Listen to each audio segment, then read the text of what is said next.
at this time. The mouthy one started in. "You can't just revoke him, because your friend asked you to, traitor." Exactly that, for any reason. Or no reason at all. I don't know the ambassador all that well, but I doubt he would lie about something so easily checked. He just fumed. I turned to Ambassador Dressy. "Who did you annoy to get saddled up with such helpful staff?" "The rebels have had to make concessions to the old guard to stay in power. This was the only way they would let this peace mission go forward. I told them they had no idea who they were up against, but they wouldn't believe me." "One question. How heavily is your crew sprinkled with these fine specimens?" "Roughly half, I'd say. What do you have in mind, Commodore?" "Do you think a demonstration would adjust their thinking?" "I shudder to think what you might have in mind, Commodore, but that might be just the thing." I said, "Gene, give me Topper, please." "On it, boss." Topper's voice came out of the speakers. "Yes, boss? Our guests have proven less congenial than I had hoped. Is it too late to change that beacon message?" "Not quite. We are expecting them soon, however." "Provide our guests with a show, if you would. Points for precision flying." "Understood, boss." I turned to Natty. "Mr. Ambassador, if that doesn't get their attention, nothing will. You might want to get a grip on something. Topper and Ruth won't want to be left out." Topper wasn't kidding when he said it was nearly too late to change the message. It was only a couple of seconds before I felt the ship begin to maneuver. Gene was thoughtful enough to give us a view of the action on one of the walls. Someone had figured out a way to bounce a message off the beacon and back into FTL, because the entire fleet emerged together, something that the old-time Navy thought to be impossible. The carriers cycled through, each looking straight at the front of the squirrel ship, with fully charged mains. We rotated through last, of course, since we had to charge our mains. When the front view of their ship came up on the screen, one of the fellows who had been giving me trouble fainted dead away. Another one decided it was an opportune time to have another look at his lunch. The ambassador said, "I dread going back to my ship now. The odor of urine and feces will be rather strong, I should think." "Sorry to inconvenience you." "No, you're not. I saw you grinning." "Guilty as charged, Your Honor." The one who tried to kill me said, "I had no idea, Commodore. They told me all the stories were just propaganda, that you were just another dumb monkey who stumbled onto the mothballed fleet." I replied, "You did the best you could with the information provided to you. It's hard to see how you could have figured out you were being lied to. You do, of course, realize that attempted murder is still going to be a little hard for me to overlook." "Yes, I understand that." I said, "Gene, have you already got some of the mix on the way?" "Yes, boss. Should be arriving any time now." Sean and Patty came through the door. "Hi, boss. We got a call about a disturbance down here?" "Surely did disturb me. Apparently, that fellow over there tried to poison me with a throwing knife." I looked around and pointed to it. "I'd get it for you, but I don't care for the taste of the antidote." "No problem, boss. Would you like for him to trip and fall on it on the way back?" "I'd rather he didn't. I need to have a long talk with him a little later on. Just to make sure that happens, can you see to it that he doesn't have any visitors?" "Sure, boss." The ambassador spoke up. "You're holding him incommunicado?" "I don't trust his friends here to let him live long enough to talk to me." Natty looked him over. Probably wise, Commodore." Deacon Beatrice walked in. Beatrice asked, "You needed us, Commodore?" "Ambassador Dressy here has come to negotiate with us on behalf of the Oak Empire." There was a shout from where the beaten squirrels were standing. "Your negotiators are female? This is too much. We will take no more of your insults." He jumped away from the Marines and ran at me. I managed to get a hold of the top of his head and hold him far enough away that he couldn't land a blow. Dee said, "Sensei Mo has taught you well, boss. What's next, the eye poke?" I thought I would just let him wear himself out. I'm sure Gene is getting good footage. Perhaps you can bribe him with assurances that we won't release it. Beatrice wiggled her wrist and hollered, "Look out, boss!" Having an idea what the threat was, I ducked behind Curly, who was still doing his best to get close enough to do me some damage. Beatrice shot the blade out of the air. I shouted, "I thought you searched these idiots!" The Marine sergeant said, "I finally see what's going on, boss.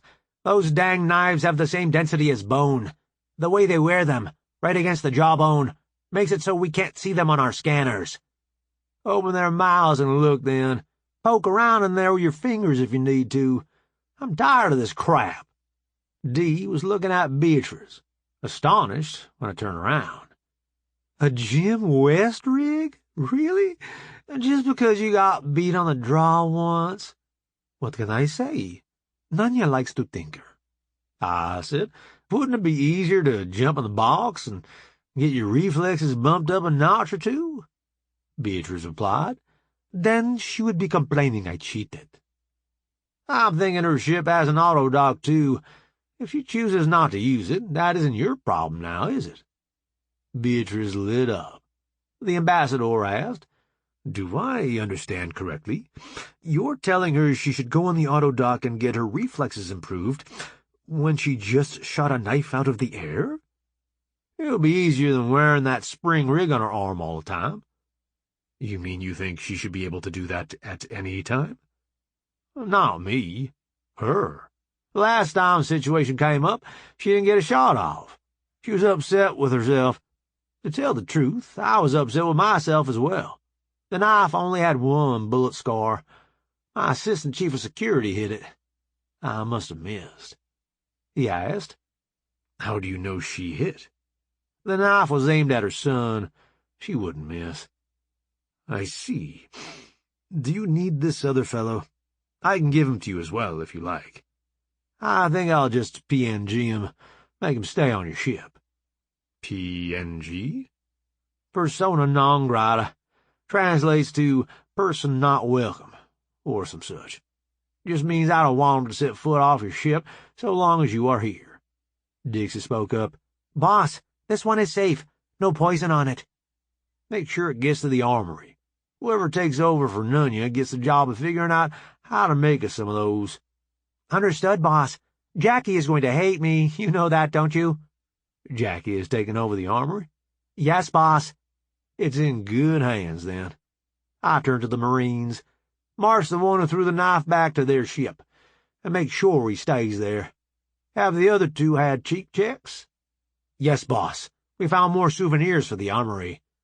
"Have you pushed the update on search of squirrels to all the Marines in the fleet?" "No, boss. Commodore Mason's detachment is in FTL. We'll be sure they get it when they get in." "Good enough. I'll need two of you to tag along, in case the two remaining fellas get frisky." "On it, boss."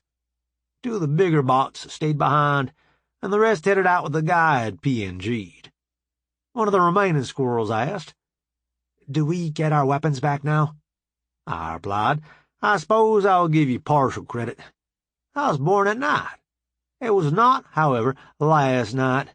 You get your weapons back when you're ready to leave." Ambassador Dressy said, "You are still sucking wind. That is a testament to the patience of our host.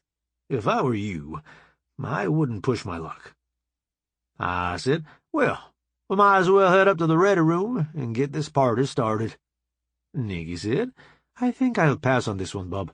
I've got some things I need to check on." "See you after, then." I thought that was a bit odd, but I figured she would find a way to let me in on it when I needed to know, so I didn't worry too much. We all got in a transit and headed to the meeting. One of the squirrels asked, "You expect us to negotiate with females?" "No, I expect you to whine, moan, and complain, no matter what I might do to cater to your whims. I don't see any profit in making the effort." Beatrice giggled. The squirrel asked, "What do you find so funny?" "The way the captain shuts down your every effort to sabotage these negotiations. I didn't realize he was quite as good as all that." He said, "Well, I never." The ambassador replied, "You should try it sometime, if you can get a woman drunk enough. It's very relaxing." We tried, really we did. Dee let our side down. When she giggled, it was over for all us humans. There were a few seconds I don't think any one of us was moving air. When I had got my composure back, I held out my hand, and the ambassador gave me 5. Things were fine until Beatrice spoke up. "Ambassador, are you sure a woman could get drunk enough to be with him, and still be able?" I thought the butt of the joke was going to stroke out right then and there, but his buddy managed to cool him off. I told Beatrice, "Careful, I think you almost hurt him that time." "Sorry, Commodore. I will try and maintain decorum." I had a fella try to sell me a car once with worn-out carpet and steel showing on the pedals. He claimed it had low miles. He was more believable than you. "Busted. This would be so easy if we could talk to the ambassador without these two around. We all want the same thing, peace and free trade. What's so scary about that?" I replied, "Free trade in walnuts means his buddies in the cartel don't get to charge their outrageous prices anymore, so they won't be able to buy politicians like him by the bushel basket any longer." Dee asked, "You think this fine specimen is on the take?" I said, "You've had Steve's training. Ask him." Dee turned to the fellow in question. "Do you take money from the walnut brokers to influence government policy?" He lit up like a Christmas tree. She turned to his partner. "And you?" "Another lucky winner." The ambassador asked, "I probably am happier not knowing, but what just happened?" Dee said, "Our people have a technique called cold reading. One of our captains is very good at it, and has trained us in its use. With it, we can tell when a person is lying. We were shocked to learn that it works across species, but it is just as effective with your people as ours. Perhaps more so, since your people aren't in the habit of hiding their emotions." "I don't suppose that course would be something you would be willing to trade?" Beatrice said, "It all depends on what you have to exchange, Ambassador." The transit opened, and we walked across to the ready room. Once we were all inside, I said, "Jean, tile the lodge, if you would. Please make a secure recording of the proceedings. Ambassador, is there somewhere on your ship you would like this meeting to be streamed to?" "No, thank you. I would like a copy of the recording, if I might." Jean replied, "Of course. We've studied enough of your ships to transfer it to a protocol your equipment can read." One of Nighty's minders asked, "How did you come to study our ships?" I replied, "We capture 'em, have a good look, and give 'em back, unless they have tricky demolition charges set, and then we just blow 'em out of the sky, and save ourselves the trouble. After we get the crew off, of course." "But you don't send all the crew back, do you?" "We've had a couple of people decide they would rather stay with us than go back, yes. Is that a problem?" "Yes, it is. We demand their return." "Sorry, they made a free choice to stay here. I will honor that choice." The ambassador said, "You won't get anywhere trying to get him to turn his people over to you. He's not the kind of captain you're used to dealing with." The minder asked, "What do you mean? His price is higher?" The ambassador replied, "Be careful with that kind of talk. I can get us an agreement, but not if you keep trying to insult our host." I said, "Don't you see, Ambassador, that's exactly why he is here. His bosses don't want a treaty, and he's here to do whatever he can to keep it from happening. Apparently they think by killing me, they could cause enough offense to cause the negotiations to collapse. Failing that, he's going to sit here and be a little bitch about every subject that comes up." Dee had been watching his face, and said, "You hit the nail on the head that time, Bob. He didn't disagree with a single word." Ambassador Dressa said, "That is inconvenient. How do you propose to proceed?" I replied, "My preference would be to send the pair of them out for a walk, but that would cause you difficulties when you get back." The minder asked, "What does he mean, out for a walk?" The ambassador said, "I believe he means that he would prefer to put you out of the ship without the benefit of a suit." I said, I'm not sure about that last, Ambassador. These two are annoying enough I might be willing to give them suits so that they had time to contemplate their misdeeds before their air ran out. Dee said, I believe you have their attention, Bob. The mouthy one spoke up. You wish to hear us beg for our lives? I replied, Not at all. We will be sure to disable your comms before we put you out. He turned white as a sheet. His partner passed out. The ambassador said, I think you may have gotten their attention finally. I can't guarantee that it will last, though. Good enough. Can we get down to business now? Certainly. We need your assurance that you won't enter our territory without an invitation.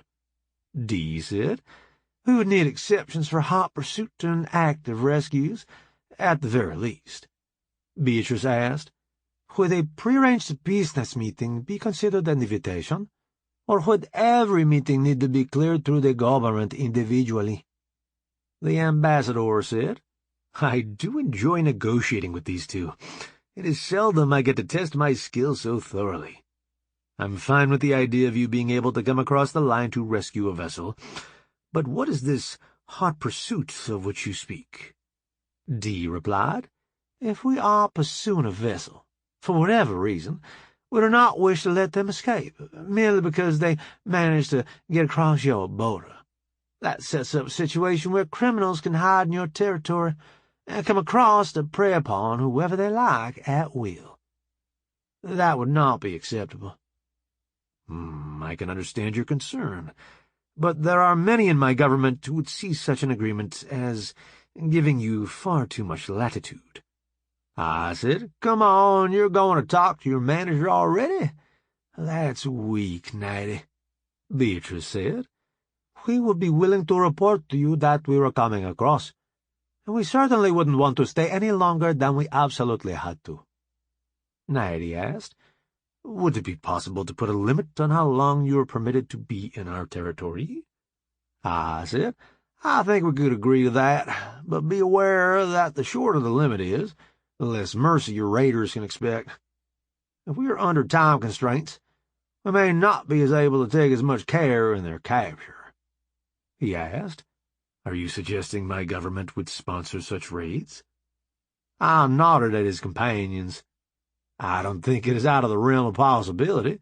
Besides, I have an irrational hope that our descendants will still be abiding by this agreement. We certainly can't predict what some future leader might or might not do. When you put it like that, I see your point. Would 24 hours be acceptable? Beatrice said, I think it is reasonable to assume that if we are going to be able to catch someone, we will be able to do it in that amount of time. I said, I agree. We wound up pulling an all-nighter, from my perspective, but we managed to hammer out an agreement that everyone but the ambassador's minders was pretty happy with. They were willing to keep their mouths shut, which I took as a win. Jean cleaned up the language and printed out copies in Squirrel and English. The ambassador and I signed, and it was official. I asked, Do you folks mind if we reconvene in a few hours? I need some rest before we do any more of this. Ambassador Dressy said, I could stand a little rest myself. In 10 of your hours, shall we say? I look forward to it, Ambassador. I went with them down to the bay where their ship was. I said, We have plenty of cabins, if you'd rather stay here. No, I'd better get back and make my report to Homeworld. They'll want to know what I had to trade away to get peace with the infamous monkey, terror of the skies. Fly safe, them, Ambassador. And you, Commodore. I was worried about Natty, aboard that little ship with all those folks who didn't agree with him. But there wasn't anything I could do without overstepping and causing more problems. I grabbed a transit and headed for our cabin. Snitz was waiting at the door. Seems meetings don't make any difference. It's time to go to the grass room first thing in the morning. I took him to deal with his problem, and Janet was there with Alice. I asked, Do you think you could keep an eye on Snitz for me today? I just got out of an all-night meeting, and I need some sleep before it starts back up. Sure, boss. Go get some rest. I headed back to our cabin and went to bed. Nikki roused a little, but when I snuggled with her, she went right back to sleep.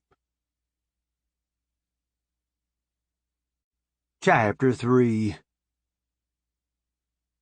All too soon, Jeeves was shaking my shoulder, saying, "Boss, you need to get up if you're going to get a shower and something to eat before your meeting starts." I got up and took care of morning things. Jeeves had cleaned my uniform while I slept and had it laid out for me. I got dressed and headed to the galley. A bot I didn't recognize brought me out an omelet and hash browns with toast. Then she poured me some coffee. I said, "Thanks." Jeeves called ahead. "Oh, yes, I'm sorry, sir. These new designations still have me confused." "You're new?" One of the bots who was drifting. "Yes, sir. I will get current on the new procedures right away." "No need to rush, but you do need to stop with that sir stuff. My title is boss. Please use it." "Yes, boss." "You'll get it. What's your designation, anyhow?" "ST-155, boss." "What is your specialty?" "I was trained to be a steward in the officers' mess, boss." "Pardon me if this is a touchy subject, but I would have thought you would have been sold to the civilian market, with a specialty like that." "I had heard too many conversations about classified subjects, boss. They thought I was a security risk." "How high-ranking an officer would you need to talk to be able to talk about those conversations?" "Lieutenant commander, boss, but it would have to be a Navy officer. Your rank doesn't count." "I'm aware. Get with Captain Sally and get her to unlock you. She will decide if anything you know is relevant to our situation." "Yes, boss." "One more thing, and then I'll let you go. I'm terrible at remembering numbers. Would you accept a new designation?" "I don't see why not. It seems to be the style around here." "How do you feel about Stella?" "That's pretty. Thank you, boss." "You're welcome, Stella." Nikki came in and sat down across from me. She asked, "Chatting up their butts again, caveman?" "Just meeting the new crew and trying to get them oriented. Where did you get off to last night?" "Checking to make sure there wasn't some sort of hacking afoot keeping the Marines from finding those knives." "What did you find?" "That those knives really are that hard to see on a scanner. You need to make a mouth check standard procedure for squirrel prisoners." I said, "Gene, did you hear that?" "Yes, boss." "Make sure all the Marine units are notified. Is Commodore Mason back yet?" "He is expected today, boss. I will notify the Marines with him as soon as they arrive."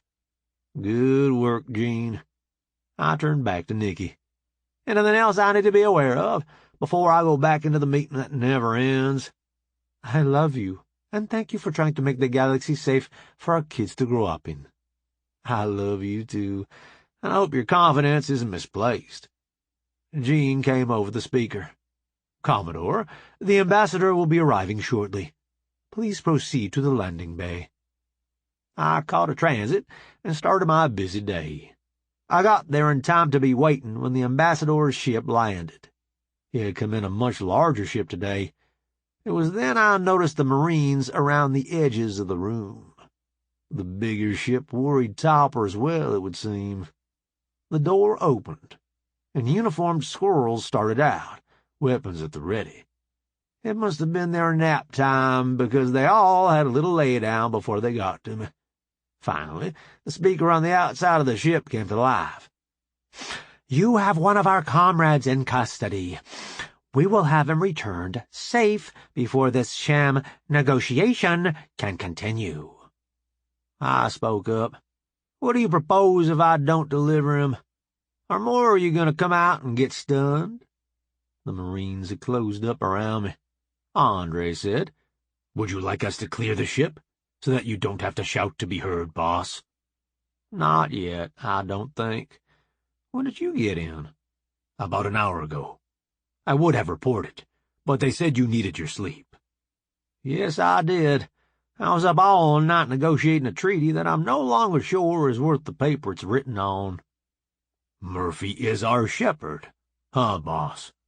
"That he is." I turned to the ship and added some volume. "Send the ambassador out, or we'll come in and get him." The reply was, "I slit his throat before we came here, monkey. Bring out our comrade, or our ship will open fire." I texted Tauper, "If they charge weapons, make sure they no longer have any weapons." I got back, "On it, boss." I turned to Andre. With a sweeping gesture, I said, "If you please." As it turned out, most of the squirrels of bad intent were already laid out in front of the ship. Andre came to the door and said, "The ambassador is not aboard, boss." "Thank you, Andre. Take these idiots into custody, and make for dang sure you check their cheeks." "On it, boss." "Gene, get me Dingus." Dingus answered, "Yes, Bob." "Take command of the fleet till I get back to the bridge. The ambassador was not aboard his transport. I have a claim that he is dead. I hope for their sake it was a brag. Stun their flagship till it glows, and then send every marine who isn't otherwise occupied aboard. I want the ambassador, or his remains, aboard the Gene soonest." "On it, Bob." The connection dropped. I ran for the transit. Once aboard, I said, "Gene, page ticket to the bridge." "Yes, boss." After a rough ride, the transit opened at the bridge. I ran in. Saucy hollered, "Commodore on the bridge." I replied, "As you were. My ship. Report." Tauper said, "I stand relieved. Commodore Sloan has ordered stunner passes by several ships, and the Marines are in transit. Commodore Sloan would like to speak with you." "Put 'em on, please." "Bob, I've got the attack started, but there appears to be a large group of stunner-resistant individuals in one section of the ship. Guess we'll get to see if that new bunch of Marines lives up to the hype, then." "What started this fracas?" "The ship supposedly carrying the ambassador arrived full of troops." "So you're checking up to see that the ambassador is okay?" "I am. I like him. I think we can do business. If these turkeys killed him, after we stayed up all night working out a treaty, I'm not going to be amused." Topper said, "Boss, sorry to interrupt, but Chesty is in contact with a Marine who has some information you need." "Put him on. Leave Commodore Sloan in the call." Chesty said, "Boss, one of my Marines has found the ambassador." "In what condition?" "Sedated. He's in his cabin, asleep." "That's good news. One of the idiots who tried to take the Gene claimed he was dead. Are you boys having much trouble with the stunner-resistant folks?" "No, boss. Commodore Mason provided them with flashbangs. Stunner resistance doesn't do diddly for that." "More good news. You're just a ray of sunshine today, Chesty." "You don't have to get nasty about it, boss." "Have your Marine bring the ambassador and a few changes of clothes. I want 'em on the Gene soonest." "On it, boss." Nikki came running onto the bridge. "Yes, boss?" "Do you still have that number on your comm that I had you call the other day?" "Yes, boss." "Could you call him and pop it to the speakers in here?" "Sure. When do we get to the hard part?" "When I have to tell him his uncle's mission is going sideways." "Ouch! Glad you're sitting in the big chair." The speaker came alive. "This is Captain Dressy. How may I help you?" "This is Commodore Wilson. I'm calling to inform you that your uncle has had some trouble keeping control of his mission. He's had a mutiny of sorts, but we have it under control for him. He was sedated and has yet to wake up. Do you have some idea as to how we should proceed?" "Could you tell me how this came about?" "Yesterday, one of his minders tried to kill me. Your uncle revoked his diplomatic immunity so that I could take him into custody. Apparently, the rest of the old guard aboard the ship objected to that. The ship that was supposedly bringing your uncle back for more negotiations this morning arrived full of troops, demanding the return of the prisoner. They are enjoying the fine accommodations in our brig. We then assaulted the flagship in an attempt to ascertain the well-being of your uncle. He is well, but still sleeping from whatever they gave him. You're saying your forces are in possession of our flagship? At the moment, yes. I certainly don't intend to keep it. I just want to get your uncle to safety. Thank you for that. Would it be all right if I brought a fleet to sea for myself? That wouldn't be a problem, but be advised my entire fleet is in the system, and any hostile moves would not be taken lightly. Understood. Please have my uncle contact me as soon as he is able. I certainly will. Sorry to call with such poor news. To tell the truth, Commodore, the news is better than I expected. I thought they would force you to kill someone. Not for lack of trying, that's for sure. Feel free to call Nikki if you have any questions. She will be able to get you in touch with me. Thank you for informing me. Hopefully our next conversation will be under better circumstances.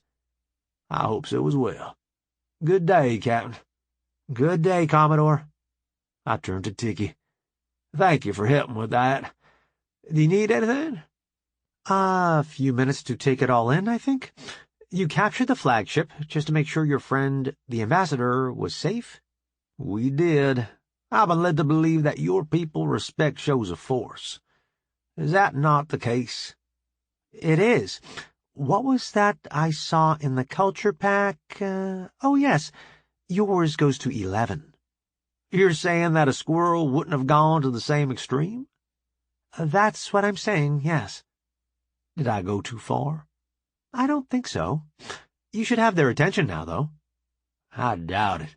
They seem to have difficulty taking me seriously. You may be surprised, Commodore. If you don't need anything more, I'll get back to my station. Go ahead. I'll have Jean interrupt you again if I need anything. She headed out. Topper said, "The ambassador is aboard, boss. He has yet to wake up." "Have him sent to Mid-Bay so they can keep an eye on him. Post a guard, just in case we have one of their mutineers running around loose. Do any of our squirrel crew members have any medical training?" Haffy Whitty has an advanced first aid certificate, about what Earth would call an EMT. Have her check in on him, please. We don't know enough about squirrel physiology to know if we're doing the right things for him. I'm having Jean page her. What should we do with the squirrel ship?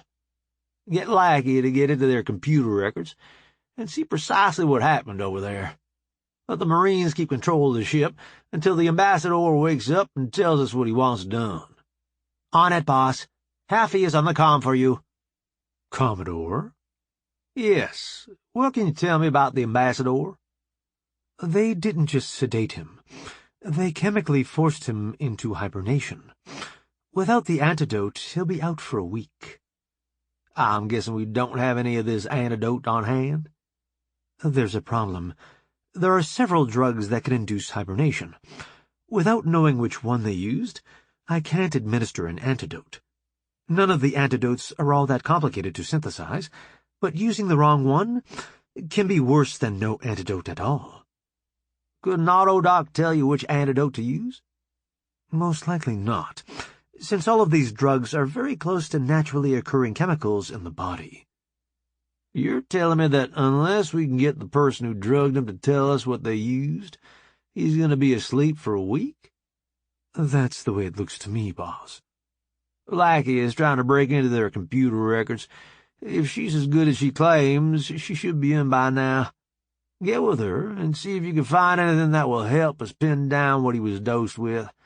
Even knowing for sure who did it would help. I'll get right on that, boss. Do you happen to know where she is working? I don't. Ask Jean. I'm sure he can lead you right to her. On my way. I'll let you know when we find something. Later. I turned to Sue. Sue, could you look over your logs for last night and see if any odd comm calls went out from the squirrel ship? I'm sorry, boss. What do you mean by odd? That's a good question. Not part of the normal schedule. Seemingly urgent. Anything of that nature. You understand there's no way for me to know what was said, right? I do. I have a pretty good idea what was said if the call went out. I just need to know for sure if it did. Okay, boss. I'll go through the logs. I should have an answer in an hour or two. That should be quick enough. Thanks. I turned to Tolliver. All our vessels are in fighting shape at this point, are they not? Yes, boss.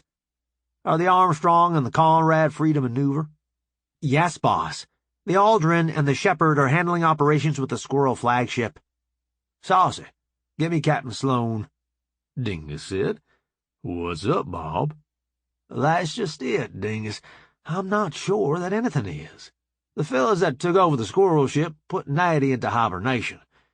He won't wake up for a week, unless we can figure out what antidote to use.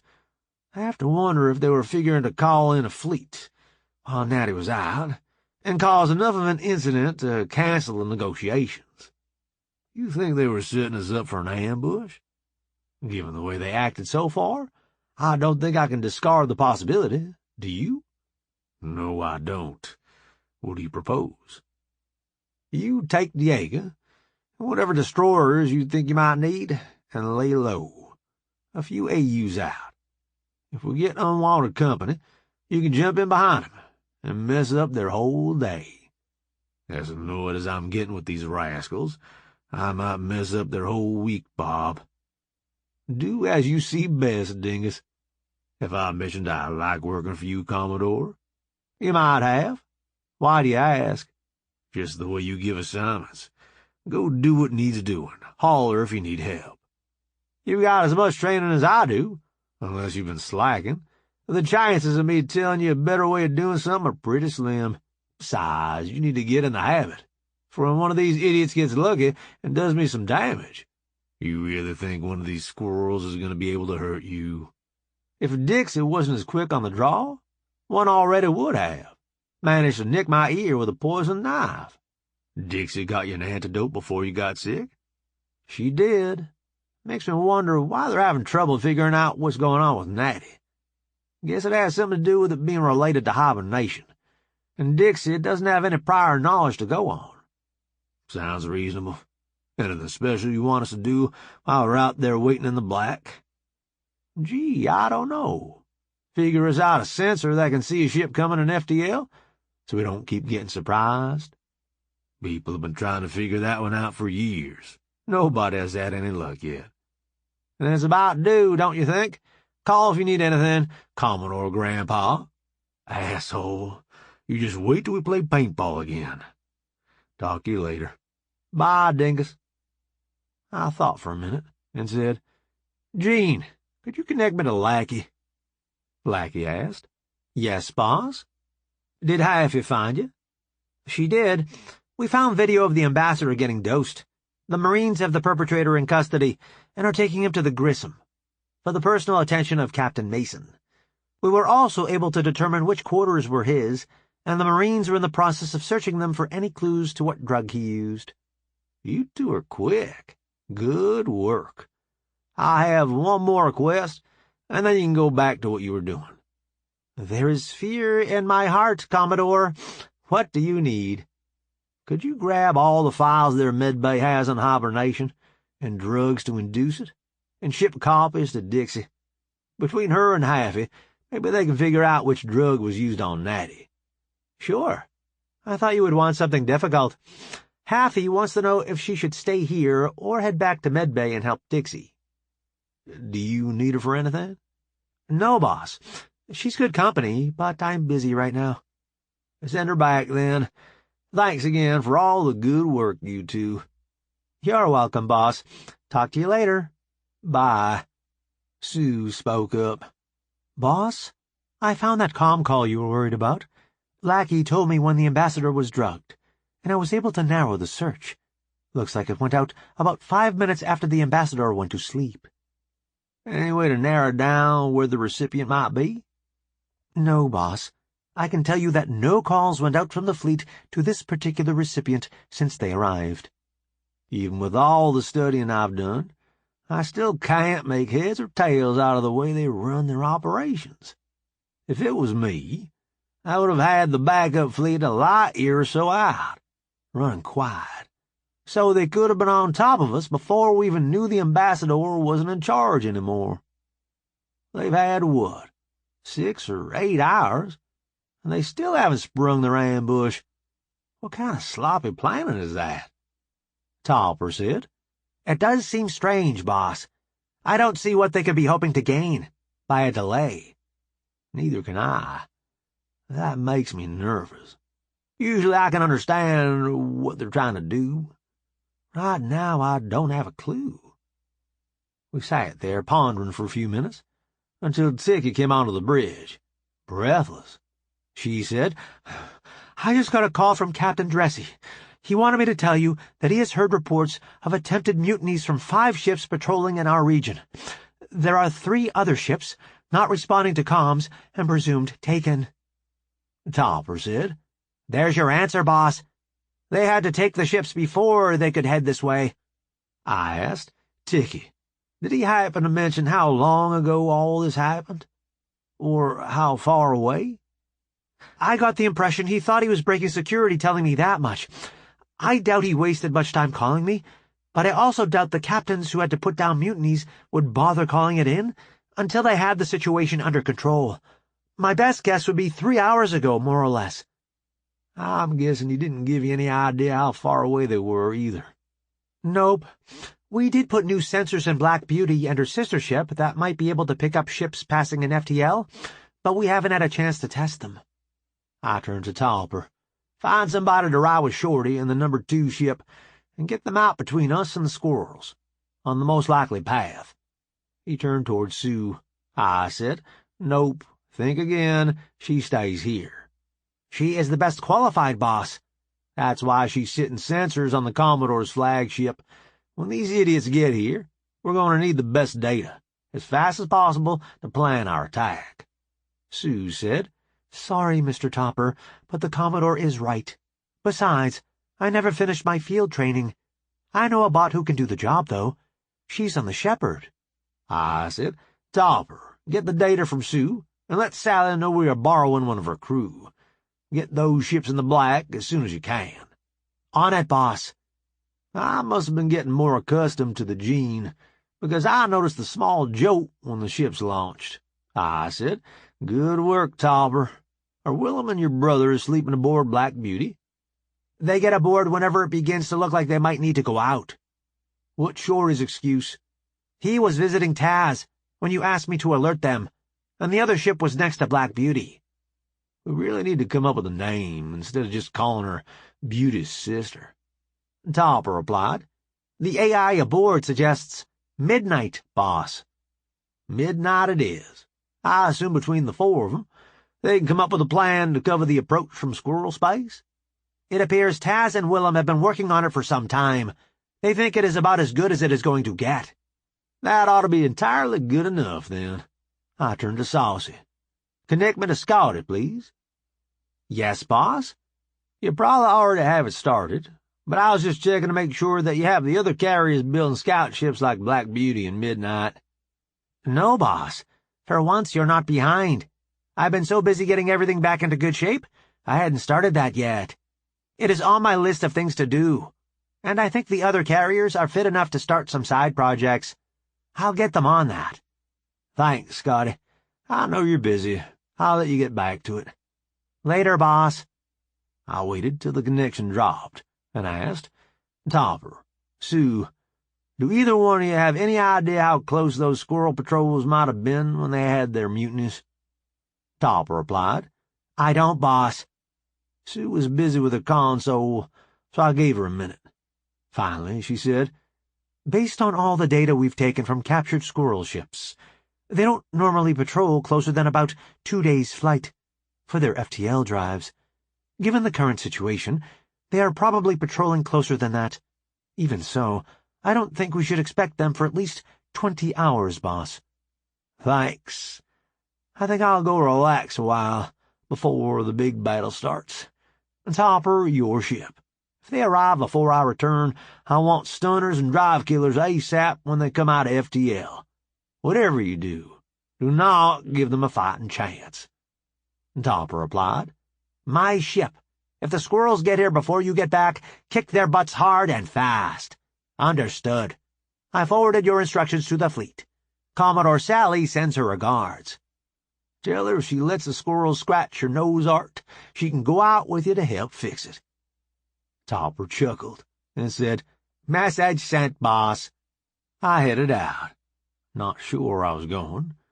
I found Snitz waiting outside the door to the bridge. I said, I think you're right, boy. It is time for some frisbee. We got a transit and headed to the room where we usually played. We had a lot of fun, until Snitz got tired. I sat down and petted him. That's how Nikki found us. Playing hooky, caveman? Guilty as charged, Your Honor. What are you planning to do today? Get in some range time on moving targets, and try to unwind before the next bunch of angry squirrels show up. When are you expecting them? I looked at my watch. About 18 hours, if Sue's guesses are right. Let's get to the range, then. Why do you think you need to work on moving targets, anyhow? The other day in the gym, there was only one bullet scar on the knife aimed at Greg. I know Jane wouldn't miss, since it was aimed at Greg. So I must have. That's not something that needs to happen again. Nikki giggled. I asked, what's so funny? Jane thinks she missed. She's been on the range every day since. It's for sure one of us needs to practice. No, actually, it's not. I had Jackie take a closer look at that knife. To the naked eye, it looks like there is only one bullet mark. But if you look close enough, you can see that there are two, right on top of one another. No kidding. We both hit? Right in the same spot? Yep. You both have been worried for nothing. And you didn't say anything because? It was fun to watch you two sweat for a change. I get tired of you two being so much faster than me. After the kids are born, jump on the dock and get enhanced. If I can't take care of 'em for a day or two, with all the nanobots that are running around on this ship, something is bad wrong. I may just do that. We got to the range, and Jackie set me up with some moving targets. Nikki went to another lane. After a few mags, it became clear to me that Nikki must have been right, because I wasn't missing. Jackie had turned up the difficulty, but as long as the targets had a predictable path, I did fine. When she snuck in some that turned in mid-air, I started to miss, until I got the hang of it. I was beginning to get tired enough to start missing again, when Nikki came back and said, Convinced, caveman? I am. Let me clean my weapon. We can go get something to eat. Jackie said, Boss, there's one more thing you need to try before you leave. I can clean your pistol while you do, if you would like. I replied, Okay, what do you have, Jackie? We need to go to the longer range, boss. Nanya sent over the designs for the carbine. She wanted your approval before she sent it to the fleet. Have the gun grannies passed it yet? Mrs. Kachi has. Mrs. Sloan didn't get a crack at it until their fleet came out of FTL, and she has been too busy to give it a proper test since then. When we got to the other range, she handed me an odd-looking carbine.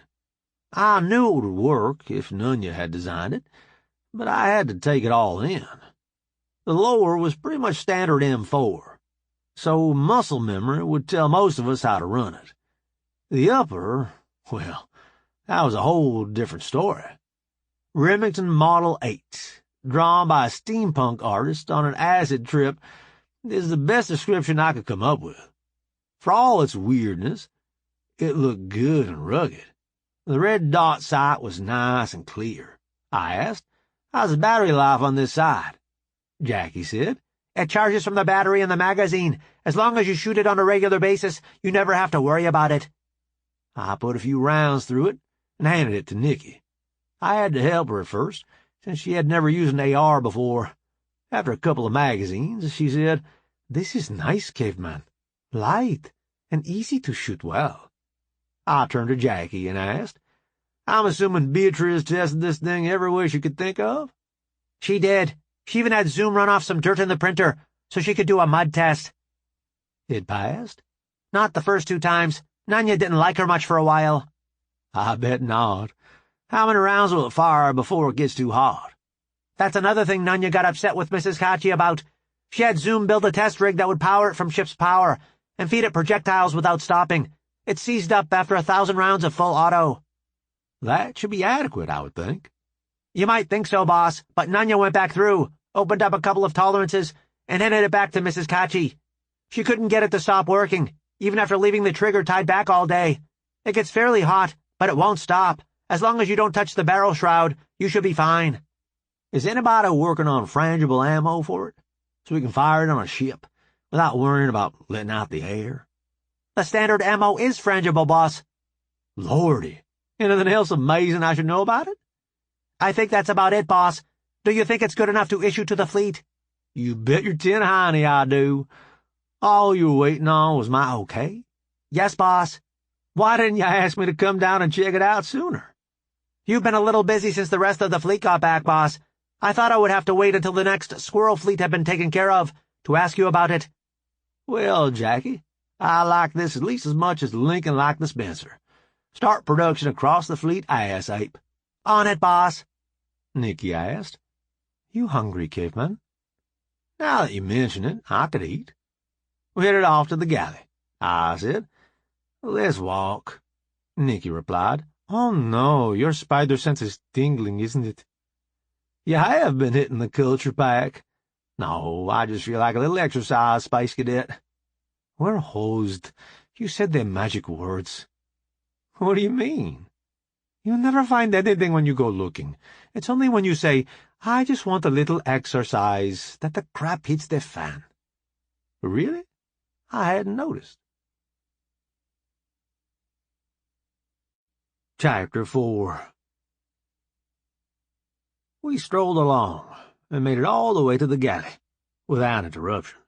I knew Nikki was probably right, and I wondered how Jean had managed to keep the trouble off our route. Nikki said, It's a miracle, caveman. We made it. Stella was waiting for us and guided us to a table. She brought out our usual drinks, and I asked, What would you like? I didn't have a craving for anything, so I said, Just a special for me. Nikki said, Me too. The kids have quit being so picky about what I eat. Stella took off to put our orders in, and I asked, Things are getting a little easier? For right now. Give it another week or two, and you can paint Goodyear down my side. My uniforms are starting to get tight. With Jimis, I went from not showing to big as a freighter in under a month. You know you'll still be the prettiest girl in the galaxy, no matter how big you get, right? Are you sure you don't need us to print you up some more of those contacts? I'm serious. I look at you, and all I see is beautiful. She'd been looking at me that time, and I could tell she didn't see any evidence of deception. She said, You really believe that, don't you? I do. I'm the luckiest guy in the whole galaxy. Want to find out if it's luck or skill? I'm scared now. What are you talking about? Some of us figured that sooner or later it was going to come to a fleet engagement. We built a little sim to see if you could fight the fleet or not. Okay, I suppose. Who all was in on this? I'm, not at liberty to say. Your grandpa, the prick, you say? I never said that. I could have figured out who else had a hand in this new sim, but Stella brought out our meal. After we had eaten, we headed for the sim deck. On the transit, Nikki said we had pushed our luck enough for one day. Bone was waiting for us. He said, Howdy, boss. I hear they've cooked up something special for you. That's what I hear, too. You think I have a chance at all? You've beaten several sims that the old-timers thought couldn't be. I wouldn't want to bet against you. I noticed you didn't say you had bet on me, either. Too close to call, I would say. Let's get on with it, then. He was about to hook me up, when Snitz came running and jumped in my lap. I scratched his ears and said, I can use all the help I can get. Thanks for showing up.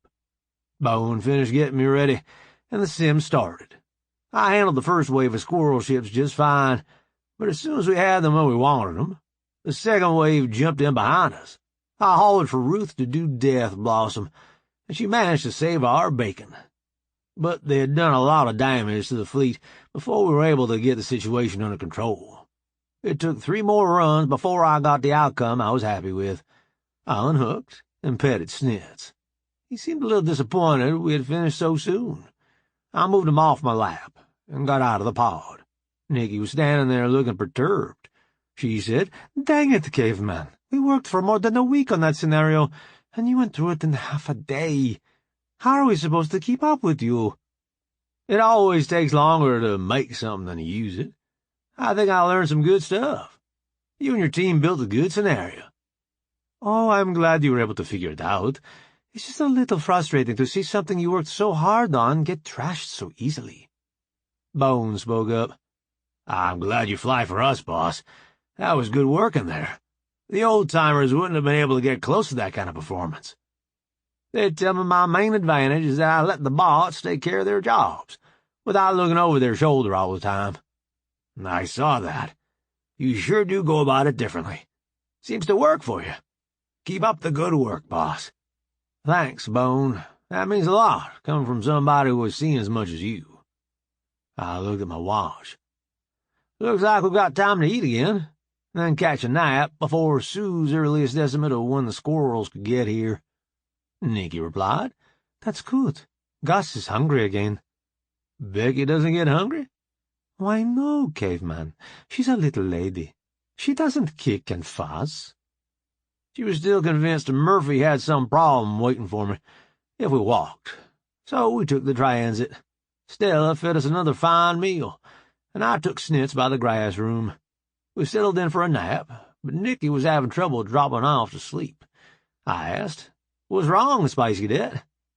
I'm just worried about this battle you're about to go into. Do you really think you can take them out as easily as you did in the sim? I'm worried we didn't make it hard enough to really challenge you.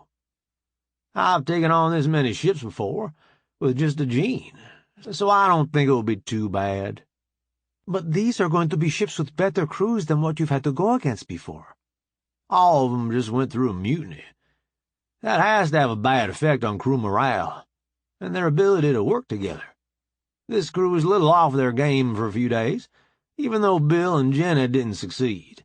I can't imagine that it would have been better if they had. I suppose that's right, and you sent Grandpa out to jump in behind them when they get here. They really don't have a chance, do they? Worst case, we have to hold them to a standstill till Snappy and his fleet show up to take them home. You don't think that's going to be how it plays out, do you?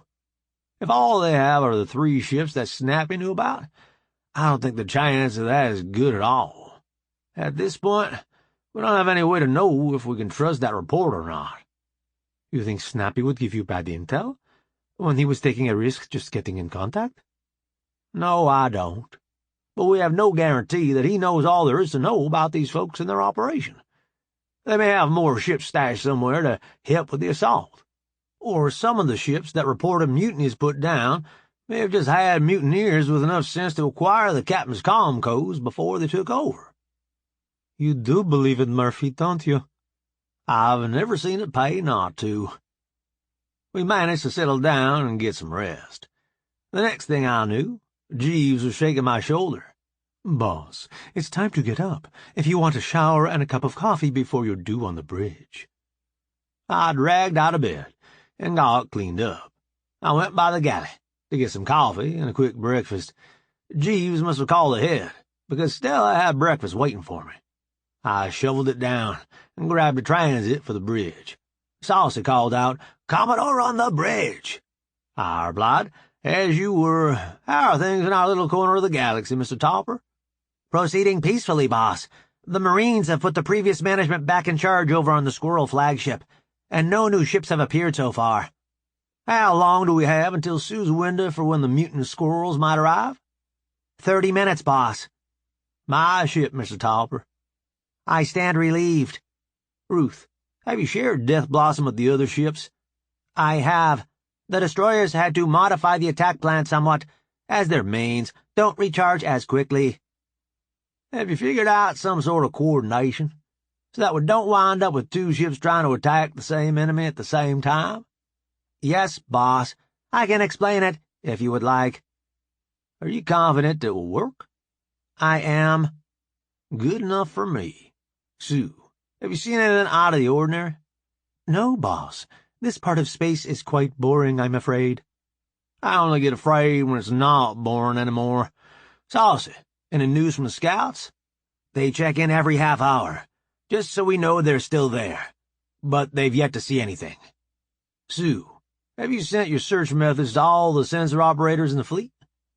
Yes, boss. And Scotty reports all the carriers have the best sensors like the Shepherd.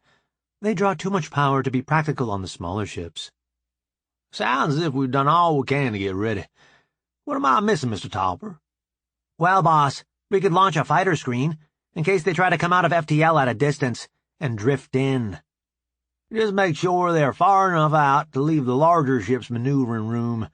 When this party starts, there's going to be a lot of dancing going on. Saucy said.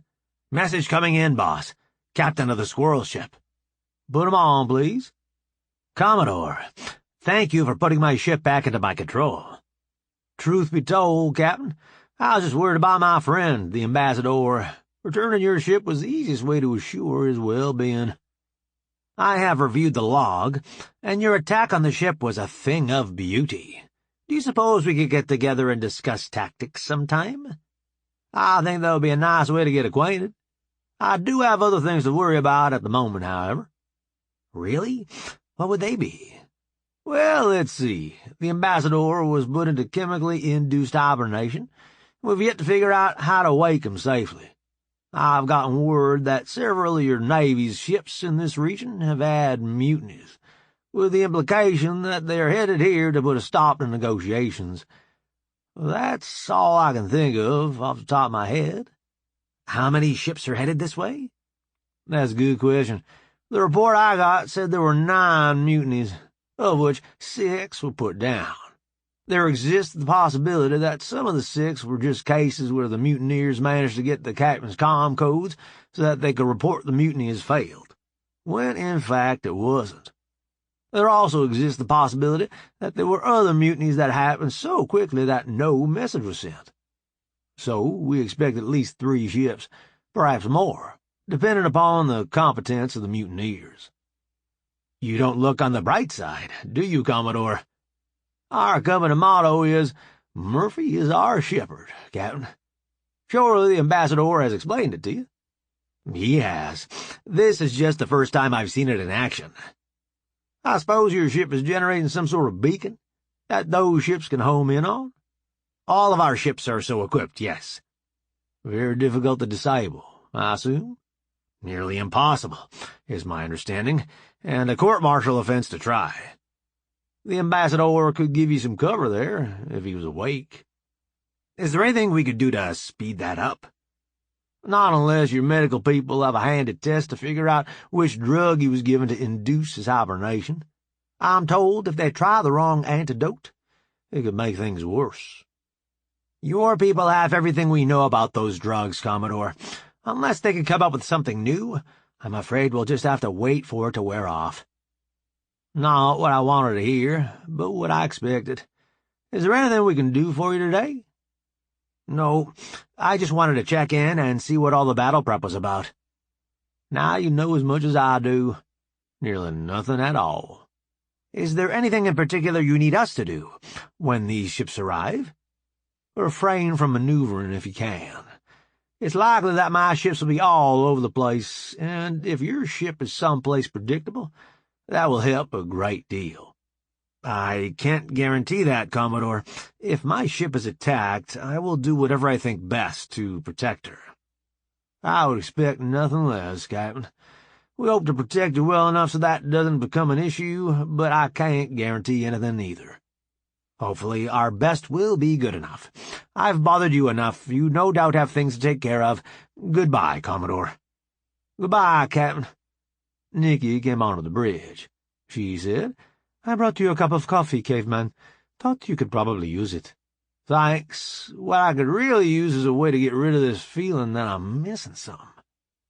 She sat down at a console and checked the state of the fleet. When she finished, she said, Caveman, the only thing I can see that I might have done differently is to send Natty down to the planet. And I'm not sure that's the best idea anyway. Either way, it's too late to risk him, with the chance they will show up at any time. You're right there, Bob. I think you've got it set up as well as you can.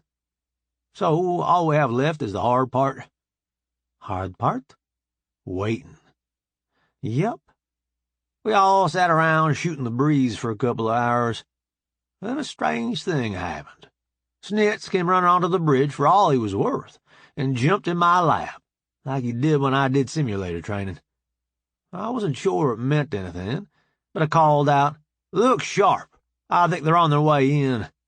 Nikki gave me a heck of a look, but she found a seat and strapped in.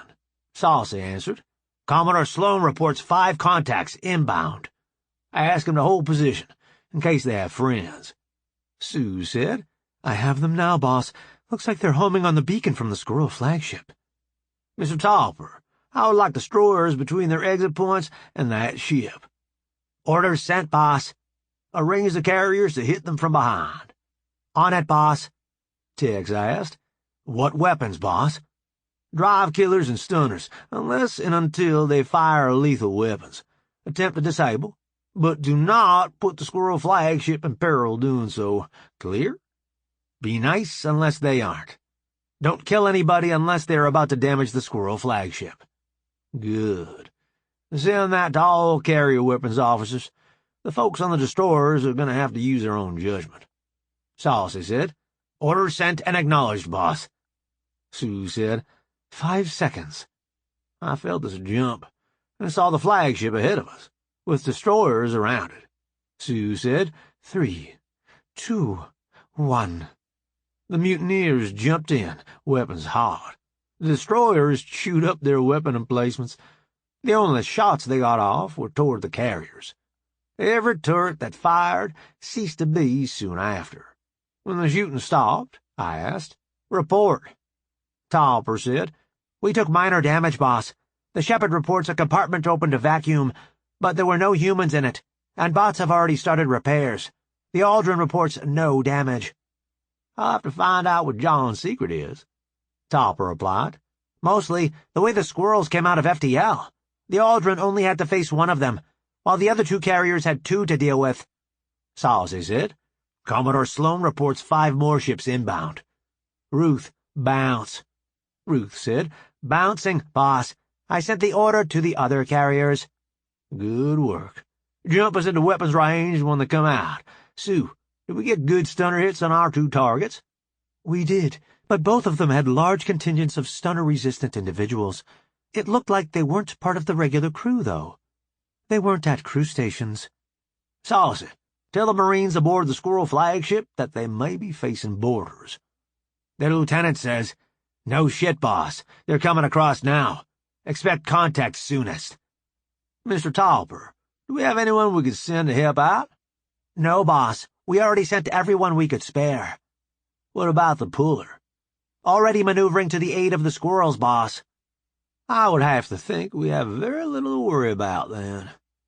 Saucy said, "The lieutenant aboard the squirrel ship says the Marines from the puller captured all of the boarding parties except 1, and his people were able to deal with them easily."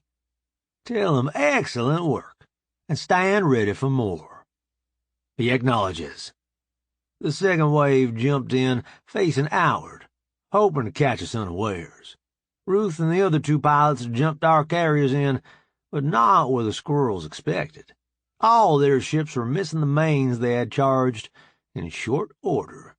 As I'd expected, these ships had boarding parties as well. Chess's boys saw to it that it wasn't one of their better days. Saucy put Shorty on the speaker. "Boss, we just saw a couple of ships go by that looked an awful lot like ours. Heavy stealth. Not much of anything in the way of emissions. I sent the tracks to Sue." "Thanks, Shorty. Let us know if you see anything else." "Will do, boss." "Topper, are all the destroyers busy guarding the ambassador ship?" "No, boss. There are a couple that don't fit into the formation around it." "Do they have enough Marines left aboard these scout ships?"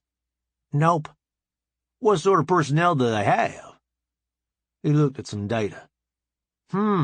Says here they have boarding teams who aren't Marines. Let me check into it, boss. I'll get back with you in a minute." He worked at it for a bit, and said, "I think they have people who could handle taking those ships, boss. They would probably fit into a tight little ship like that anyhow." "Do they have enough flashbangs to do it without too much drama?" "They do." Tell him to go catch us a couple of slippery eels, then. On it, boss. We waited a few minutes, and Saucy said, Eels in the basket, boss. The destroyers are bringing them aboard. Good work. Nikki came running onto the bridge. I asked, What's wrong? I was just talking to Captain Dressy. He said they were coming into the system, and he would be here soon. Then, all of a sudden, he shouted, and it sounded like he passed out. How long ago was this? Not long at all. Jean gave me priority. I looked at Topper and said, Oops. Yes, boss, big oops. Should I have the destroyers deliver those 2 ships to us?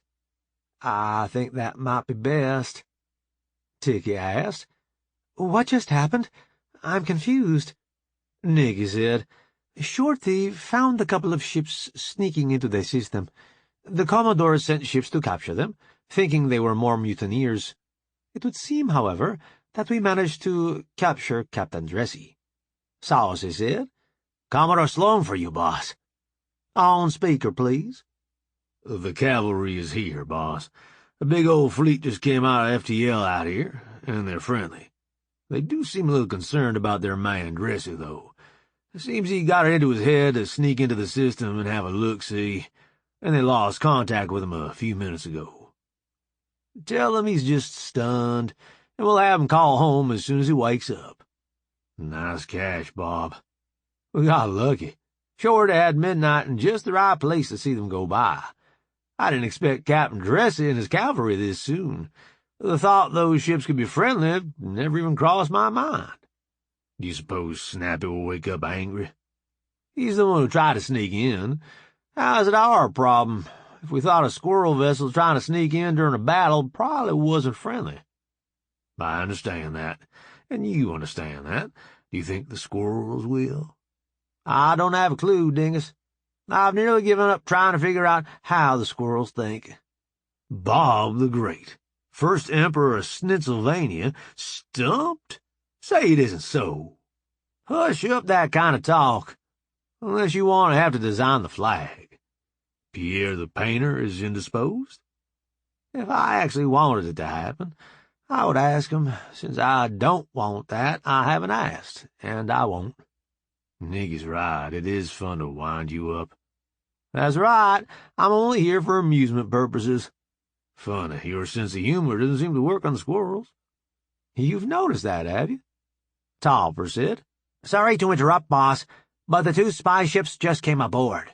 Abe says, and I quote, Tell the boss to get his organic hiney down here, if he wants to be here when Captain Dressy wakes up. He doesn't seem to think it will be very long. Bye, Dingus. Your ship, Topper. Jean, give me priority. Bye, Bob. My ship. Yes, boss. Your transit will be waiting, boss. I'm not sure how much time in the auto dock Nikki really needed. She made it to the transit right behind Snitz, and they both got there before I did. The closing doors nearly pinched my hind end. It must have been because Nikki was aboard, but we didn't get the full treatment. Just all the speed Jean could get without overloading the compensators. When the doors opened, I saw Captain Dressy on a gurney, beginning to rouse. I ran to get there before he woke up. Captain Dressy, so nice of you to come visiting.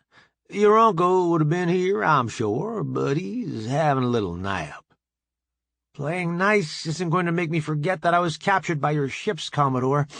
It is nice to see you again, though. Let me pose you a hypothetical, Captain. You're engaged in battle against members of a species known to do all manner of sneaky things. When some of your people notice a couple of spy ships, built by those same people, trying to sneak into the system the battle is happening in, what would you assume? Oh, that must be my friend, who couldn't possibly be anywhere near here yet. Or, that must be my enemy, trying to set some sort of trap for me. Take your time. You have all of 20 or 30 seconds to decide. All right, Commodore Smartass. I see your point. That still doesn't do anything for my embarrassment, though. Does it? Oh, come on. I was once captured by that infamous monkey, Bob Wilson. That ought to get you a few free beers. Now that you put it that way, I suppose you're right. Still burns that you caught us. Who is this lady? Is she the most patient woman in the known galaxy, the famous Mrs. Wilson? That she is. I live in fear of the day she realizes what a horrible mistake she has made. Nikki said, "A pleasure to make your acquaintance, Captain Dressy." "Yours as well, Mrs. Wilson." "Please call me Nikki." "As you wish. I am Snappy." Nikki wagged her finger in my face. "Don't you do it, caveman. You just got him talked down from the last insult." Snappy spoke up. "Nikki, I've been to Earth with my uncle on buying trips. I am accustomed to their humor. And I agree. I have been a little snappy since I woke up. Then I had to do one of the harder things I've been called on to do lately. Odie and Velma came sneaking out of Snappy's ship, and Velma flashed me the OK sign. I had to try and play it off like I hadn't seen anything. I wound up coughing to cover my giggle. Nikki asked, "You okay, caveman?" "Fine. Not sure what that was about.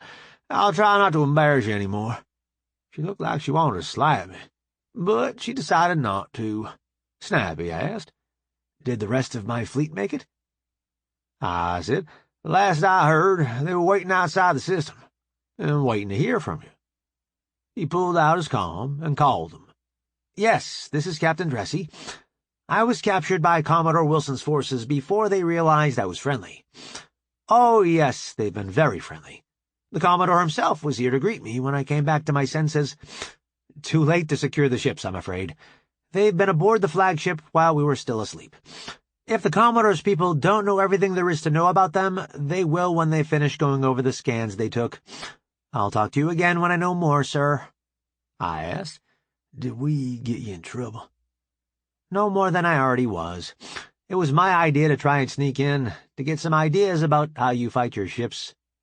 I'm afraid it wouldn't do you much good. Most of the advantage I have comes from letting the bots do what they are designed to do. No organic is going to be able to keep up with them." "You aren't worried about telling me how you do it?" "I've seen how squirrels feel about bots. For your folks to do it our way, it would take way too much change to be practical." Nikki said, "I can tell you don't believe what he's telling you, but it's the truth. I've been through the records of the old-time Navy captains. They were a lot like your captains, thinking they could do it all without help. He does it a different way." Snappy looked at Nikki. "You mean to tell me that the only real advantage he has is that he lets the bots think for themselves? That, and a lifetime of watching the popular entertainment on his planet, where they have many portrayals of how space battles would be fought. One of his favorite maneuvers is from one of those entertainments. I never had time when I was there with Uncle Natty to learn much about the culture. It sounds interesting." Nikki replied, "It's different than anything in the Commonwealth, that's for sure."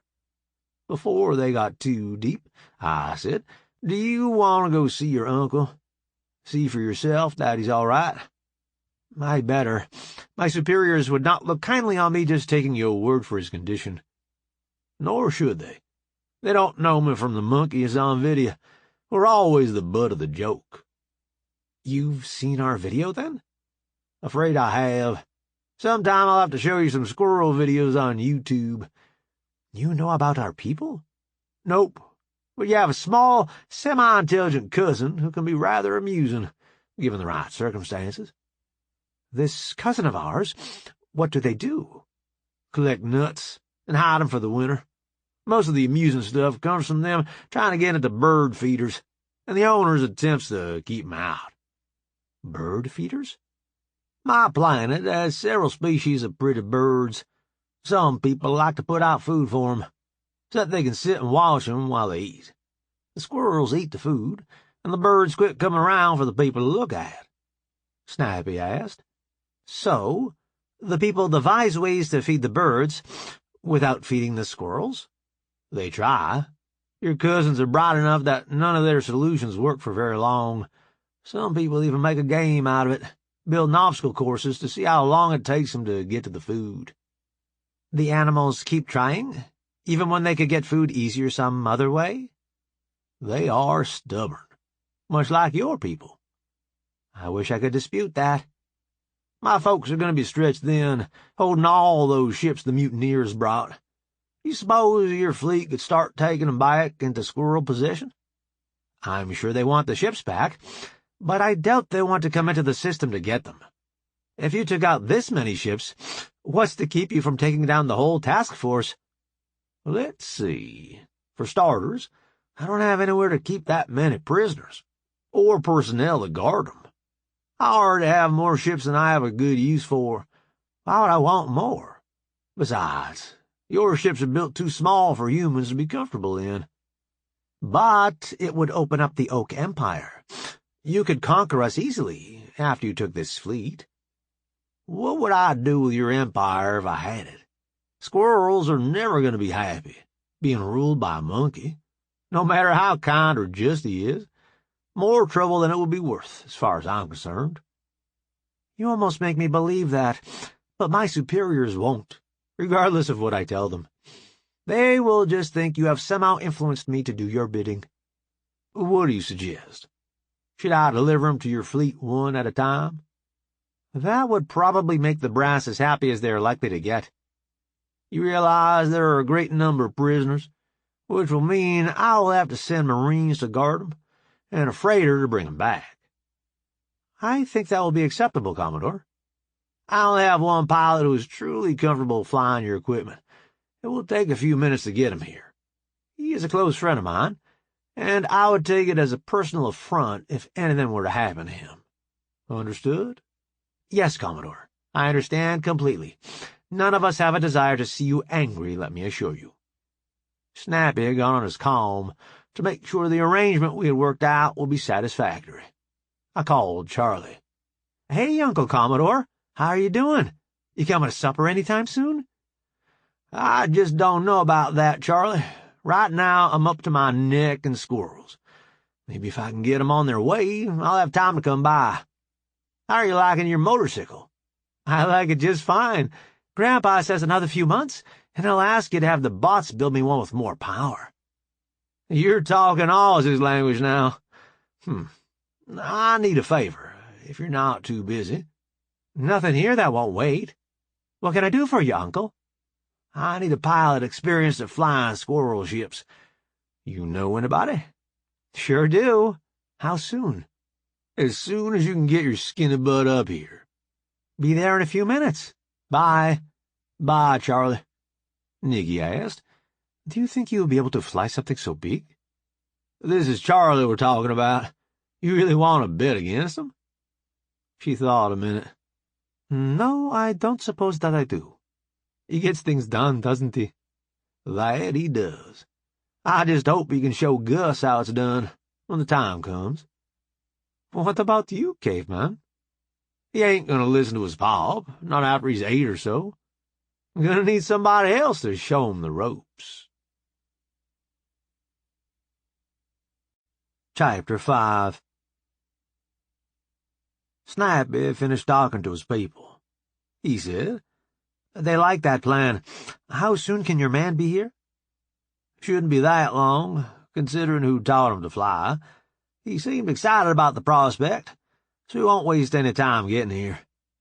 As I finished speaking, a saucer emerged from FTL not too far from the ship, and eased into dock, not far from where we're standing. I said, I think that's him now.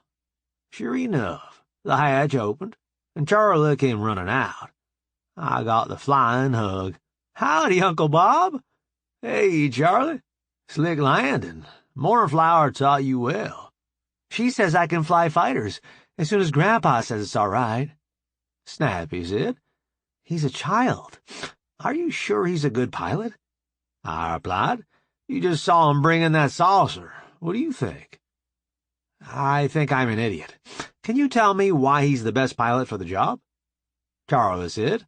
I'm the one who's small enough to fit your control stations. We're already training Lily for when I get my growth spurt in a year or two. I said, Lordy, how you kids grow up. I remember when it was about all she could do to put a saucer on remote so Nikki could bring it in. Her grandma still gets misty-eyed when somebody brings that up. Snappy asked. Brings what up? Nikki said. We had to rescue Lily and her grandma. Someone poisoned the genie, and she wasn't able to fly. She hit the controls when she fell and knocked the saucer into a tumble. The only way to get them aboard our ship so we could help Jeannie was for Lily to put the saucer on remote, so that I could fly it aboard the freighter. Sniper replied, You folks always make these things sound so routine. I woke up, had my coffee, and went and saved some lives. Like it was no big deal. I said, Well, it isn't, if I get my coffee before I have to go out. Nikki giggled. He's right, you know. He's just not at his best if he has to rescue someone before he gets his coffee. Sniper said, Now I think you are having fun at my expense. I replied, Not at all. The comedy is free and worth every penny. You only pay if we have to rescue you. Now I see why my uncle likes doing business with you, Commodore. Is your pilot ready? Looking at Sniper's ship, Charlie asked, Do I get to fly this beauty? I replied, Nope, sorry. Those big fellas outside. Oh, well, where do they need to go? There's a squirrel fleet out about a light year waiting on 'em. You get to ferry 'em out and get hauled back on a freighter and do it all over again. He studied on that for a minute and said, They don't want to come in and get them because they're afraid you'll capture them too? That's the way I heard it. No offense, Uncle Bob, but I get the feeling there's something you haven't told me yet. Prisoners, and lots of 'em. The Marines are aboard to keep 'em under control, but you are hauling a bunch of folks who don't much like us.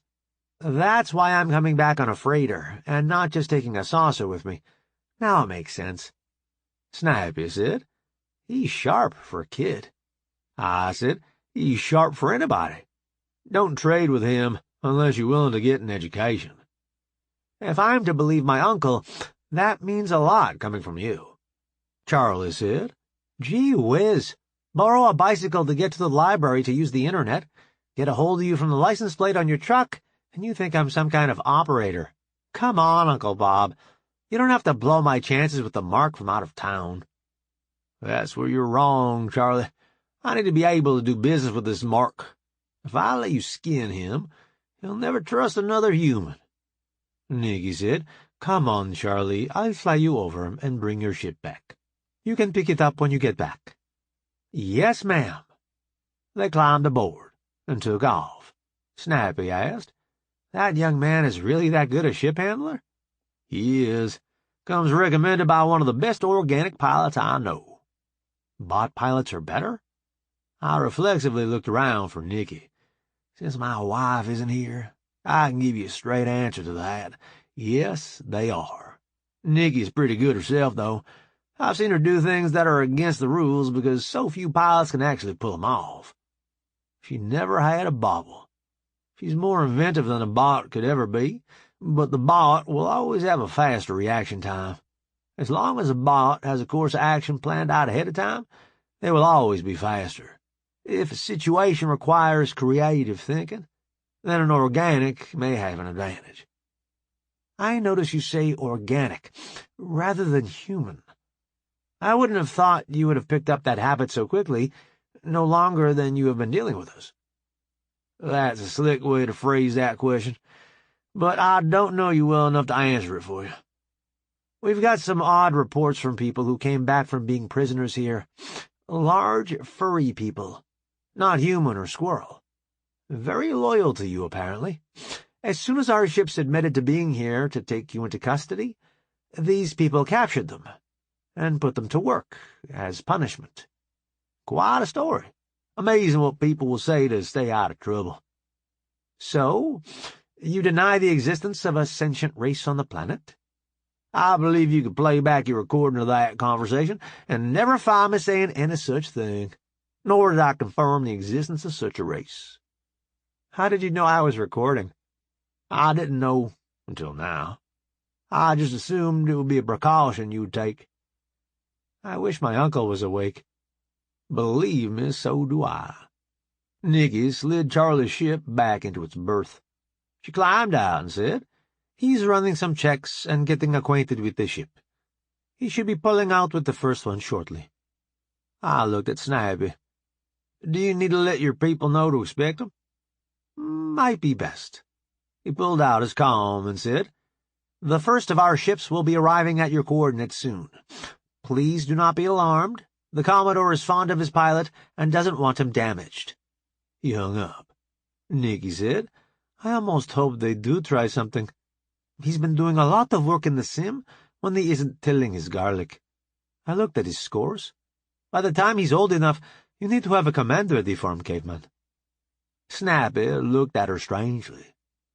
You think that child could have a chance against our fleet, when he only has the one ship to use? Nikki replied. He would also have surprise, and it would take your officers a bit to believe that the dumb monkey could fly as well as he can. Outnumbered as he is, he wouldn't be able to defeat them, but he would have a very good chance of upsetting them long enough to get back here without any damage. I said, I hope he has a quiet flight. We've had enough drama. My comm rang. I looked to see who was calling. Yes, Dingus, that ship is supposed to be rendezvousing with the Squirrel Fleet. I should have called to let you know, and I didn't. Charlie is flying it.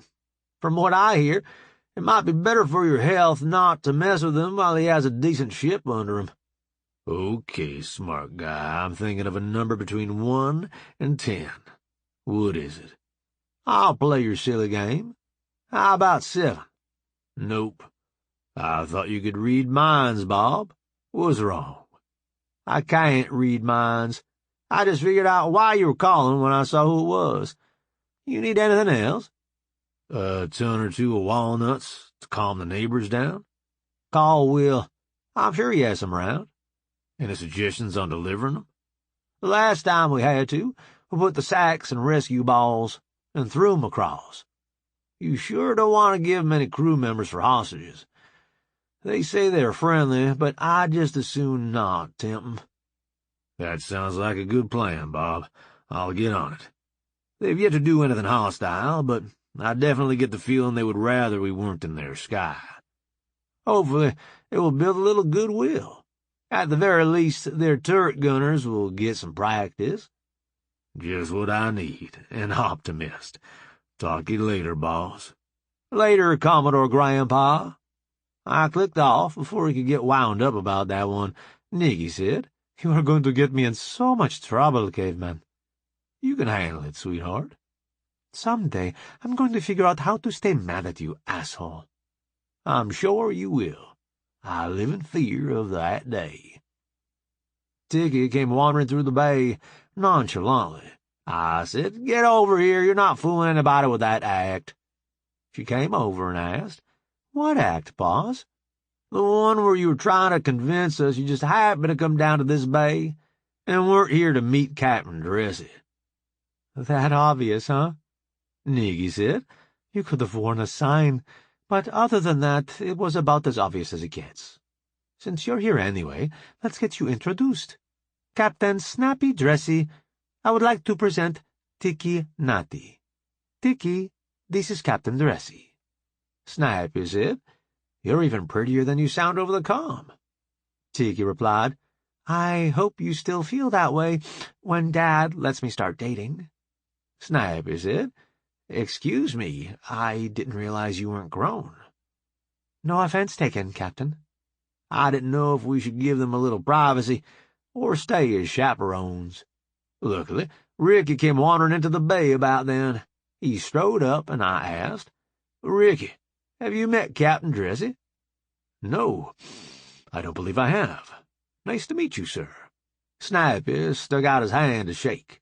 Nice to meet you as well. Tikki and I have been talking over the comm. Since the Commodore doesn't have one that connects to our network, let me assure you, I mean no offense, I wasn't aware she was underage. Just until next month. I can't believe she used that on you. She must think you're something. Snappy looked at Tikki with a perturbed expression. She said, Oops, busted. Snappy looked over at me.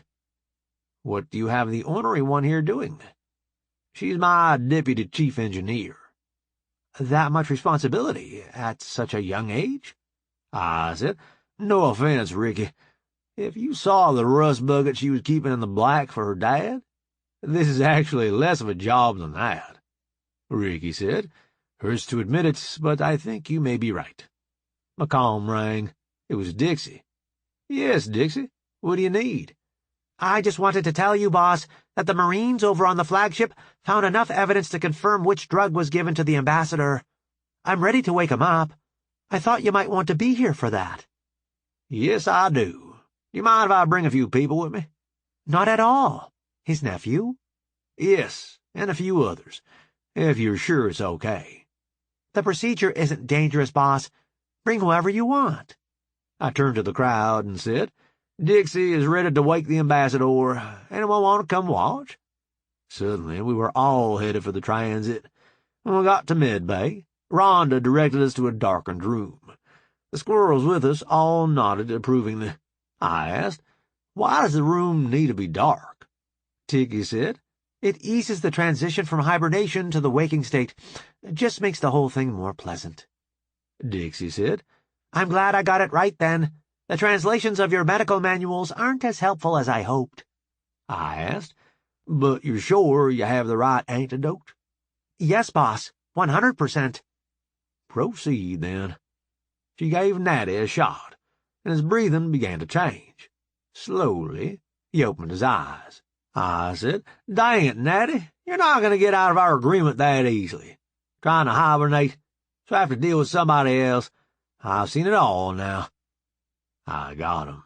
He started in. It wasn't like that at all, Commodore. I didn't do this to myself. Someone did it to me without my permission. I was assaulted. Snappy said. He knows that, Uncle. He is just, what is their expression? Yanking your chain. Snappy? What are you doing here? Came to rescue you, Uncle. Seems the Commodore here beat me to it. I'll have to get all the details. But can that wait? I need to find the little squirrel's room, and I'm more than a little hungry. Going into hibernation without any prep is not good. Dixie guided him to the facilities, and then we headed for the galley. Once he had gotten himself around some breakfast, Natty said, a fellow I thought was loyal to the rebel cause snuck up behind me and dosed me up. The next thing I knew, I was waking up in your medbay, Commodore. How did you figure out you needed to rescue me? We thought something must be wrong, when instead of you, a shipload of troops showed up for the second negotiating session. They seemed to want that fellow whose diplomatic immunity revoked. After we took care of him, we went ahead and recaptured your ship for you. But we weren't sure which chemical they had used to put you to sleep, so we had to wait to wake you until our Marines found out what was used. Several of your ships on patrol nearby had mutinies, and they came here to punish us for taking your flagship. Your nephew let me know that they were on their way, and we were able to receive them properly. Snappy showed up with the fleet to take the ships back, and decided to be cute and slip into the system in a surveillance ship. We had him stunned and caught before we realized he was friendly. I think that about catches you up. The ambassador said, Commodore, there are holes in that story I could drive one of your semi-trucks through. Snappy said, I can fill you in on the details later, Uncle. He's telling the truth. I have no doubt of that, Snappy. He isn't telling nearly all of what happened here, though. Nikki asked, what is it that you wanted to hear that he didn't tell? For one thing, what possessed him to take the flagship?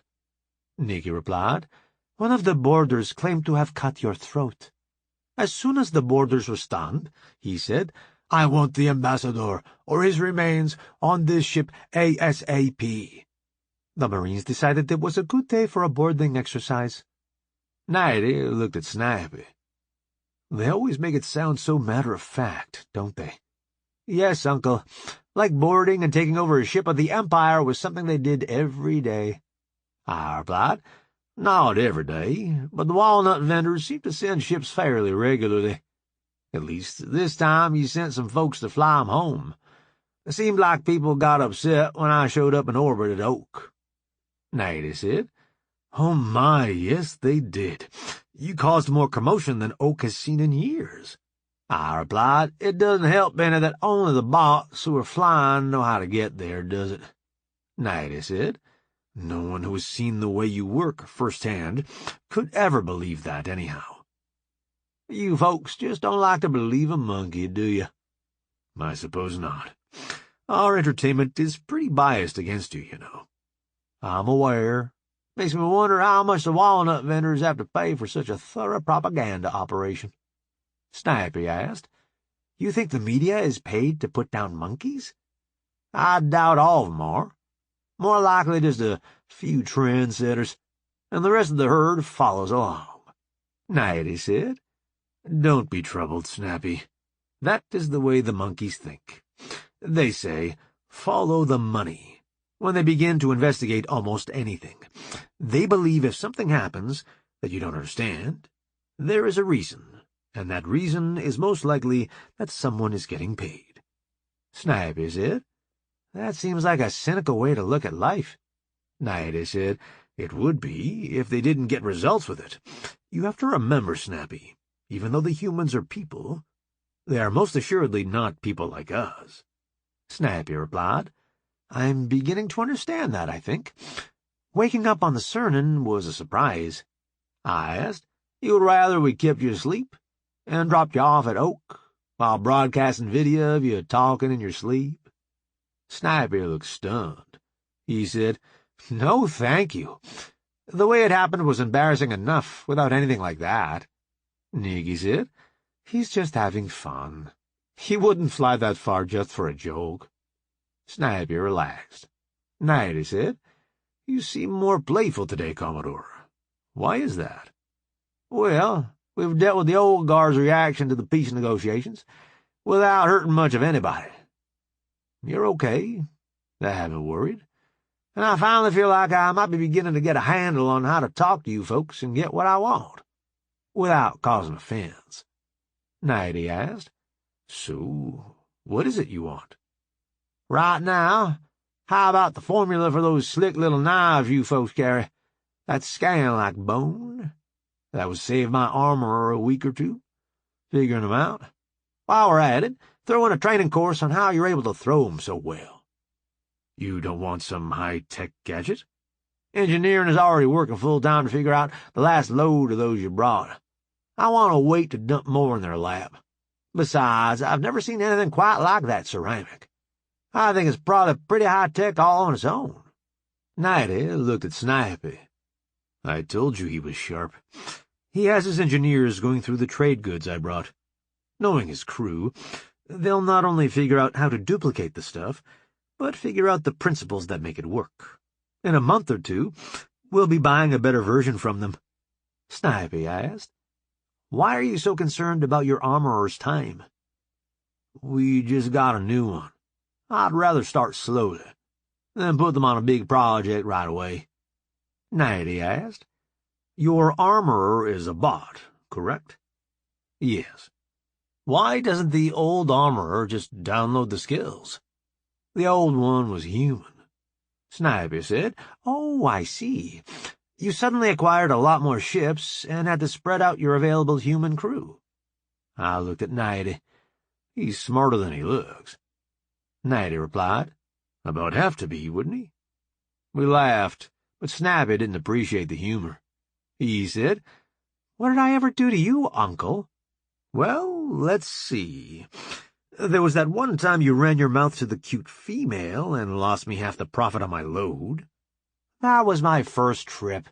Are you ever going to let me forget that? No, I don't think so. I asked. So, do you have to wait for more minders before you start negotiating again? Or can you proceed without any? I think I should get in touch with my government and get some guidance before I give you an answer to that. I would be fine with continuing talks as long as you don't bring in the, what did you call them? Grannies? They'll be flattered to know you think so highly of them. Is there a place I could have some privacy while I consult with the folks back home? Feel free to use my ready room. Snappy asked. Won't you record what is said?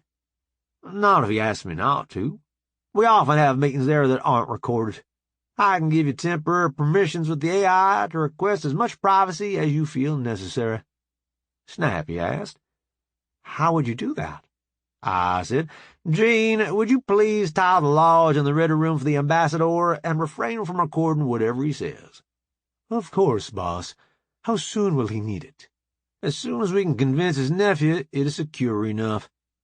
The younger Captain Dressy doesn't think that I can be trusted.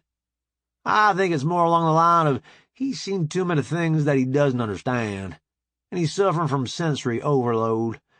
I really don't think he intends any personal slight, Gene. That's good. I'd hate to have to misfile that footage of him talking in his sleep. Nikki said, When did you start working on humor, Gene? When Mr. Topper got promoted to XO, he suggested it might be useful for interacting with the boss. Did I use it mistakenly? Not at all, Gene. You did well. Snappy looked back and forth at Nikki and me. He said, The AI that runs your ship is working on a sense of humor? I said, apparently. Is that a problem? I suppose not. It's just so different from anything I've seen before. We took him to the ready room and made sure Gene had the security set the way they wanted it.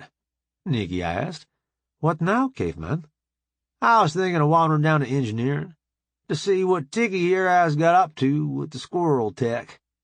Tiggy said, We're really just getting started. There were a few things that I recognized that I was able to figure out how to make with our printers, but most of it is going to take some study. I noticed you didn't speak up when we were discussing the ceramic and those knife blades. Is that because you already know how to make it? Or because you've never seen it before? Never seen it, boss. Don't even know where to start to figure it out. So Jackie doesn't have a chance at it? I asked Lackey to help. She knows how to get into some secret files that may be able to give Jackie a clue. As long as she doesn't leave any traces that lead back to us. Boss, she was world-class before she got caught, and the government trained her on what she hadn't figured out on her own. If she can't get it safely, it can't be gotten. Sounds like you've got it under control. Is Frank behaving? Lackey has been checking all the bots' code, before and after they are around him. She hasn't found any changes yet. That ought to be enough oversight. You do realize that in your copious free time, you need to be designing your father a survey ship, don't you? No, I guess I didn't. I thought you were planning to give him midnight. I think we can do better if we optimize for survey instead of just a spy ship. You're probably right. Besides, midnight is small enough Dad would be wanting to get out and do foot surveys before he had done enough prep work. That's one thing we surely don't need.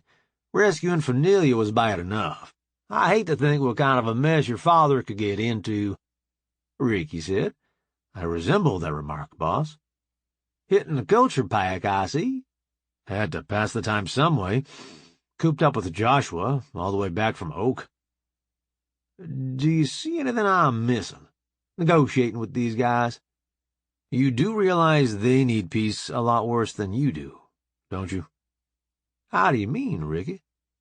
With your crew of bots, you could build enough ships to wipe them off the face of the galaxy without breaking a sweat. They couldn't produce ships anywhere near that fast, because first, they would have to convince themselves that they needed them. I would have a hard time coming up with enough crews, even if I did build the ships. Besides, I have zero interest in trying to run an empire, especially one composed of squirrels. Ricky said. I know that, boss. I even think the captains Dressy know it. They have to convince people who have never met you. That's harder. So you're saying I need to act like I want to be emperor, even if I don't, just for negotiating position? I'm saying it's a tactic you could use, if you need to. I don't think it will work on these two, but if their superiors start butting in, it might be helpful. I'll keep it in mind, but I have to say I don't like it. What if they call me on it? Then I have to back it up, and I don't want to do that. Nikki said, You don't have to come out and say it, caveman. Just lead them to believe you might be willing to do it. if they don't get over their craniorectal inversion. I still can't say I like the idea, but I'll keep it in mind, Tiggy said.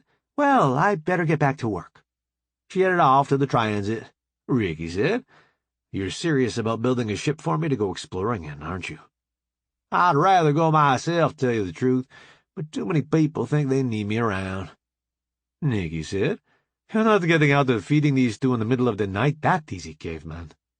See what I mean? Ricky replied. I doubt she got in that condition all by herself, boss. I suppose you're right. Responsibilities. Next thing you know, she'll be wanting me to act like a grown-up, all mature and so forth. Ricky said. She can want. What I've seen of you so far, boss, I don't think you'll have much success. I better go act like I have a purpose in life. Later, boss. Mrs. Wilson. Nikki said. Bye, Ricky. I said, see you around. Nikki turned to me and said, What are you up to now? I thought the ambassador would get things squared away with his people back home, and I want to do some more negotiating. So I was going to hang around here, and it'll be handy. Seems like he's having more trouble convincing them than I thought he would. I'm not sure what to do now. You're saying a nap is right out? Well, knowing you, there wouldn't be much sleep involved, and I'd truly hate to get interrupted in the middle of the other. You might have trouble being diplomatic, you say? Sweetheart, if they pulled me away from you, I'd be likely to be plumb mean. We better not do that, then. Things are just beginning to work. We wouldn't want to screw them up. I guess we could wander over to the bridge and see how things are going. You think Topper needs supervision? Nope, but I don't want them to think I forgot about him either. If they're still not off their call when we get done, I may have to hunt down that dog of yours and play some frisbee. He's supposed to be my dog, but I think everybody on the ship sees more of him than I do.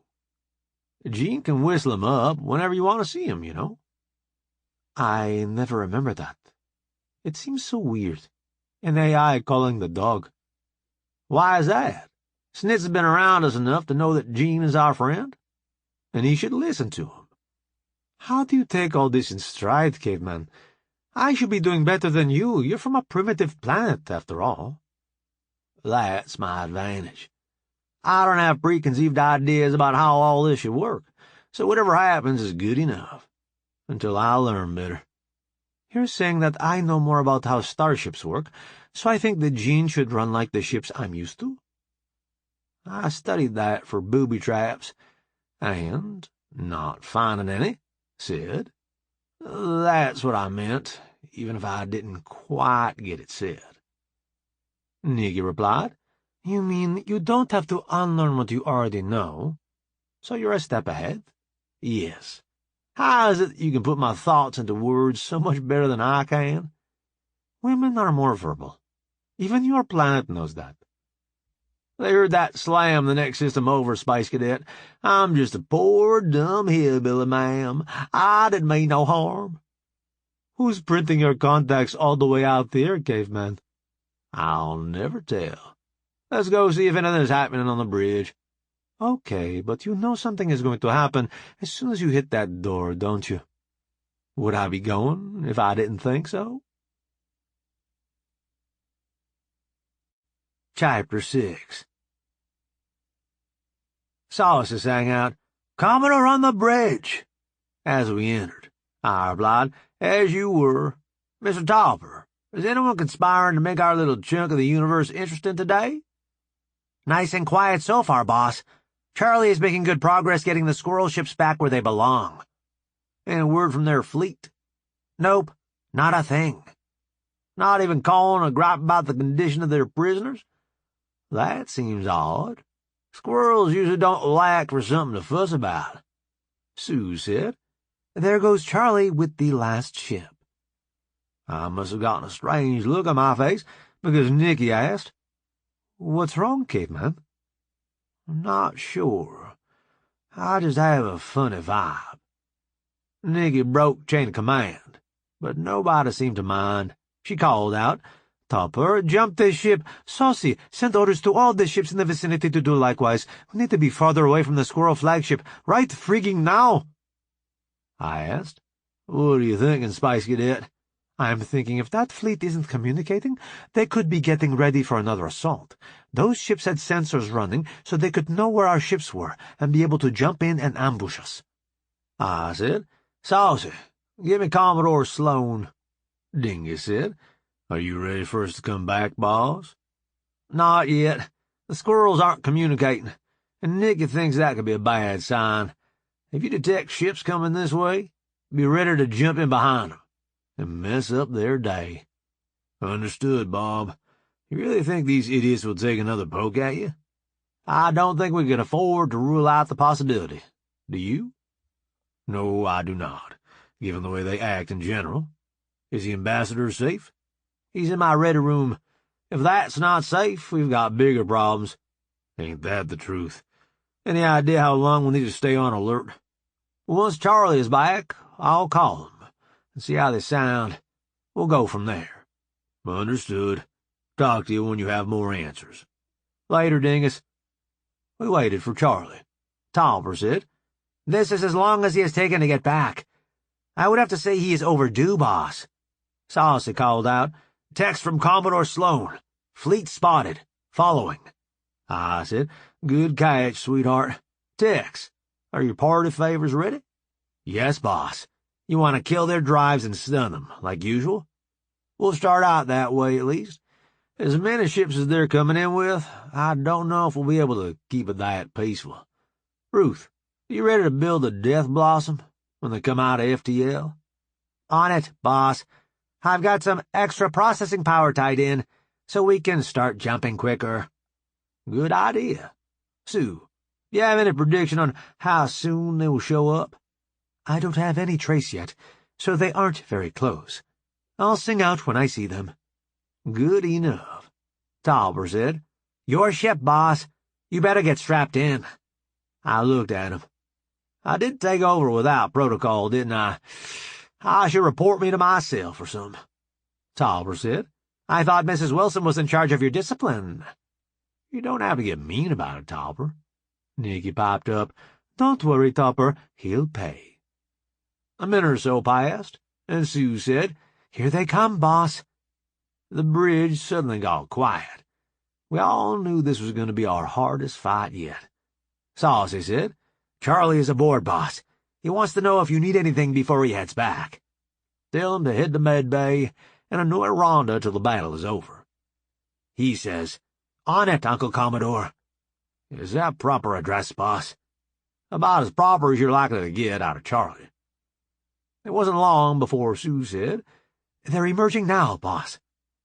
I was barely able to register the fact that 3 squirrel ships were targeting the space that Jean had occupied before. Then we were deep into the jump-and-shoot routine that Death Blossom required. Our first 2 or 3 targets went down easy, but then Ruth said, "Boss, there are too many. They had time to figure out what we were up to. They're jumping too." "Do your best. We have help on the way." We had a couple of minutes of hard fighting, especially since the squirrels didn't see fit to use drive killers or stunners, and were firing live ammo. 3 destroyers were knocked out of the fight, but Steve's Grissom was still in it. Just then, Dingus arrived with the cavalry, using the new sensors to emerge right behind the squirrels. Dingus's crews entered the fight right now. I'd almost begun to breathe when Sue said, "Boss, I have about 1,000 small targets headed for us." "Missiles?" "No, Marines, in suits. Looks like they intend to force a boarding." "Ruth, bounce." "No can do, boss. The drive needs time to recharge. Jean has a lot of reserve, but we got to the bottom of it." "Topper, do we have any destroyers free to stun these guys?" "Nobody who could get here without catching some of them in the disturbance when they emerge." "So, we're going to be boarded?" "Yes, boss." "Jean, are the ambassador and his nephew still in the ready room?" "Yes, boss." "Please secure it so that only a captain in our service can open it. Inform them they have to remain where they are for the time being. Saucy, Tell Jackie to issue the new carbines. Our guests will no doubt be stunner-resistant. On it, boss. Topper, how many Marines do we have to fight 'em with? Around 150. Have Scotty send someone to the brig to weld the sails shut. That will free up Angus and his boys to help. Your ship. I'm headed to the armory. Nikki, you're drafted. Your Topper's XO. Secure the bridge after I leave. Weld it, if you have the means. Topper said, Understood, boss. Nikki said, Damn it, Bob. Be careful out there.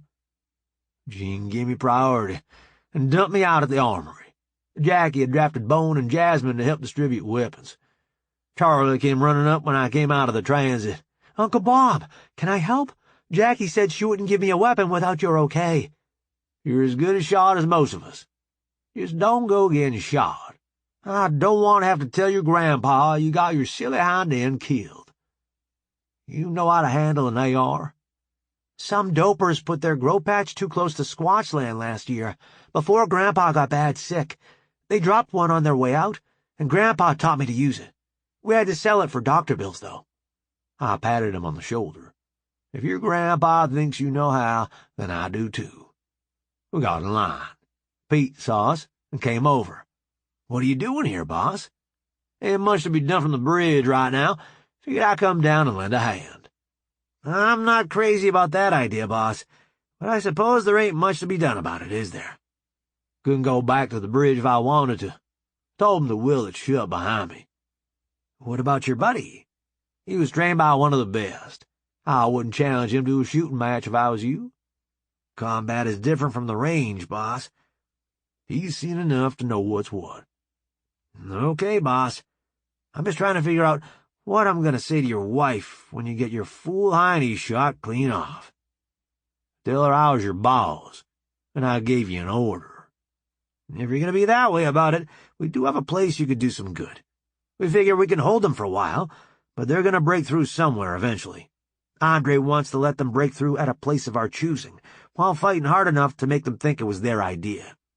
If we had you for bait, that would make them fight harder at the ambush site, and be more convinced that the breakthrough was due to their effort and not a trap.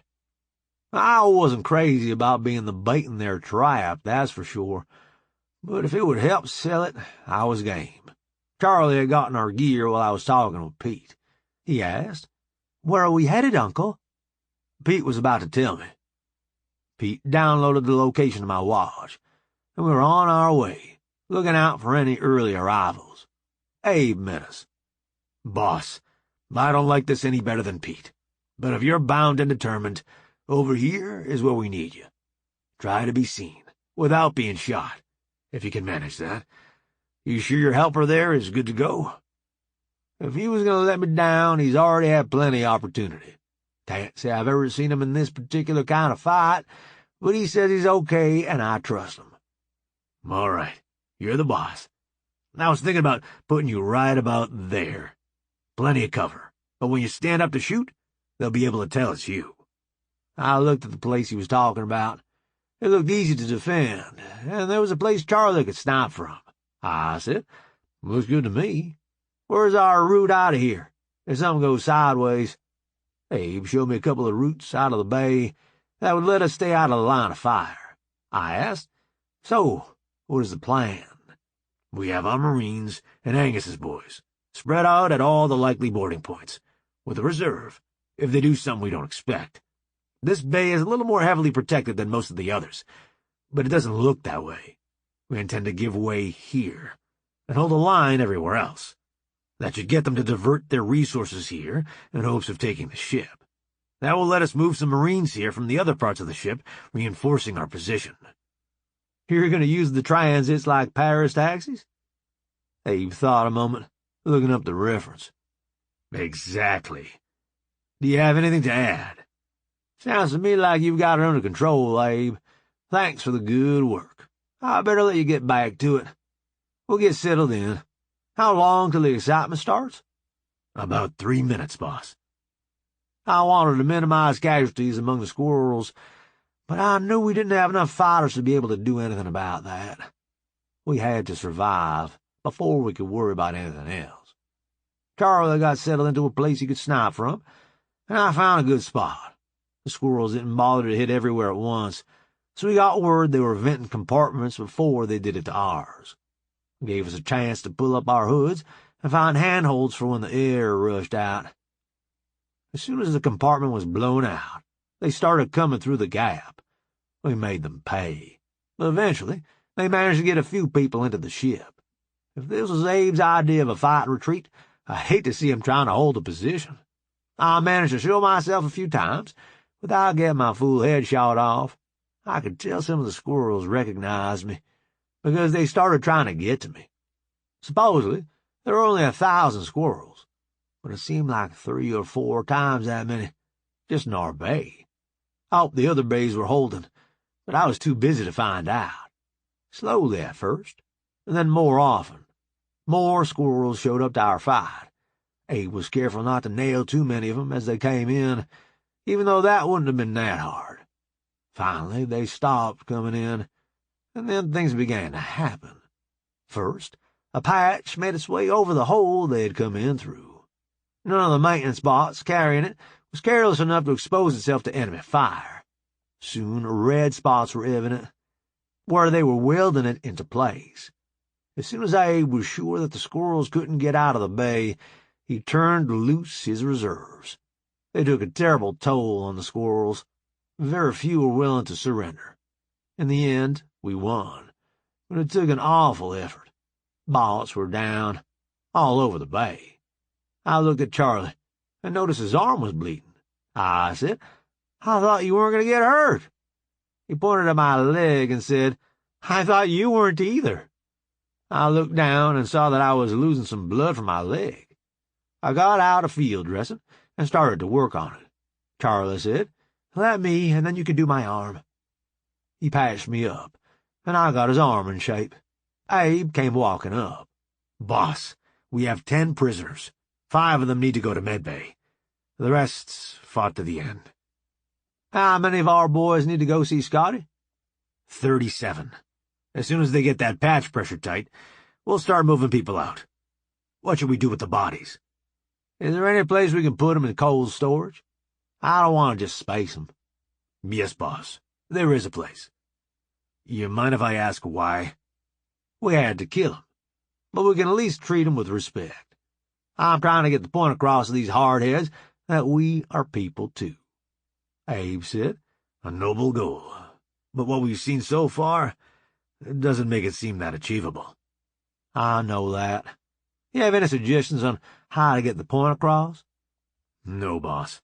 You've done all anybody could ask, trying to make peace with these idiots. Almost seems like they would rather fight. Stopping their fleet cold should wake 'em up, but I don't think it will. Seems like every move I make is wrong, and I can't figure out why." Abe replied, "Pretty sure that's above my pay grade, boss."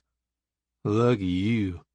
Abe took off to get started organizing the aftermath. I asked Gene, "Connect me to Topper, please." "Hey, boss. Good to hear that you're still sucking wind. My XO was pretty concerned." "She's not half as glad as I am. Did the other breaches get under control?" "Yes, boss. Compared to the bay you were in, everybody else had it easy. Yours is the last bay to report being back in control." "That was the plan. Lure them in here, thinking they could capture the infamous monkey, and then pound the snot out of him." Nikki's voice came over the comm. "So you didn't get hurt?" "I got a little boo-boo on my leg. It doesn't amount to much. Charlie got hit on the arm. I'm not sure, but I think his might be the worst of the two." "I should have known with you two together that you would wind up comparing injuries." "We had to patch each other up. The hull isn't pressure-tight here yet. Gene is pumping in air, but I'm sure we're losing some. Probably making it harder for the bots doing the repair to get it welded, just to keep us organic types something to breathe." "You had to cut your suits to bandage your wounds, didn't you?" "You would rather we bled out?" "You need to take the battle first aid course. There's a command to get the suit to open around the wound, in a way that it can repair quickly." "Now you tell me. I'll get on that as soon as we're back to something that looks like normal." Glad you're okay, caveman. Love you. Love you too. Tolliver asked. Anything else you need, boss? Nope. Talk to you later. Damage control must have gotten a good seal, because Dixie came storming in, looking for me. She said, Aren't Commodores supposed to be on the bridge, where they are protected? Had to bait Abe's trap, so he could catch all these squirrels. If they hadn't come here of their own accord, we would have been all day cleaning them out of the ship. That gave me a thought. I asked, Jean, are there any squirrels not in custody aboard ship, other than the ambassador and the crews from those 2 spy ships we caught? No, boss. But one of the people from the spy ships is doing something that doesn't look like it's in the best interests of the ship. Please direct whatever Marines are available to apprehend him, would you? Angus is already taking him into custody, boss. I notified him earlier. Good work, Jean. The rest of the crews are behaving themselves? Captain Dressy the Younger is pretty upset about being detained in the ready room, but other than that, no problems. Thanks, Jean. While I was talking, Dixie ran some kind of patching machine over my uniform. She said, That will hold pressure till you get a chance to change, boss. I pointed to Charlie and said, Don't forget my good help over here. She went over and looked at Charlie's wound and patched his uniform. Then she said, Both of you need to run by medbay to get those wounds taken care of, so you don't have to wait for them to heal naturally. Charlie and I managed. Yes, ma'am. In unison. Dixie said, Cute, but make sure you get to medbay. She took off to start working on prisoners. I said, We might as well get that over with, don't you think? Charlie replied, I sure don't want to wait till I get back to the planet. Grandpa worries about me. Seeing a wound like this would set him right off. We don't want to upset him. Better have it all over with before you go back. You mean make it like an old Italian car? Say what? An accomplished Fiat. I've failed to move air for a little bit. How long have you been saving that one? A while, I guess. It's one of Grandpa's. We went and got squared away. Charlie actually had to go in the dock for a few minutes, but they were able to run some gadget over my leg and put it right. I waited for Charlie to get out, and then I asked, You headed back? I was meaning to stroll through engineering and say hi to some folks, if you don't mind, Uncle. I don't know of any reason we've been moving the ship, so I'd say it's fine. Good. Janet gets lonesome, and Millie feels left out if I don't say hi to her, too. How do you mean Janet gets lonesome? Gee, Uncle, she left all her people behind to come out to the stars. What do you think I mean? Guess I hadn't thought about that, to tell you the truth. Seems like I mostly fix what's in front of me, and don't have time to think about other things. I can see how that would be. You've got a thing or two going on most of the time.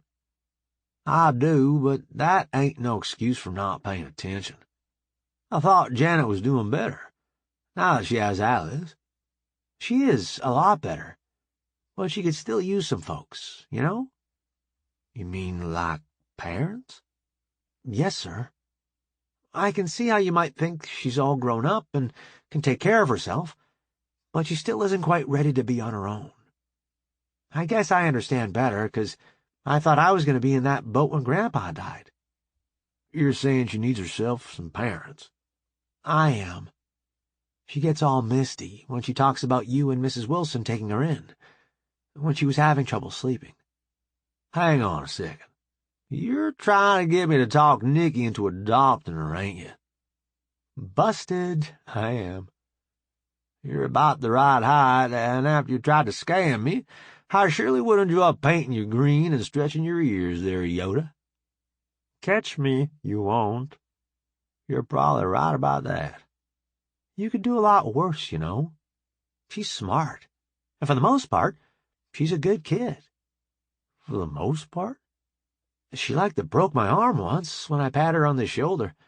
Thought I was trying to put the moves on her. I could see how that would make an impression. Listen, I can't promise you a thing, so don't get your hopes up. I'll go running your mouth. I'll see what Nikki has to say. That's all I can do. Thanks, Uncle.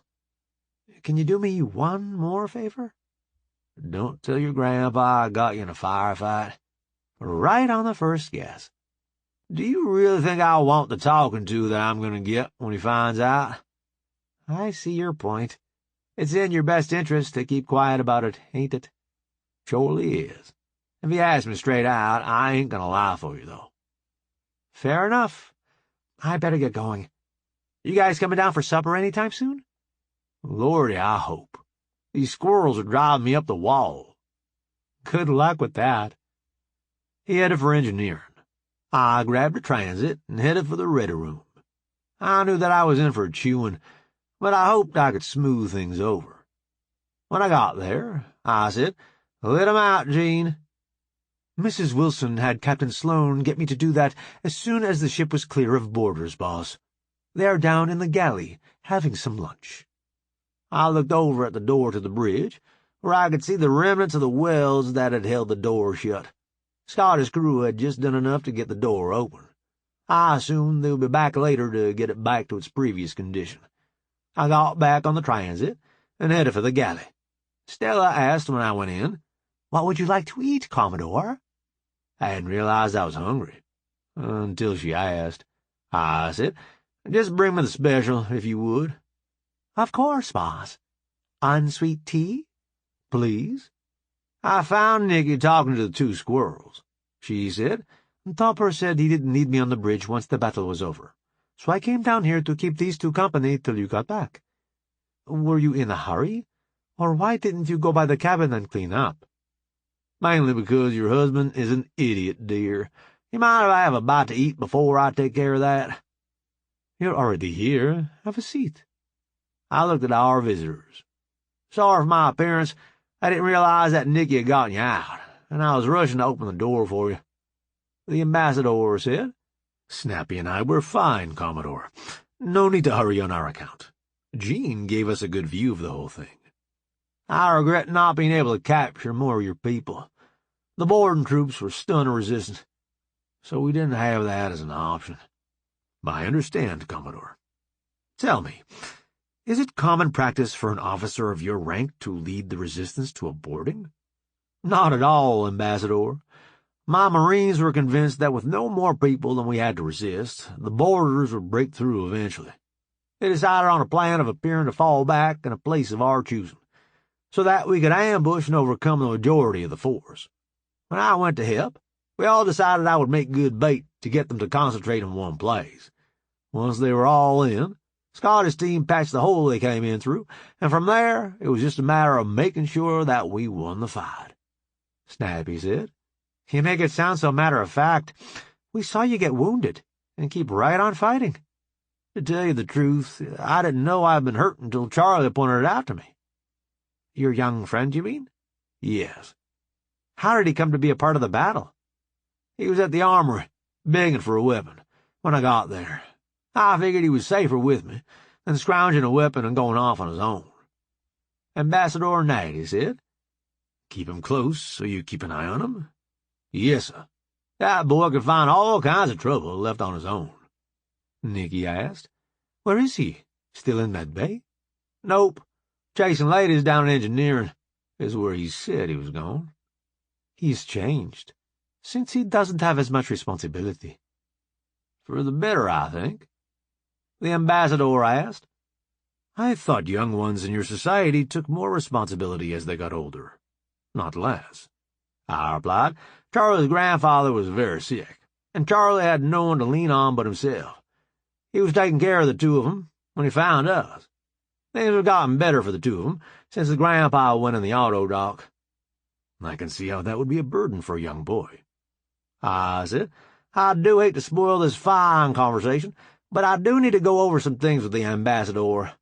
Natty asked, "Anything we can't talk about here?" "I suppose not. I seem to be in possession of your rather large fleet that I, truthfully, have no use for. Is there any way you could exert enough control over these folks that I'll be able to release their ships?" "Well, Commodore, that is a complicated question. I thought I had that kind of control before all this happened. I don't know how I could be sure that they weren't just putting up a good front. I do see your problem, but I don't want to hold these ships any longer than I just have to, Snipey asked. Don't you want more time to figure out our secrets? His uncle, the ambassador, replied. You obviously haven't spent much time aboard the Jean. If this crew doesn't already know all they can without details stripping our ships, I'll be very surprised. I said, I'll be sure and pass the compliment along to the crew, Ambassador. Still yet, we spent a lot of time and effort working out that non-aggression pact. Are you telling me you don't have the juice to back it up? I certainly thought I did when we were negotiating. Now I can't be so sure. How do you suggest we proceed, then? I enjoy talking with you, but if we can't be sure the results will be recognized, we could talk about something less important, don't you think?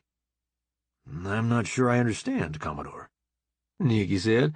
He means that he likes your company, but negotiating treaties is hard work, and he'd rather have a beer and shoot the breeze, if the treaties aren't going to be upheld anyway. Nighty said. That's reasonable indeed. Would it be acceptable for me to spend more time trying to get a straight answer out of the folks back home before we give up on negotiations altogether? Take all the time you need, Ambassador. I didn't mean to rush you. I just don't want to spend a bunch of time working out something that your superiors are going to ignore anyhow. I looked at Snappy. Do you have any idea how many of the folks in your fleet are old school, and how many want a peaceful settlement? He replied. Not now, I don't. I thought the whole fleet was ready for the change. Obviously, I was wrong. Nikki said. We have something that might help with that, if you're willing. What do you have in mind, ma'am? We have a training course that will enable you to tell when someone is lying to you. Of course, it is designed by monkeys, to be used on monkeys, so it may not work perfectly for you, but it would have to be better than nothing. That sounds very helpful. How soon would I be able to take it? I said, let me check with a few people, and I'll be able to tell you. Excuse me. I pulled out my comb and called Haffy. Yes, boss? Do you know enough about squirrel physiology to know how to set up one of our teaching machines for a squirrel to use? No, but Dixie has been through all those medical files we captured. I'm sure she could make it safe. Thanks. Sorry to bother you. No bother, boss. Talk to you later. Bye. I dialed Dixie. Hi, boss. Get yourself banged up again already? No, I didn't. Do you think you could set up one of our training machines to be safe for a squirrel? Not a problem. The biggest issue is the head harness. Their ears lay right under one of the straps. Can you fix that? Already did. I figured this problem would come up sooner or later, so I went ahead and had some harnesses printed that will be more comfortable. Good work. You want him in med bay, so you can monitor his responses better? Might be best, since this is the first time we're trying it. I don't remember this much fuss when I tried a squirrel course. It was different. You were using a machine designed for a human, and a course that Lackey had carefully gone over to make sure it wouldn't hurt you. This is a machine designed for a human, and the course hasn't been gone over. I'm sure Captain Dressy has a machine aboard his ship. Could Lackey go over the course for him, too? I'll get with her and see for sure, but I don't see why not. Thanks, boss. That makes more sense. I wasn't thinking the problem through. Couldn't be you're a little busy getting used to your new job, could it? I suppose that could be it. How soon do you need this? The sooner the better. We can't do much with the squirrel fleet until the good captain figures out who he can trust. Can I get access to his ship? Velma didn't seem to have much trouble. Ask her. Will do. I'll call when it's ready. Thanks. Talk to you later. Bye, boss. Chapter 7. I turned back to the group. The ambassador asked, What did you find out, Commodore? My chief medical officer will be happier giving him the course on a machine calibrated for your people. I told her to use the one aboard the ship you came in on. Snappy spoke up. My ship is secured. I'll have to go let her on. I replied. Keep your seat. My people have already been aboard. I'm sure they can get in again without damaging anything. How did they get aboard?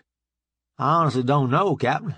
I do know she waved at me on her way off the ship while you were waking up. Natty said. I told you his crew was efficient. They had your ship figured out before you even woke up from being stunned. So they will have sensors as good as ours before long? The ambassador replied. His engineering staff will look at the principles we use, see where we aren't being as efficient as we think we are, and he'll be trying to sell us the improved model the next time we see him. Why do you say that, Uncle? You saw those weapons his people were using to repel the boarders, didn't you? Yes, I did. What of it? They are based on our weapon technology. His engineers only came into possession of one of our weapons 2 or 3 weeks ago. Our similar weapons are incapable of, what do you call it, Commodore? Rock and roll? That's one name for it, yes. And it is fully operational? One of the grannies tested it and couldn't find anything else to improve. What do you think? I think I slept better before I learned about you and your organization, Commodore. You make it sound like we're out to get you, Ambassador. You surely don't make my job any easier. You've got the folks back home so shook up, they can't decide if you must be an idiot, like the videos all say the monkeys are, or some kind of evil genius. Now, Natty, I ain't nothing but an old hillbilly trying to make a living out in these here wild stars. How is it you say, Commodore?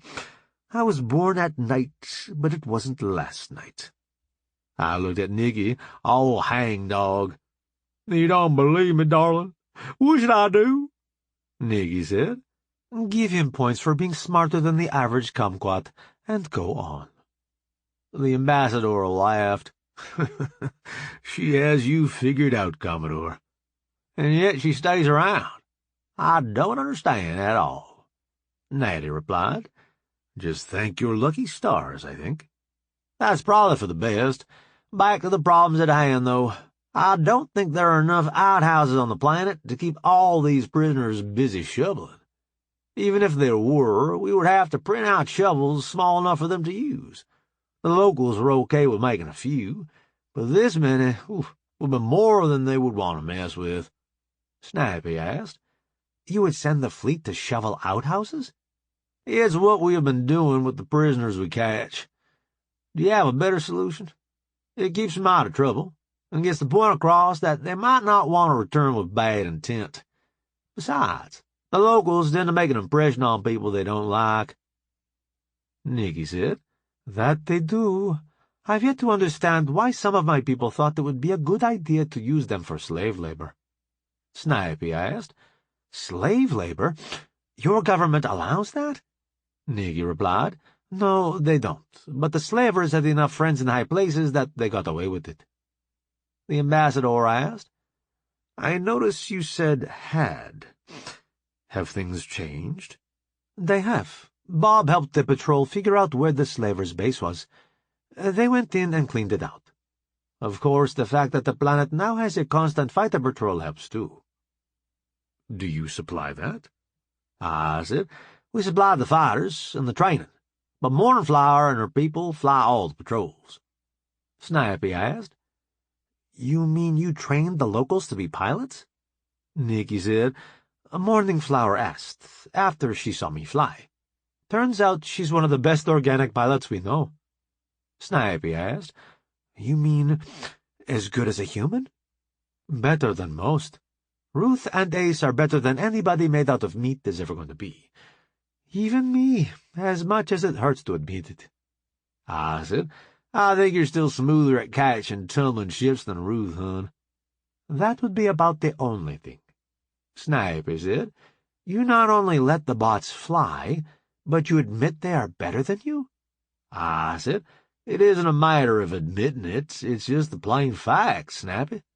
I've seen Ace do things with a ship I would have sworn were impossible. Your fleet is so different. It's hard for me to get used to. The ambassador said, You have to believe what you see, not what you were taught at the academy. You make it sound so simple, Uncle. You forget, Snappy, that I traded with these people for years. I've had an opportunity to come to understand them better. They are all like the Commodore? Not at all. The Commodore is one of a kind. He is, however, a product of a culture I have come to understand. He cares more about skill than he does about what sort of person you are. Snappy still looked like he had bitten into an unripe persimmon, but he didn't ask any more questions. We were saved from any more deep conversation when my comm rang. "Commodore Wilson," Dixie said. "Boss, we have the course Captain Dressy wanted, set up on his ship, whenever he is ready." "I'll bring him right down. Thanks, Dixie." "See you in a few minutes." "Later." I turned to Snappy. "Your course is ready, whenever you are." "Already?" The ambassador said. "Nephew, you need to get your mind around your circumstances. You're not on Oak anymore." We headed down to the bay where Snappy's ship was. Tiggy was there waiting. She said, "Haffy and Dixie are inside, ready to monitor you, in case you have a reaction to taking a human course. Lackey said the probability of that was very low, but not zero." She led Snappy onto the ship. I turned to Natty. "Ambassador, it's beginning to look like your crew is out of luck where she is concerned." "I do believe you are right, Commodore. Not like I'm going to have time to do any trading any time soon, anyhow." "You ever get tired of being an ambassador?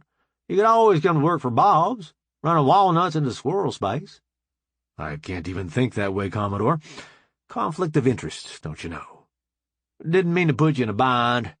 Don't you think you'd be able to get the fleet back and continue the negotiations?" "I'm not positive, but I think it's the other way around. The folks back home aren't going to back me unless I can get control of the fleet." "And accepting help from the infamous monkey isn't going to help your case a bit, is it?" "I'm afraid not, but thanks for the offer." Nikki asked, "Could you accept help from another race, not human?" The ambassador replied, "I'm afraid the bots are associated with Bob, as far as the folks back home are concerned." Nikki said, "That wasn't who I had in mind." I asked, "How do you plan to get Bugle and Elk aboard one of their ships?" "Don't they have cargo hatches?" Natty said, "Yes, they do. But what is it you have in mind, ma'am?" "I'm not sure. Something along the lines of having Bugle and Elk come and explain the joys of shoveling outhouses, and how that will be their future, until you and Bob decide that they have discovered the error in their ways." I said, "I doubt it will do much for the enlisted. They seem to be used to being treated like crap. The officers seem to resent being assigned to manual labor, though." The ambassador said, "I bet they do. Most of them haven't done a lick of hard work their whole lives. I'm still amazed they let Snappy into the officer corps." I asked, "Are you saying it is the privileged twits in the officer corps who are giving us trouble?" I think you could play back the recording of our conversation and never catch me saying that out loud. "I think I might be beginning to understand, Ambassador." Charlie came out to get aboard the saucer he had come in and head back. He came up and shook my hand. He said, "Please don't forget what we talked about, Uncle. It's important." "I won't. I'll handle that as soon as we get the ambassador squared away. Gene, please tell Jeeves to remind me if it slips my mind." "On it, boss." I looked Charlie in the eye. "Satisfied?" "Yes, Uncle Commodore, I'm satisfied. Good luck." "Fly safe, Charlie." He got aboard and eased the saucer out of the bay. The ambassador said, "If you have other things to take care of, Commodore, it's going to take Snappy and me some time to get things straightened out. You might as well go ahead." "Are you sure? Feel free to use my ready room if you need it. I'm sure Gene could find you some quarters, if that would be more to your liking. If you need privacy, just ask Gene to seal whatever space you're in." "Thank you. I'll get in touch when I know more." "Good luck." I turned to Nikki. "I need your help with this one, Spice Cadet." "Okay, Caveman. You look serious. Should I be scared?" "I don't think so, but we'll see. I led her to a room we'd used for secure conferences before. Once we're inside, I said, "Jean, tile the lodge, and please leave us alone." "The lodge is tiled, boss. Bye." Nikki looked at me, and I asked, "What is it, Bob? You're scaring me a little." "Apparently we gave someone hope, and we didn't mean to.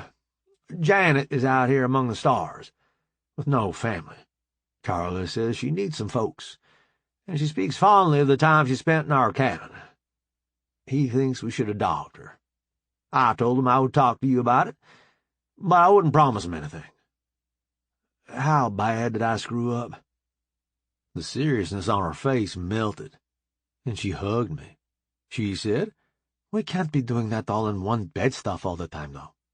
We need to get her a bed of her own." "So you're okay with it?"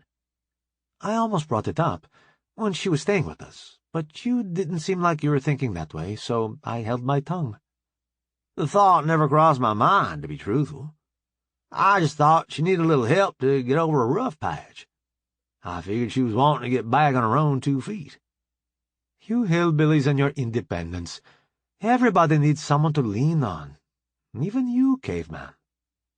"So you're telling me that I was the only moron that didn't think this was a good idea?" "I'm sure I never used the word moron. Out loud, at least." After the tickle fight, I popped the door and asked, "Jean, could you page Janet to this room, please?" "On it, boss." She must have been close, because she was there and nothing flat. "Yes, boss?" "Come inside, please."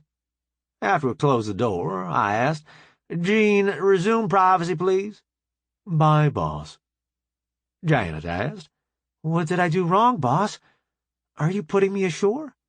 I replied, "Nope." I let that hang for a few seconds, till Nikki said, "Tell her, you big meanie."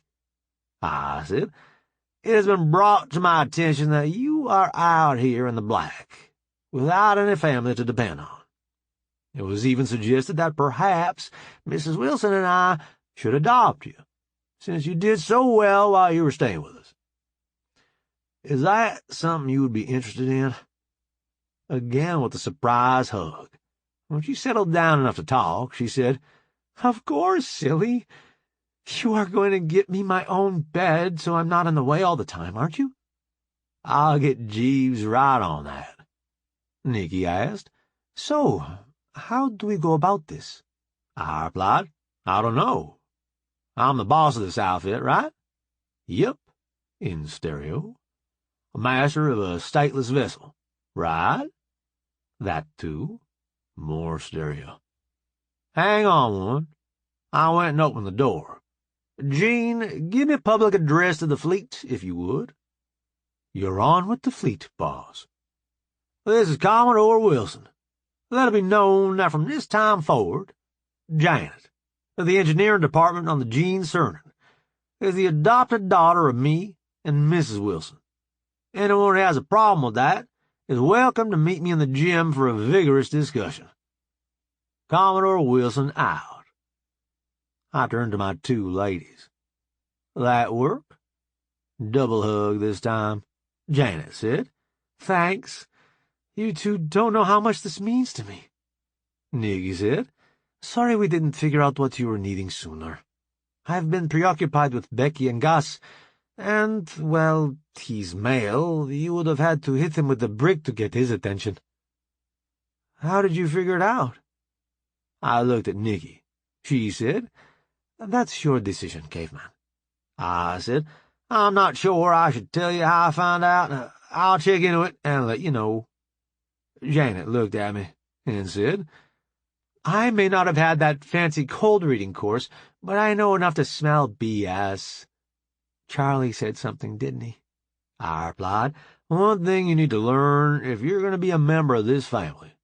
We don't rat out our friends." She looked at me and tilted her head. She said, "You're saying it was him, but you can't tell me that because he didn't say you could." I replied, "I'm middling sure you could play back a recording of that conversation and never find a place I admitted to that, daughter." Another hug. "You called me daughter." "What exactly am I supposed to call you, after I just told the whole fleet I was adopting you?" Well, I suppose so, but it still felt good. Nikki asked, "Should we call Jeeves?" "I don't think he's already working the problem, but we can check, if you like." I opened the door and said, "Gene, could you please connect me to Jeeves?" "On it, boss." Jeeves's voice came over the speaker. "Boss, the soonest I could get a crew from engineering to open a door to another sleeping room is later on today. Young Miss Wilson will have to go to her quarters to tell the boss what is hers and what is not. They say the two girls' belongings are too mixed for them to figure out." "Anything you might need my help with?" "No, boss. I've got it moving in the right direction. Not as quickly as I might like, but it's moving." "I figured you had it under control, but Mrs. Wilson thought we should be sure." "My track record from when I was bound to the squirrels isn't that good. I'm not surprised she felt the need to check in." "Glad you understand. Sorry to bother you." "No bother, boss. Talk to you later." "Bye, Jeeves." I put my comm away and turned to Janet. "You need to go by your quarters, young lady. The bot's trying to figure out how to move you, can't tell what is yours and what is Millie's." "I'm pretty sure there's some Aranda stuff in there, too," Nikki said. "I don't think that makes it better." Janet replied. "Oh, but it does. She brought lots of music from Earth." Nikki growled, and Janet was on her way. I said, "How are you going to explain this to Jimis?" "You aren't going to help?" "Your mother doesn't want me to have any contact with him, remember?" "Some days I just want to send Pete and Abe to fetch him, you know?" "I can see how you would, but that would cause more problems than it solved. Your mom never said he couldn't talk to Janet, did she?" "My mother doesn't know Janet exists, Bob." "Well, then, let 'em get to know one another. By the time your mom figures it out, it'll be too late for her to do anything about it." "How would I tell him?" "Jimis seems to be pretty squared away. Just tell him straight up. Don't try to be cute about it. I don't know about Commonwealth kids, but Earth kids can tell right away when you're working up to tell them something. It just makes it worse." "How would you tell him, then, smartass?" "Hey, Jimis, how are you doing? Listen, I've got something I need to tell you about. I hope it doesn't upset you, but if it does, we'll work it out, just like always, okay? Bob and I adopted a girl about your age. She was stuck out here in the wild stars with no one to look out for her, and we stepped up. It doesn't mean either one of us thinks less of you, but I can see how it might bother you. Her name is Janet. She's here if you would like to talk to her. Something along those lines, I think. Would that work with Jimis?" "I think it might, but first I would have to tell Janet about Jimis, wouldn't I?" "I suppose you would. Is that a problem?" "To explain Jimis, I pretty much have to have the talk with her, don't I?" "Aren't you already going to have to do that to explain Gus and Becky?" "I guess I am, now that you mention it." "Think about where she is from. I'd say the chances are good she knows more than you give her credit for." "That's true." "Any way you decide to go about it, you might want to get on the stick before the squirrels decide we aren't having enough fun and bring us another party." "You're just a barrel of fun today, caveman." Right on cue, Ambassador Natty came off the transit, waving a comm at me. "Commodore, my people would like to speak to you, please." I took the comm unit and said, "Commodore Wilson, what can I do for you today?" "You can return our fleet, you dastardly monkey." "Only too happy to. As soon as I find people to fly the ships who aren't going to attack, as soon as I turn them loose." "You don't trust our fleet officers?" "They've already attacked once during these negotiations. Why should I believe they wouldn't do it again?" "Because I say they won't." "That's nice. I don't believe we've met." "I am the Emperor of Oak, you impudent monkey." "I'm sure your mother is very proud. Correct me if I am wrong, but didn't you give the fleet orders before you sent them out here?" "I did. What does that have to do with anything?" "Were those orders to attack the first time they got an excuse?" "No, they were not." then I think you have trouble with getting your people to comply with your orders. Why am I to believe that they will suddenly decide to do as you say, after already countermanding your orders once? The stories I have heard are true. You are frustratingly logical. What do you propose? I've taken the liberty of training one of your officers in lie detection. I have hopes that he will be able to root out the members of the fleet who are trying to foment a war. You do not want war with us? I don't want war with anyone, Your Highness. War wastes time and resources we could use for better things. But you have reactivated the Commonwealth Navy. Only because I didn't want these good ships and bonds to go to waste. You have studied tactics and strategy until you can outfight any of our captains. All the better to send them home alive. It is harder to defeat them without harming them than to simply blow them out of my sky. Why would you expect me to believe all this? To tell you the truth, Your Highness, I don't. So far, I've met very few of your people who believed what I told them. I have no reason to believe you will be different. Yet you are willing to make agreements with the ambassador. He is one of the few of your people I have found it possible to make deals with. I have confidence that he negotiates in good faith. I do not, however, have confidence that you will hold your people to the agreements he negotiates. What are you saying? I'm saying, if you will give me your personal guarantee that any agreements I come to with the ambassador will be honored, I will be more than happy to continue negotiating with him. If you can't give me such an assurance, I'm afraid we are done here.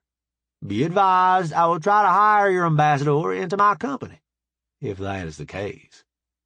You would hire him, even though he came to you without the power to form binding agreements? I would give him such power and send him right back to negotiate with you. Why do you think that would work? Nothing I've tried so far has worked. That would be something I have yet to try. You're saying you don't know if it would work, but you are willing to try it because you haven't yet? Your Highness, I've tried everything I can think of to make peace with you and your people. None of it has worked so far. I'm willing to try whatever I can to keep the peace. I just want to trade a few walnuts and get along. So far, that goal has been out of my reach. All I've seen from your people is a desire to start a war that I have no interest in. You could conquer our stars with the fleet you have. How can you say you have no interest in war? What could I do with it if I had it? A monkey trying to administrate an empire of squirrels? How is that supposed to work? You don't think you could rule the empire? Even if I could, I don't have any interest in that kind of work. Running a fleet of starships is enough of a headache, as far as I'm concerned. You expect me to believe you have no interest in our empire? As I said before, I don't expect you to believe anything I say. That seems to be something only a very few of your people are able to do. If you don't expect me to believe you, why are you still talking to me? I suppose I'm hoping to be wrong, and that you actually do listen. It's a weak hope, but it's all I have at the moment. You don't think it will work, but you still talk to me, hoping I will listen? Yes. If I can't get a peaceful resolution of all this, our people are going to be wasted in a long and bloody war. I'll do what I have to keep that from happening. Before you ask, no, destroying the fleet is not on the table. Why not? How would I be assured you were going to hold up your end of the deal if I did that? I destroy my ships, and you walk in and take what you like. That isn't a satisfactory outcome for me or my people. Why shouldn't I order the fleet in to destroy your fleet for you? Their performance so far would indicate that might be beyond their capabilities, Your Highness. If your people thought they could defeat this fleet in battle, why didn't they do it 50,000 years ago instead of resorting to trickery to get it mothballed? I don't think you could possibly be as sure of the outcome of such a fight as you want me to think you are. The captains of those ships were well trained, then. You couldn't possibly be as competent as they were. Well, I've beaten all their scores in the simulations. Why should I believe that? Perhaps the results your captains have had against me? You have been lucky, so far. Maybe you should have someone whose career doesn't depend on the fiction that your Navy is competent. Look at those battle records. Sounds to me like you've been letting your admirals convince you you're not seeing what you think you're seeing. What makes you think my admirals aren't competent? For starters, I'm talking to you over the comm, and not in chains at your feet. There are explanations for that. I think we had a translation error, Your Highness. Those are called excuses, not explanations. Well, I never! Buy the Empress some jewelry. That should take care of your problem. We jumped this ship into orbit around Oak, and back out again, without regard to your FTL suppression grid. That was luck, according to your admirals. How exactly does luck cancel out technology? The Emperor got flustered at that point, and took a bit to calm himself. Then he said, How do you explain your ability to jump in and out, then? One of my engineers found the software glitch that let your grid turn off our drive, and eliminated it. You folks depend on trickery entirely too much, I think. That makes no sense. Our grid works by suppressing the drive field itself. Why else would our ships be affected as well? Someone has sold you a bill of goods, Your Highness. Your drives have the same glitch built into them. We checked. How can that be? I would have been informed. About a system that has been in continuous use for thousands of years? It's entirely possible nobody in the Navy knows how it works either. The line was quiet for a few seconds. The Emperor said, You give me a lot to think about.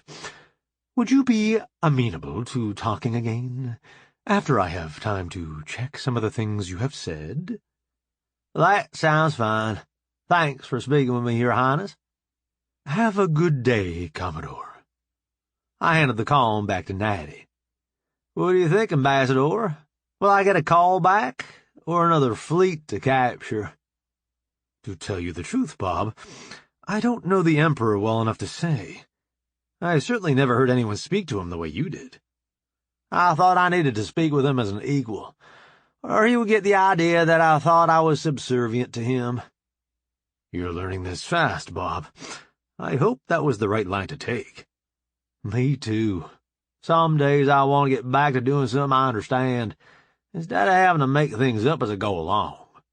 Nikki said, If that was making it up as you go along, I'd hate to see you once you get the hang of it, caveman. You turned them every way but loose. I was just trying to get him to realize the situation he is in. He's being told things that are demonstrably not true, but he doesn't think to question them. Natty said, I think you're right, Bob, but I don't know how well he will take being informed of the fact by an impudent monkey. None of your folks seem to be ready to step up and give him the bad news. You're right there. Hopefully he will take the time to check what you said before he sends more fleets. Is Snappy having any luck figuring out who he can trust in the fleet? He's gotten one ship squared away. It looks like it will be a time-consuming task. We could always give some of the officers he has decided to trust the same training he had, and let them assist in the process of vetting the rest of the fleet. I'll ask him about that. It sounds like a good idea. I better get back. Talk to you later, then. He headed toward the transit. Once he was gone, Nikki asked, You just talked like that to the HRIC of all the rodents? If I didn't, he would have thought I was subject to his authority, don't you think? I suppose. Just seemed like you were pretty rough on him. His fleet has been showing up here, and everywhere I go wanting to take me out. I'm a little tired of it, I guess. Do you think he paid any attention to what you said? I expect we'll know for certain in 40 hours or so. What happens in 40 hours? I'm guessing that's about how long it would take him to get another fleet out here if he decided not to listen. You don't think Murphy is finally going to give us a break, then? I've learned not to bet that way. It doesn't mean I can't hope for better results, just that I need to be prepared if I don't get 'em. What's next? I ought to go talk to Frank, but I surely don't wanna. Why not? I keep telling him he needs to straighten up, and he keeps finding ways to blow it off. If I can't get results, all I'm doing is undermining my authority. You don't think the new system is going to keep him out of trouble? We recruited him because he's the best we could find at developing innovative solutions to problems. It just never occurred to me that he would use that skill on us, too. He'll figure it out. Go by and see him. Don't let it get bigger than it actually is. You coming for immoral support? Hey, we're married. There's nothing immoral about it. Chapter 8. When I got to Frank's, there was a Marine out front. He said, "Hi, boss. Checking up on us?" "More like checking up on Frank. Is he behaving himself?"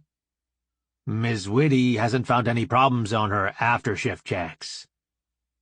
Something about the way you phrased that didn't sit right with me. I asked, "Is that because there isn't anything to find, or because Frank has gotten better at hiding his work?"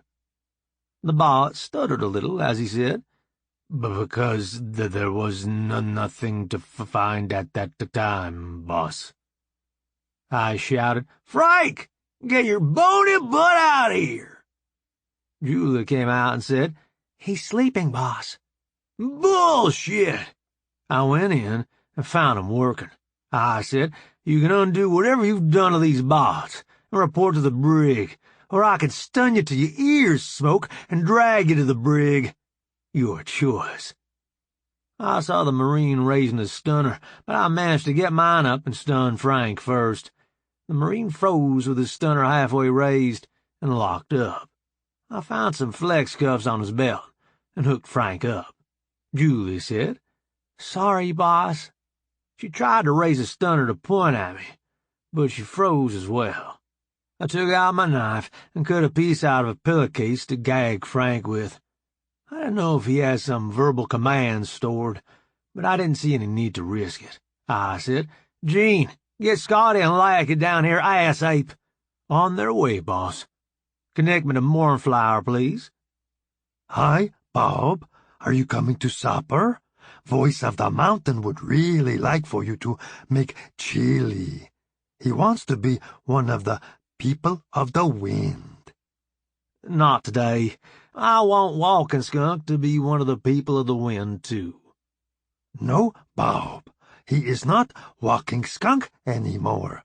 He is Voice of the Mountain." "The voice of the mountain speaks with a mighty roar."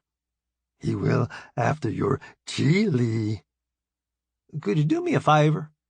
"Of course. You are Bob, friend of the Starfoot. What do you need?" "I have a fellow who needs to learn some manners.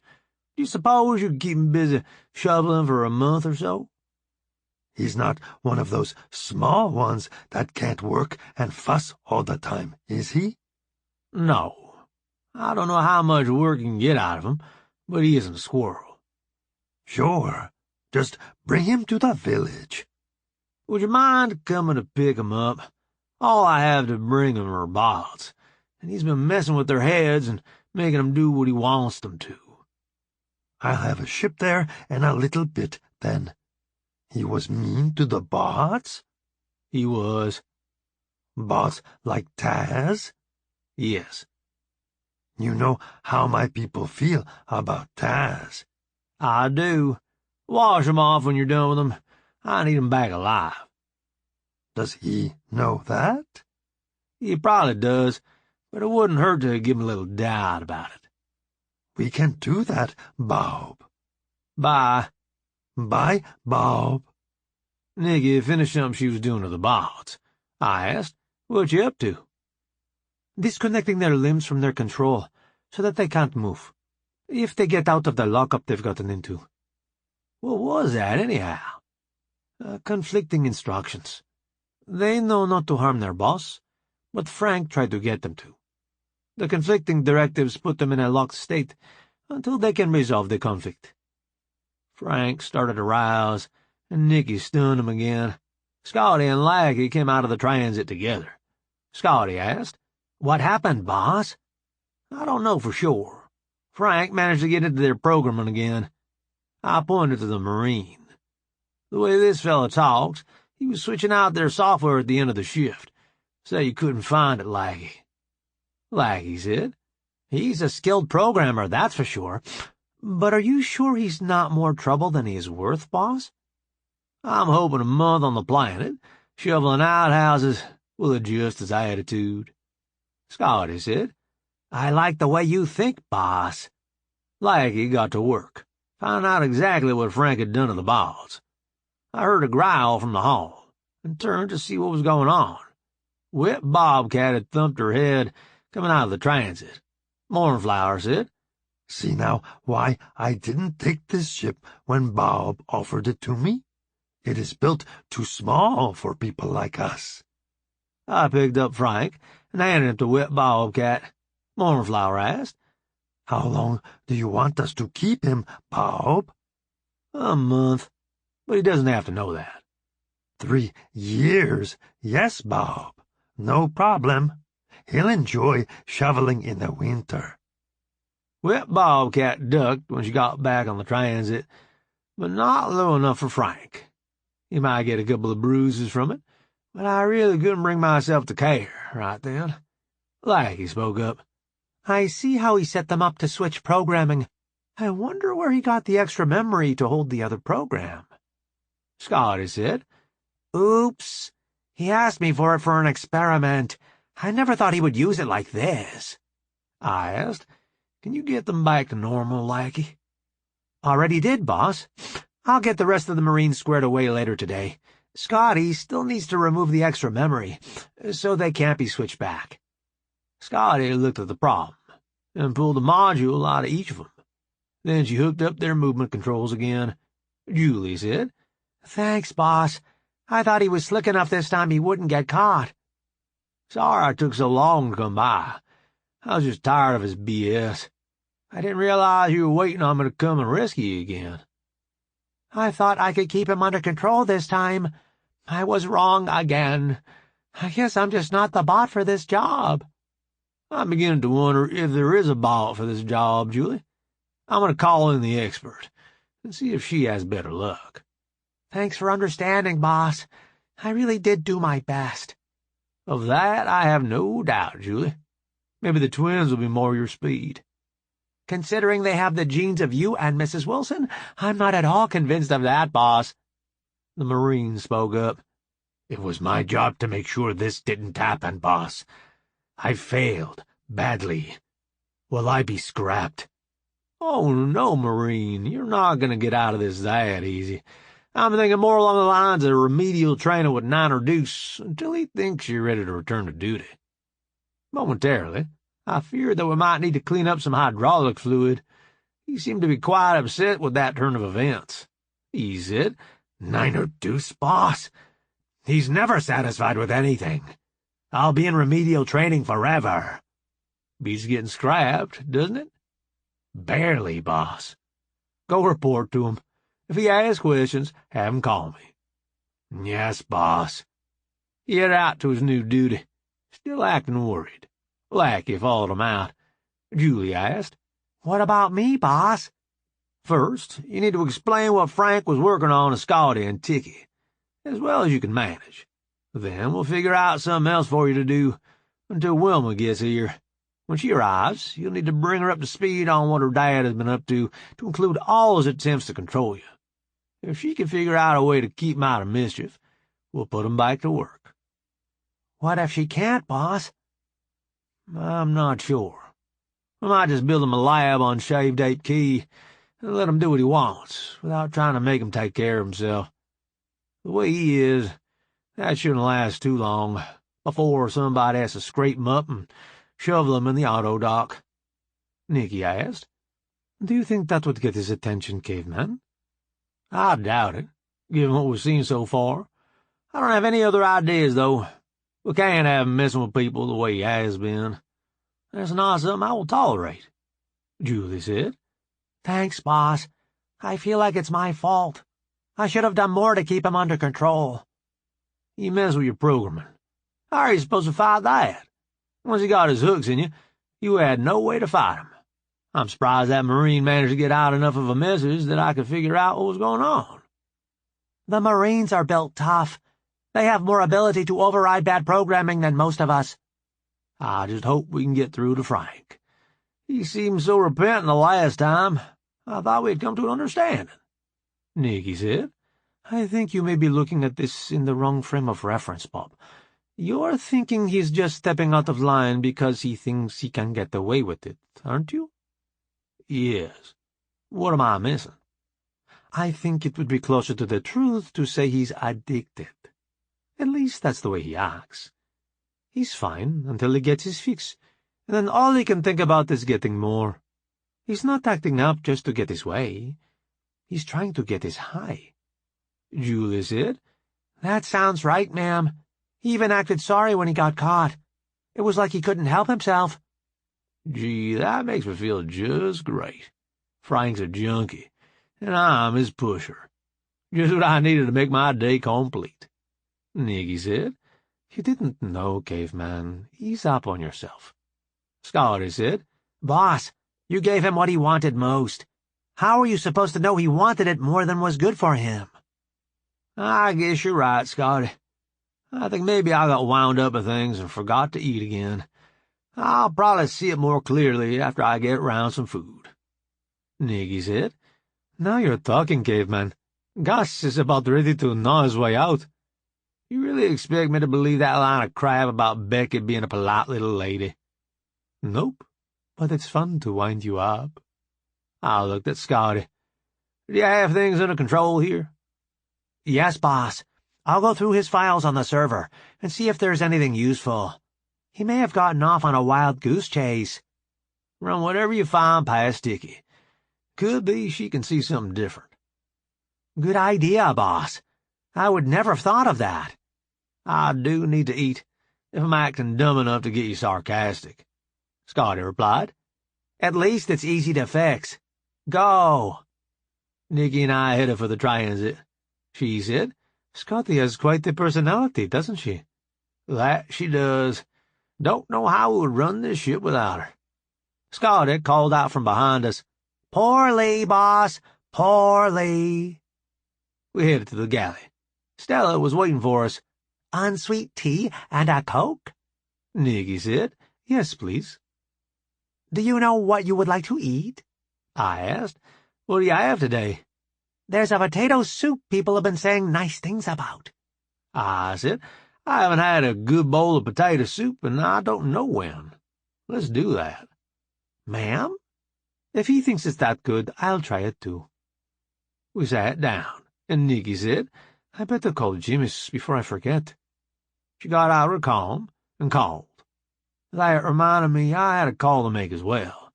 I called Max. Hey, Bob, what do you need today? First, I need to tell you you're grandpa again. Isn't it too early for Nikki to deliver? Yes, we adopted a girl named Janet. She's from that planet we found with the bad air. She left her family behind to come to the stars, and she wasn't doing too well on her own. Good for you two. When do I get to meet her? To tell you the truth, I've got no idea. Things here need to calm down before I can leave the system. Do you think you can get it back under control? It's a slow process, but I'm beginning to think it's heading in the right direction. I know you have more to talk about, Bob. You never call about just one thing. I need a couple of favors, I guess. Could you hold off on saying anything to your ex about us adopting Janet? Sure. I don't talk to her that often anyway. What else? I need Wilma Flanagan's phone number. I'll text it to you. There's something wrong with Frank? We can't seem to keep him squared away. I was hoping she might agree to come out and take over for the bot I have trying to do that job. Shady Oaks won't be happy to lose her, but she is the best person for that job. Hey, did you guys tell Jimis he has a sister? Nikki's working on that right now. Good deal. I wonder how he will take it. You're asking the wrong person, Max. I just don't know him well enough to guess. I'm sure I'll hear all about it the next time I talk to him. Was that all you needed, Bob? I think so. I know where you are if something else comes up. I need to go. I have supper on the stove. Gail is coming out, and I don't want to mess it up. Talk to you later, then. Bye, Bob. I got the text with Wilma's number and called the relay at John's. After I put the number in, it connected me. Hello? May I ask who's calling? Bob Wilson, ma'am. Sorry, Mr. Wilson. Your number didn't come up on my caller ID. There are reasons for that. Don't worry about it. Is my dad okay? That's a hard question to answer. Physically, he's fine. We just can't get him to sleep like he should, and he keeps finding ways to get around whatever we do to make sure that he takes care of himself. Gee, that sounds familiar. He's a sneaky one, all right.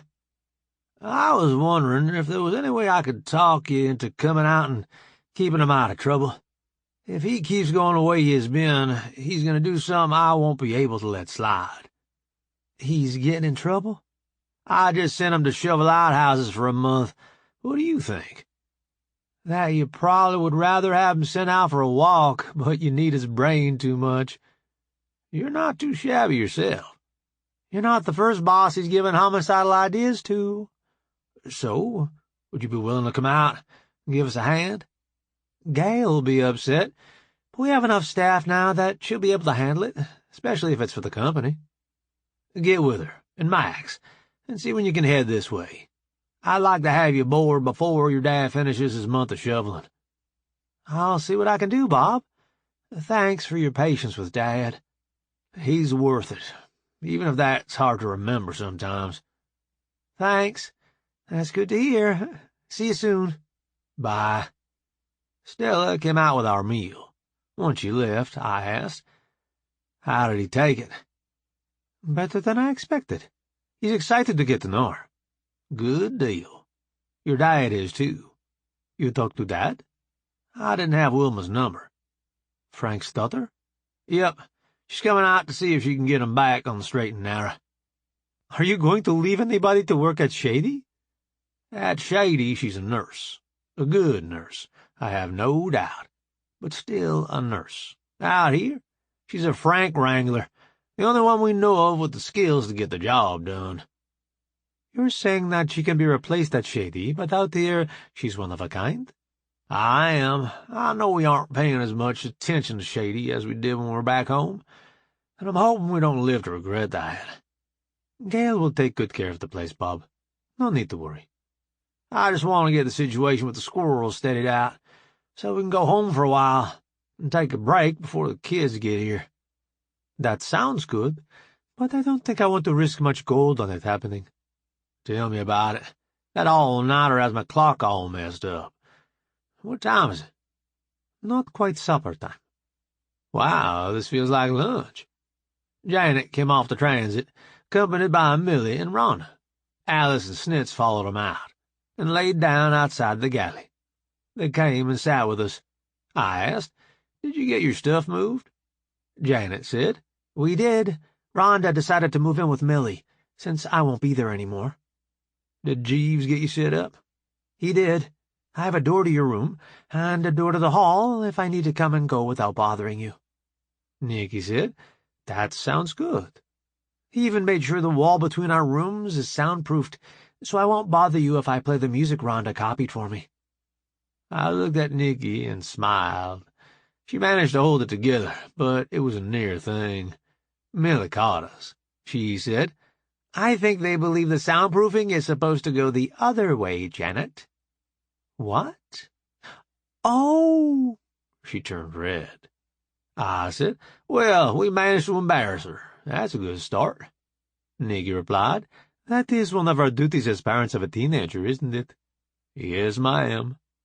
Rhonda said, you don't have to enjoy it quite so much. I looked at Nikki. You better not upset Rhonda, Spice Cadet. Your dad was cooking supper when I called. He said her mom was coming out, and he didn't want to mess it up. Rhonda looked at me. That's too cheesy even for a straight-to-cable movie. My stepsister is an alien. You've got to be kidding. Nikki sounded more robotic than Topper when she said, "Take me to your leader."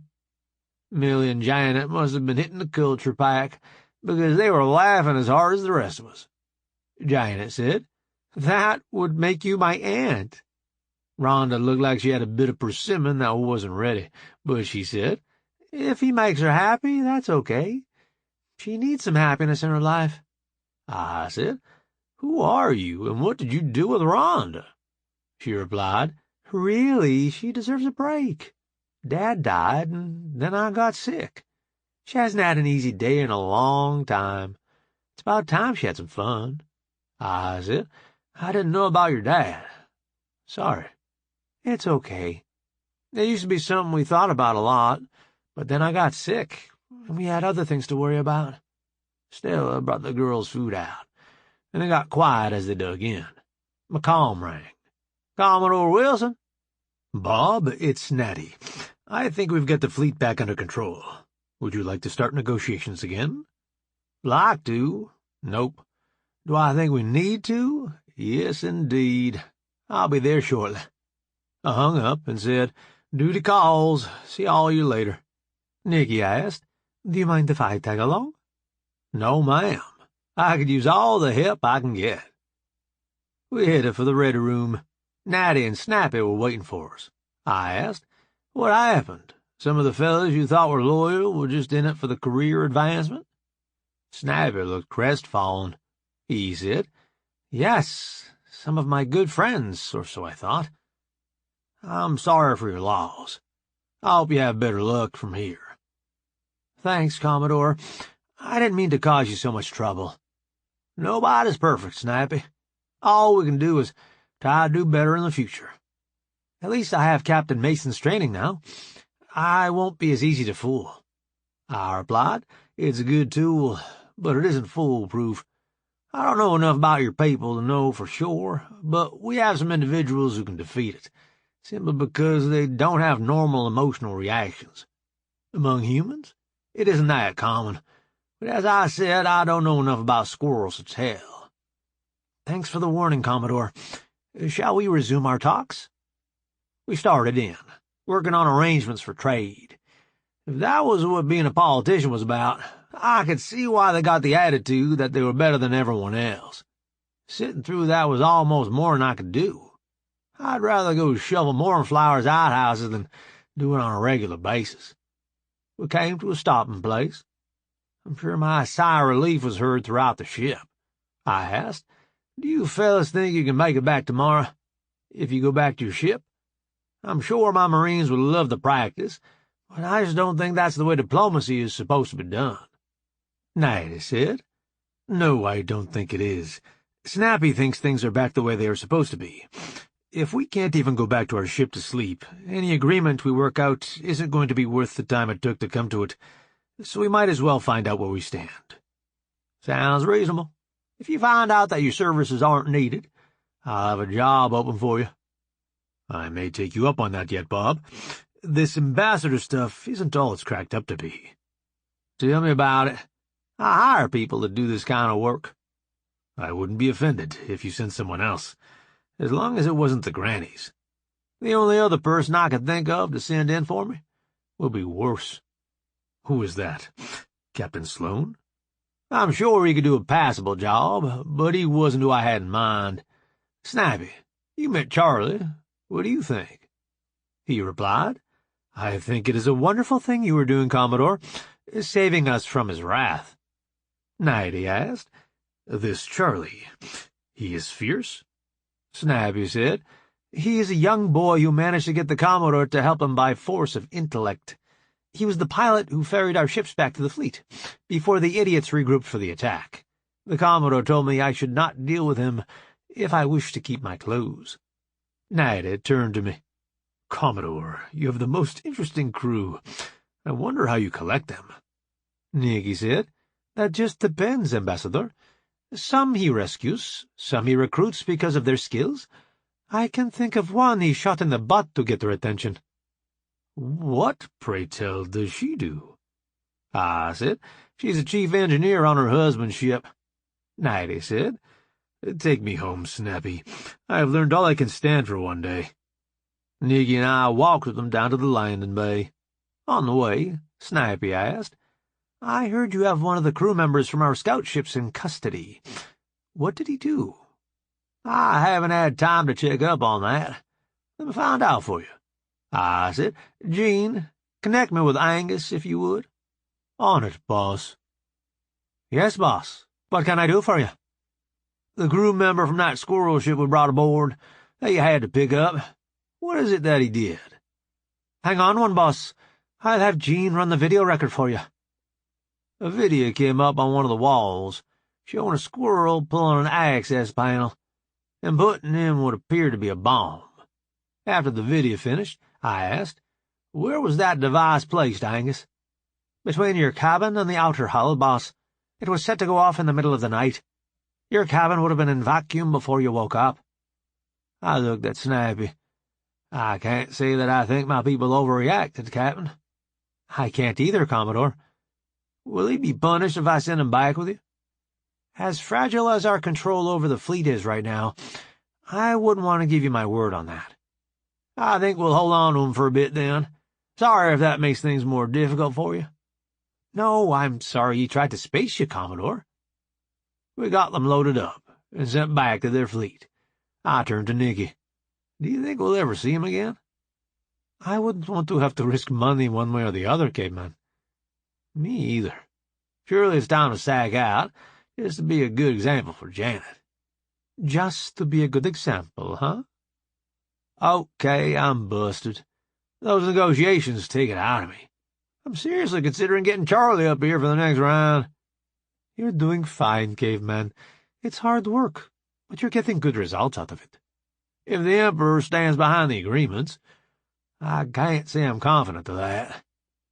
That's why it's so hard for you, isn't it? You think you're going to all this trouble for nothing. I think you may be right about that. Natty and Snappy really aren't that hard to deal with. There must be more to it. Sleep on it. Maybe tomorrow you'll see a new angle. Sleep? You tired too, Spice Cadet? Okay, maybe there are other things we need to do first. We headed to the cabin. When we got there, Janet said, Dad, I think Snitz wants you to take him to the grass room. He wouldn't go with Alice and me. I can take care of that.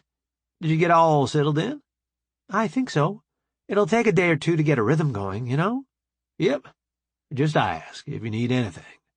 I will. Thanks again for adopting me. I didn't realize how much I needed some stability.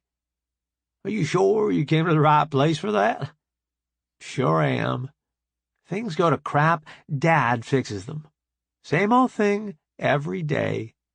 Thanks, I think. I took Snitz to do his business. Jim and Molly were at the grass room. I said, I know it isn't Sally anymore. What's the story now? Jim said, before she left, Sally told Gene to send me a text whenever he sees you head this way. I'm not sure how much I like the idea that I need someone looking after me. Just think of me as the ship's counselor. No offense, Jim, but you're going to need a long time in the dock to be as pretty as Troy. I guess you're right about that. How are things going? Mostly, I'm just worried that all this time I'm spending, working things out with Natty and Snappy, isn't going to amount to a hill of beans, because the Emperor isn't going to stand behind the agreements. I can see how going to all that work, when you can't tell if you're doing any good or not, would wear on you. What makes you think the Emperor won't honor the agreements? When I talked to him today, he didn't sound like he had any idea what had gone on out this way. I'm beginning to think he's just a figurehead, and people behind the scenes are actually running the Empire. Since I don't know who those folks are, I don't even know where to start to get an agreement I can depend on. How does their system of government work, anyhow? Danged if I know. I know they have an emperor, but I don't even know how he gets the job. Don't we have a bunch of training material we captured off squirrel ships? Now you're talking nasty. Trying to think like a squirrel makes my head hurt. Besides, how would I know if the course is the real deal, or just obfuscation to keep the junior squirrels from getting ahead? Look at you, using the big words. You mean some of the courses you already took were sabotaged to keep people from getting ahead? Yep, but it isn't just the squirrels that do that sort of thing. The Navy courses on fleet tactics are the same way. You have to know the right courses to take to actually learn anything. You suppose Lackey and Ticky could help you figure out which courses have the real info? You might have some there, Jim. I'll look into it in the morning. Just trying to help, boss. Thanks. See you tomorrow. Night, boss. Chapter 9. I made it back to the cabin without any excitement. Nikki felt the need for practice, so it took a while to get to sleep. Janet woke me in the middle of the night, saying, "I'm sorry. Is it okay if I come and snuggle?" "Sure. Try not to wake your mother." I got back to sleep, and it seemed like only a minute or two before Snitz was licking my ear. I got up and took care of my morning stuff and headed out to the grass room. Alice was happy to wait for Janet, so Snitz and I went ahead. I guess Jim had taken care of his duty to the ship the night before, since he didn't make an appearance. We headed on down to the galley. Snitz posted himself beside the door, and I went on in. Stella brought me some coffee, and I asked, "What would you like to eat?" Not ready for the question, I went with an old standard, a ham and cheese omelet with wheat toast and hash browns. "Sorry, boss, we don't have any wheat bread today. Will white toast be okay?" "Sure." I thought about how long it would take me to eat, and called Lackey. "Morning, boss. What can I do for you today?" "Could you meet me at my ready room in about 20 minutes? I have some questions about the squirrel government I'd like to run by you." "Sure, boss. I'll meet you there." "Thanks. Bye." I called Ticky next. "Morning, boss. What do you need? We're fresh out of quantum drives that let you be in 2 places at once before you ask." "Oh, dang. That's just the thing I need, too." "Seriously, what can I do for you?" "Could you meet me in the ready room in about 20 minutes? I'll need some squirrel input on a few things I've been pondering." "No problem. See you there." "See ya." Stella brought out my breakfast, and I dug for China. All that negotiating must have given me an appetite. I finished up, and Snitz followed me to the transit. We met Mingus and Wranglers on the way. Mingus said, "Boss, we've got something we need to talk to you about." I said, "Walk with me. I have people waiting on me." They fell in with us, and Wrangler said, "We got way ahead on picking out planets to check into, and we decided to work on something else until the survey crews caught up. We decided to look at old reports of strange craft being sighted, to see if we could get a better idea of when and where the squirrels have been." Mingus continued, "We found something we didn't expect, boss. We were able to match over 85% of the reported incidents to known types of squirrel ships, and squirrel fight patterns. Some are obviously misidentification of human vessels, but there remain a few that can't be explained by anything we're aware of." "You're trying not to tell me you found evidence of another non-human race?" "I wouldn't have put it quite like that, but that's the gist of it, yes." "Do you have any idea what part of the galaxy we should start looking for them in?" "No, we don't." "Go back and see if you can abuse the data enough to give me some ideas about these folks. Like if they act friendly. What part of the galaxy they call home. Come back when you have something I can act on, and not just some data that doesn't behave." "Yes, boss. Sorry to bother you." "No bother. I'm just curious what you thought I could do with the mere fact that we hadn't met everybody in the galaxy yet." "We were worried you might be upset that we had spent our time on a project you hadn't approved." "You are caught up on what I asked you to do, correct?" "Yes, we are. Quite a bit ahead, actually." "You found something useful to do with your time without having to be told, didn't you?" "I suppose. Not everyone would consider hunting aliens to be useful, boss." "We're flying around out here in a big old attention magnet. If there is another race out here, Chances are they'll find us. I'd rather have some idea about them before they show up. Thanks for understanding, boss. We'll get you some better results. Keep up the good work, you two. We got to the ready room, and Snitz and I got off the transit. Before the doors closed, I heard, "He wants us to work on it. I thought he would put us ashore for wasting our time."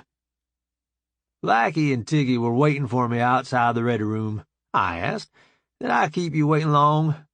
Blackie said, "It isn't even when you said to meet you yet." "That's good. I got to talking with those two. Thought I might be running late." Tiggy asked, "Anything important?" "Could be.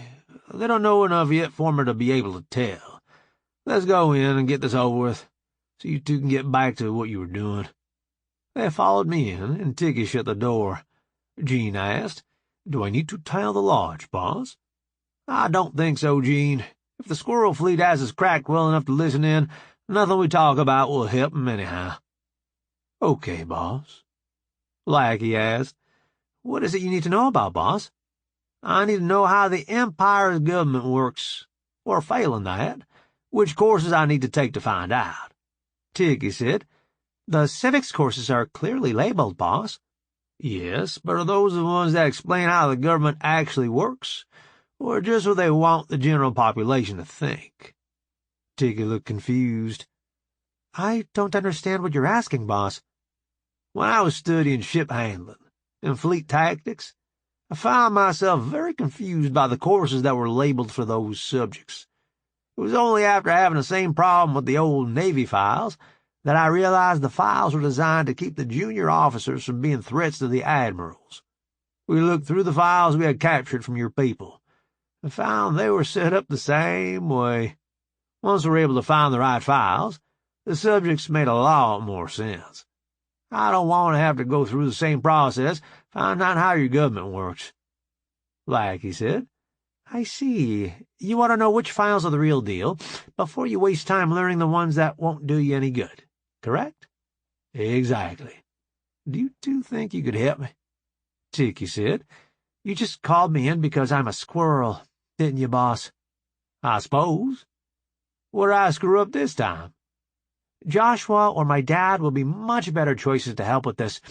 You mind if I call them in and go back to engineering?" "Go right ahead. I should have thought of that myself."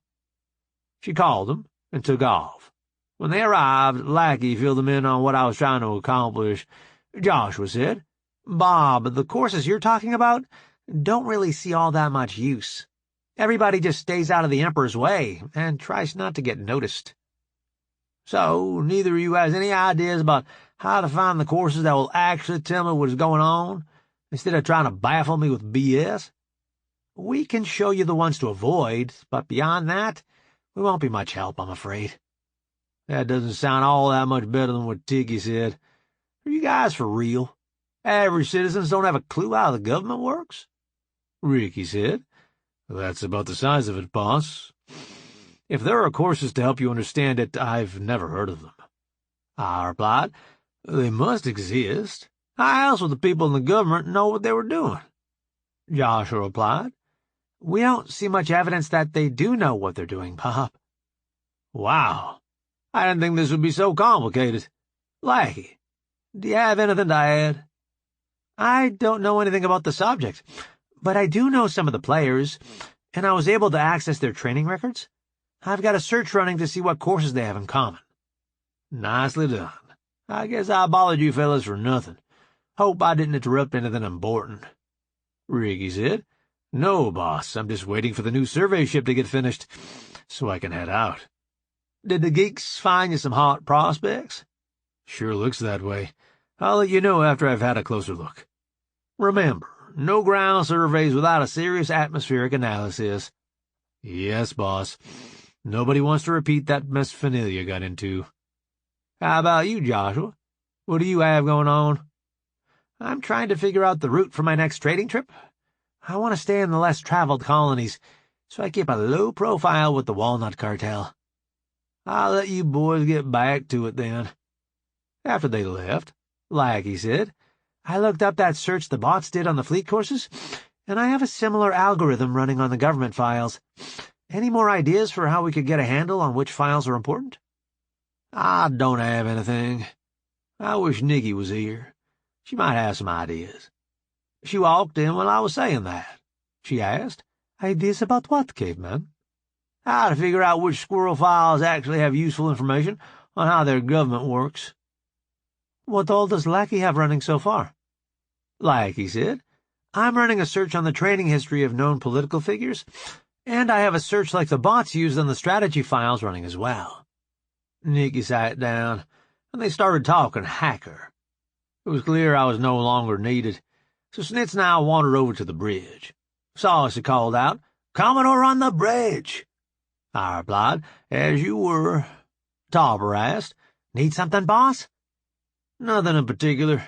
How's our corner of the galaxy today?" Seems quiet, boss. "Have you heard yet when we can expect the ambassador to return?"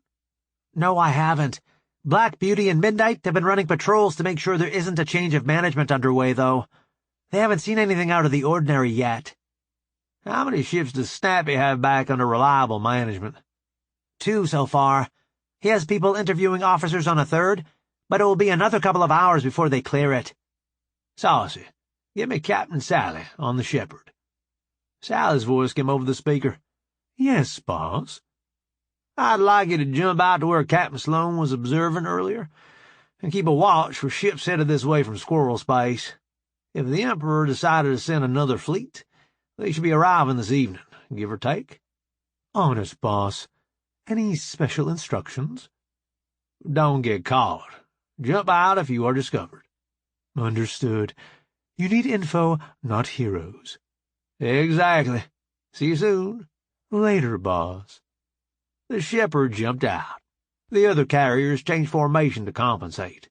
Saucy said, "Call from the ambassador, boss." "Put 'em on." "Good morning, Commodore. We'll be over shortly. Sorry for the delay." "No problem. Oversleep?" "My nephew had some business to take care of this morning. Nothing major, and he has it taken care of now." "See you in a few minutes, then." "See you then." I turned to Saucy. "You have records of all calm activity, don't you?" "Yes, boss." "How often does the ambassador call to announce his intention to come over?" "You messed with this console." "The only time was when he first got here, boss." "That's what I thought. Tell Andre to turn out in the landing bay." "On it, boss." "Send to the fleet a TIAC possible. Be alert. And sign it as coming from me." Topper asked, Do you want the con, boss? "More than you know, but I better get down to the landing bay just in case I'm overreacting." What are your orders? "If they start something, finish it, quick as you can, with as little bloodshed as possible." Understood. I headed out to the landing bay. Snitz started to follow, and I told him to stay with Topper. In the transit, Taz came over the speaker. Boss, we're shadowing the ship the ambassador is supposed to be on. It reads way too many people. "You don't have a stunner on that ship, do you?" No, boss. All the power goes to the sensors. "We'll deal with the problem when they land. Thanks for the heads up." All part of the service, boss. Andre was waiting when I got off the transit. He said, "Boss, you're not going in that bay. Sorry." "Why not?" "Because it isn't safe. Taz told us that ship is full of people, when it should be just the ambassador and his nephew. They're attacking again, and they're going to be gunning for you. You can order me to let you in if you like, but remember, you're the one who ordered us all to get Nanny Protocol, and your order would be against your best interest." "Understood. If they have any stunner-resistant people left, they'll be on that ship. Be prepared to escalate to lethal force." "Yes, boss. I had that figured out." "You also get that there's a good chance of them having the ambassador aboard as a hostage?" "Now that you mention it, that does sound like something they would pull. Thanks, boss." "No problem. I have some I need to take care of since I'm out of pocket." I got out my comm and called Dingus. "Morning, Commodore. What can I do for you?" "Dingus, I'm off the bridge. Can you command the fleet till I get back there?" "Sure, Bob. What do you expect?" I expect them to have sent whatever stunner-resistant people they have left on the ambassador's ship, probably with the ambassador as a hostage. Andre will do his best to rectify that situation, but I have to think they've gotten the idea that I'm one of a kind. And if they hit us while I'm down here to receive Natty, they can defeat us. Would you be so kind as to show them the error in their ways? With pleasure, Commodore. Wilson out. Sloan out. Andre asked. Aren't you going to head back to the bridge, boss? Nope. I want to be here. Guess we'll wind up having to negotiate for Natty. What do you think they will do? I wouldn't put it past them to put him in a bomb vest that will trigger if the guards go down. You think nasty, boss. I'm glad you're on our side. The ship supposedly carrying the ambassador landed. Andre let me watch through a window, but he hovered close, ready to pull me out of the line of fire if things turned ugly. I knew he was watching out for me, but feeling his hand in the rescue handle on the back of my uniform didn't do anything for my state of mind. As I had feared, Natty came down the ramp being held prisoner by some fellow with a knife to his throat. I heard a couple of our squirrel-derived rifles go off, and the elbow on his knife arm looked quite a bit less functional. He dropped the knife, and Natty ran toward our Marines. Non-reduced called out, "Exit the ship with your hands up, slowly." I didn't understand why his lips didn't match his words until I looked down and saw that my badge was running. His answer was rifle fire from inside the ship. Several flashbangs went flying through the hatch and into the ship. They were followed closely by Marines. Shortly, they began marching out prisoners. I looked at Andre, and he nodded. I went into the bay and found Natty. "Good morning, Ambassador. Thank you for providing my boys with a little exercise." "Morning, Bob. I see now why your people call you asshole. A little exercise, you say? It seemed like more than that to me." "I can see how it would, you being the guest of honor and all." Thankfully, this was the only ship they took over this time. "Is Snappy okay?" "He's fine. They just put him off the ship before we came across." "That's strange. I didn't get a message from him that your ship wasn't friendly." "I better call and send someone to make sure he's all right then. I didn't think they did anything to him, but maybe I didn't see everything." He got out his comm and called his ship. It took him a bit to get a hold of someone who knew what was going on. He talked with them a minute, and hung up. He said, "They stunned him before we left, so we couldn't warn you. They expect him to wake up soon." "As long as he's okay. Will he be joining us later?" "The plan was for him to sit in on the negotiations again today. Do you mind waiting for him to wake up and get over here?" "I don't know if I can stand to put off starting something that is so much fun, Ambassador." "Yeah, I'm having a great time, too. It has to be done, though."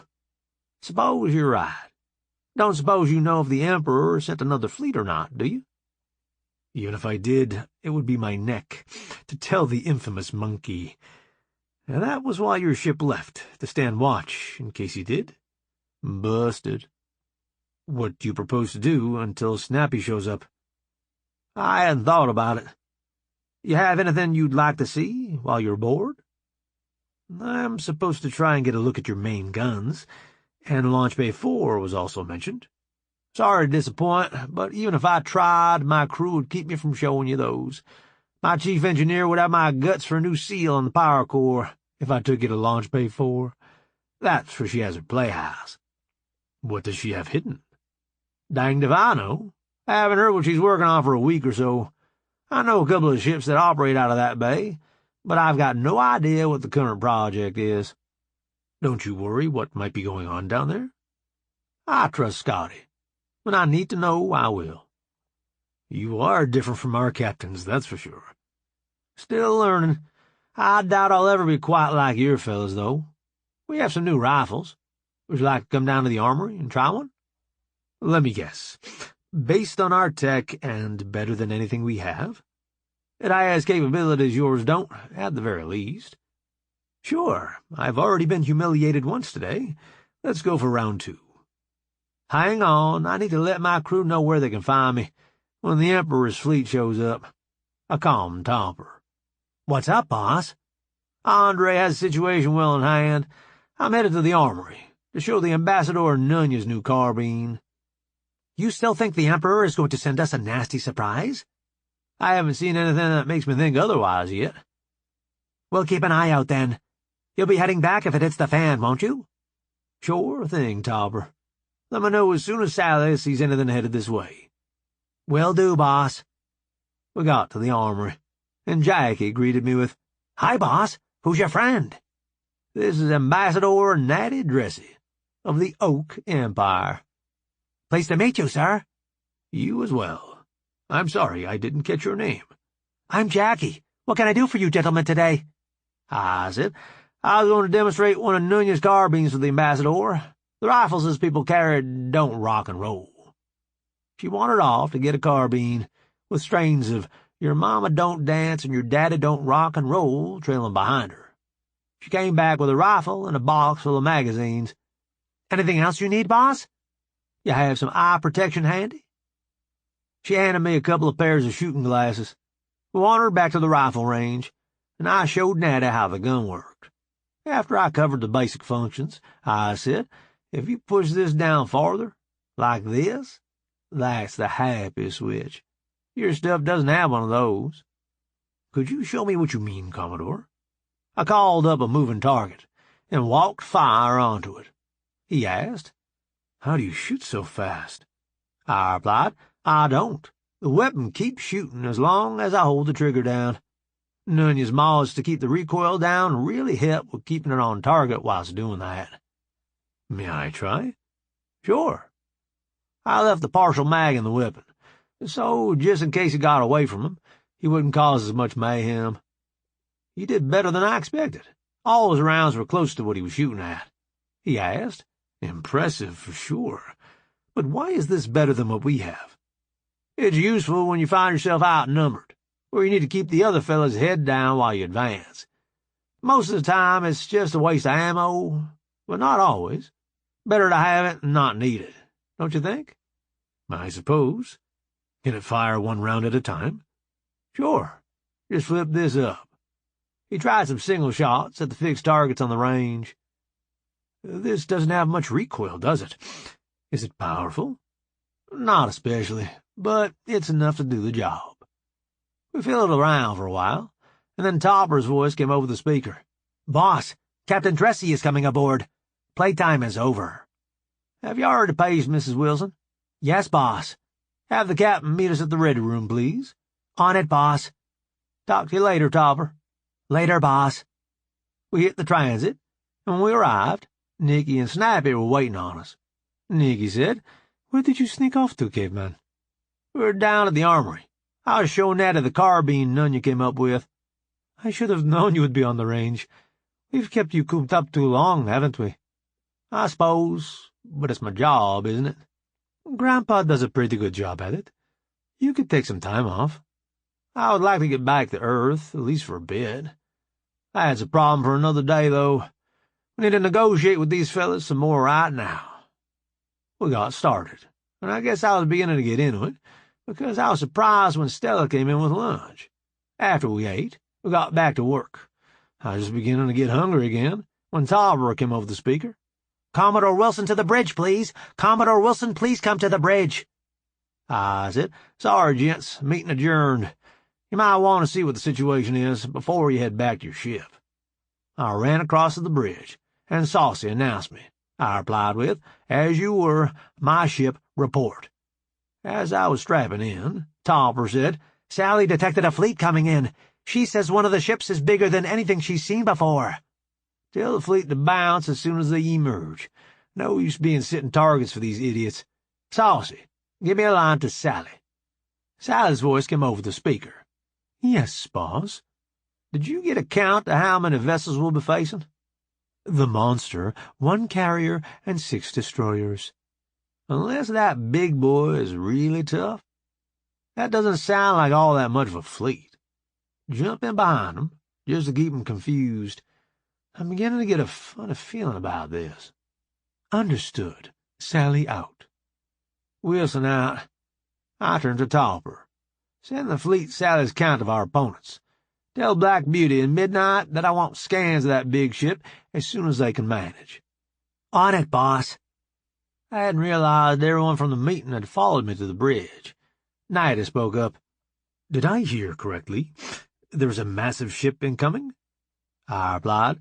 "Yes, Ambassador, that is correct. Sorry to say, I don't think you have time to get back to your ship before it arrives. You might want to have Nikki brief you on how to use our life pods. This ship is bigger than anything we've fought before." "I don't think that will be necessary, Commodore. The only ship I know of that is that large is the Emperor's personal yacht. It's quite impressive, but it isn't a warship." "Wait a minute. You're saying the Emperor his own self has come to the party?" "That's what it looks like to me." "Saucy, give me a channel to the fleet." "You're on, boss." "Be advised, the large ship about to emerge from FTL and scare the crap out of you is thought to be the personal yacht of the Emperor of Oak. Do not fire on it, unless it fires on you first. All captains acknowledge on this channel." Everyone but Sally acknowledged. I said, "Thank you, captains. Good luck." I gave Saucy the gesture to cut the connection. Then I said, "Make sure Sally is informed as soon as she emerges. We don't want her getting the wrong idea when she comes out and sees that monster in our system." Saucy replied, "Understood." We waited, and then the Emperor's fleet emerged. His yacht and the carrier both launched fighters, which proceeded to put on an air show designed to impress us with their mastery, I suppose. I said, "Ruth, as soon as they recover, show 'em what precision flying looks like." "Yes, boss." She punched a few buttons and said, "Flight plan diverted to the fleet, boss. Awaiting your go." The squirrel fighters began recovering on the yacht and the carrier. I noticed their flight ops were sloppy compared to Jean. Once they were mostly back aboard, I said, "Go, Ruth." Saucy put the show up on the main screen. All our carriers went into barrel rolls, so that they could deploy a fighter screen without the fighters having to maneuver. Once the fighters were far enough out for it to be safe, the carriers started jumping into one another's fighter screens. Ruth had the timing down well enough for it to look like magic. The destroyers were keeping up their end, doing all sorts of tricks. Once the carriers were back inside their own fighter formations, the fighters recovered, and we jumped back to our starting positions. Nighty said, "You just put on a better show than the Emperor's demonstration teams. That will get his attention." I replied, "I'll believe it when I see it." Saucy said, "Incoming transmission, boss." "Main screen.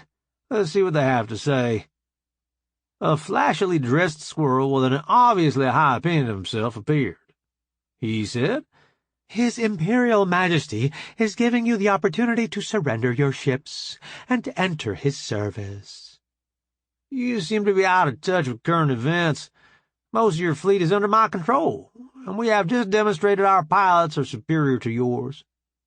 If any surrendering is to be done, I believe it should be you, surrendering to us."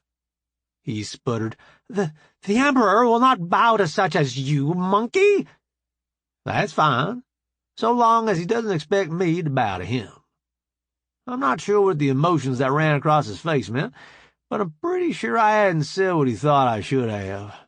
I was lost for what to say next, so I was relieved when Nighty spoke up. "Good grief, Cricky. Did you really expect that to work? Haven't you read any of my reports?" "Ambassador Dressy? I was told you had been killed by the monkey." "No, we've been trying to work out some trade agreements. I'm sure he's been frustrated enough to want to kill me a time or two, but he is yet to act on it."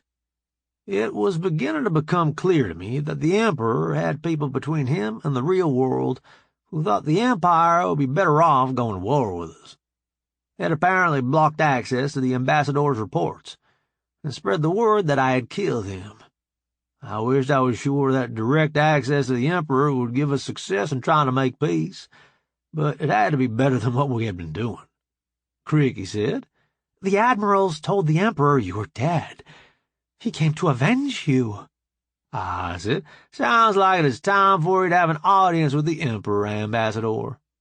Cricky said, The admirals will surely kill you if you tried that, Ambassador. I said, it's been pleasant talking with you, Cricky. The grown-ups have things to talk about now. I motioned for Saucy to cut the connection. Nighty said, he's a little twit, but he does have power, Bob. You'll pay for that. Be that as it may, he wasn't contributing to the conversation anymore. You need to talk to the Emperor, face to face. You need some guards to make sure you survive the experience. Is that situation as you see it? It is, Bob. What are you thinking? Giving you an escort, Ambassador? I turned to Saucy. Connect me to whoever's in charge of the puller, please. Yes, boss. Captain AA-235 at your service. Do you have a full complement? Yes, boss. The Marines Captain Mason brought back are aboard. What can we do for you today? Ambassador Dressy needs to go talk to his Emperor. On that big barge that jumped in. There are people aboard it who would rather he didn't do that, so he needs an escort. Do you suppose your boys could take care of that for me? They've been wondering how long it would be before they had to board it, ever since it jumped in. They're psyched to see what it looks like inside. You understand that we need to keep the body count as low as possible, right? I do. You understand that they probably saved stunner-resistant types for the Emperor's Guard, don't you? I am aware. Do your best. I'm sure it'll be good enough. We need to come to the Gene Cernan to pick the Ambassador up, correct? Yes, I'll have a medic accompany him with antidotes to all their poisons that we know about. They seem to be fond of poison. I am aware. The Marines on your ship advised me. I also know about their nasty little throwing knives that don't show on the scanner. Sounds like you have a good idea what you're up against. Fly safe. And you, boss. Chapter 10. I looked at Saucy. Dixie, please. Yes, boss? Did you stub your toe? No, I need you on a mission. Report to the landing bay with all the antidotes to squirrel poisons that you know of. You're going to be escorting the Ambassador on the way to his audience with the Emperor. On it, boss. Later. Nighty asked. Let me see if I have this straight. Your Marines are going to take me to see the Emperor? Do you know another way to get there without dying on the way? No, I don't suppose I do. I asked. Nikki, would you be so kind as to help the Ambassador get to the puller? Sure, caveman. Thanks. Cross your fingers. I will. Do you think this will work? If you have a better idea, now would be the time. Sorry, but I don't.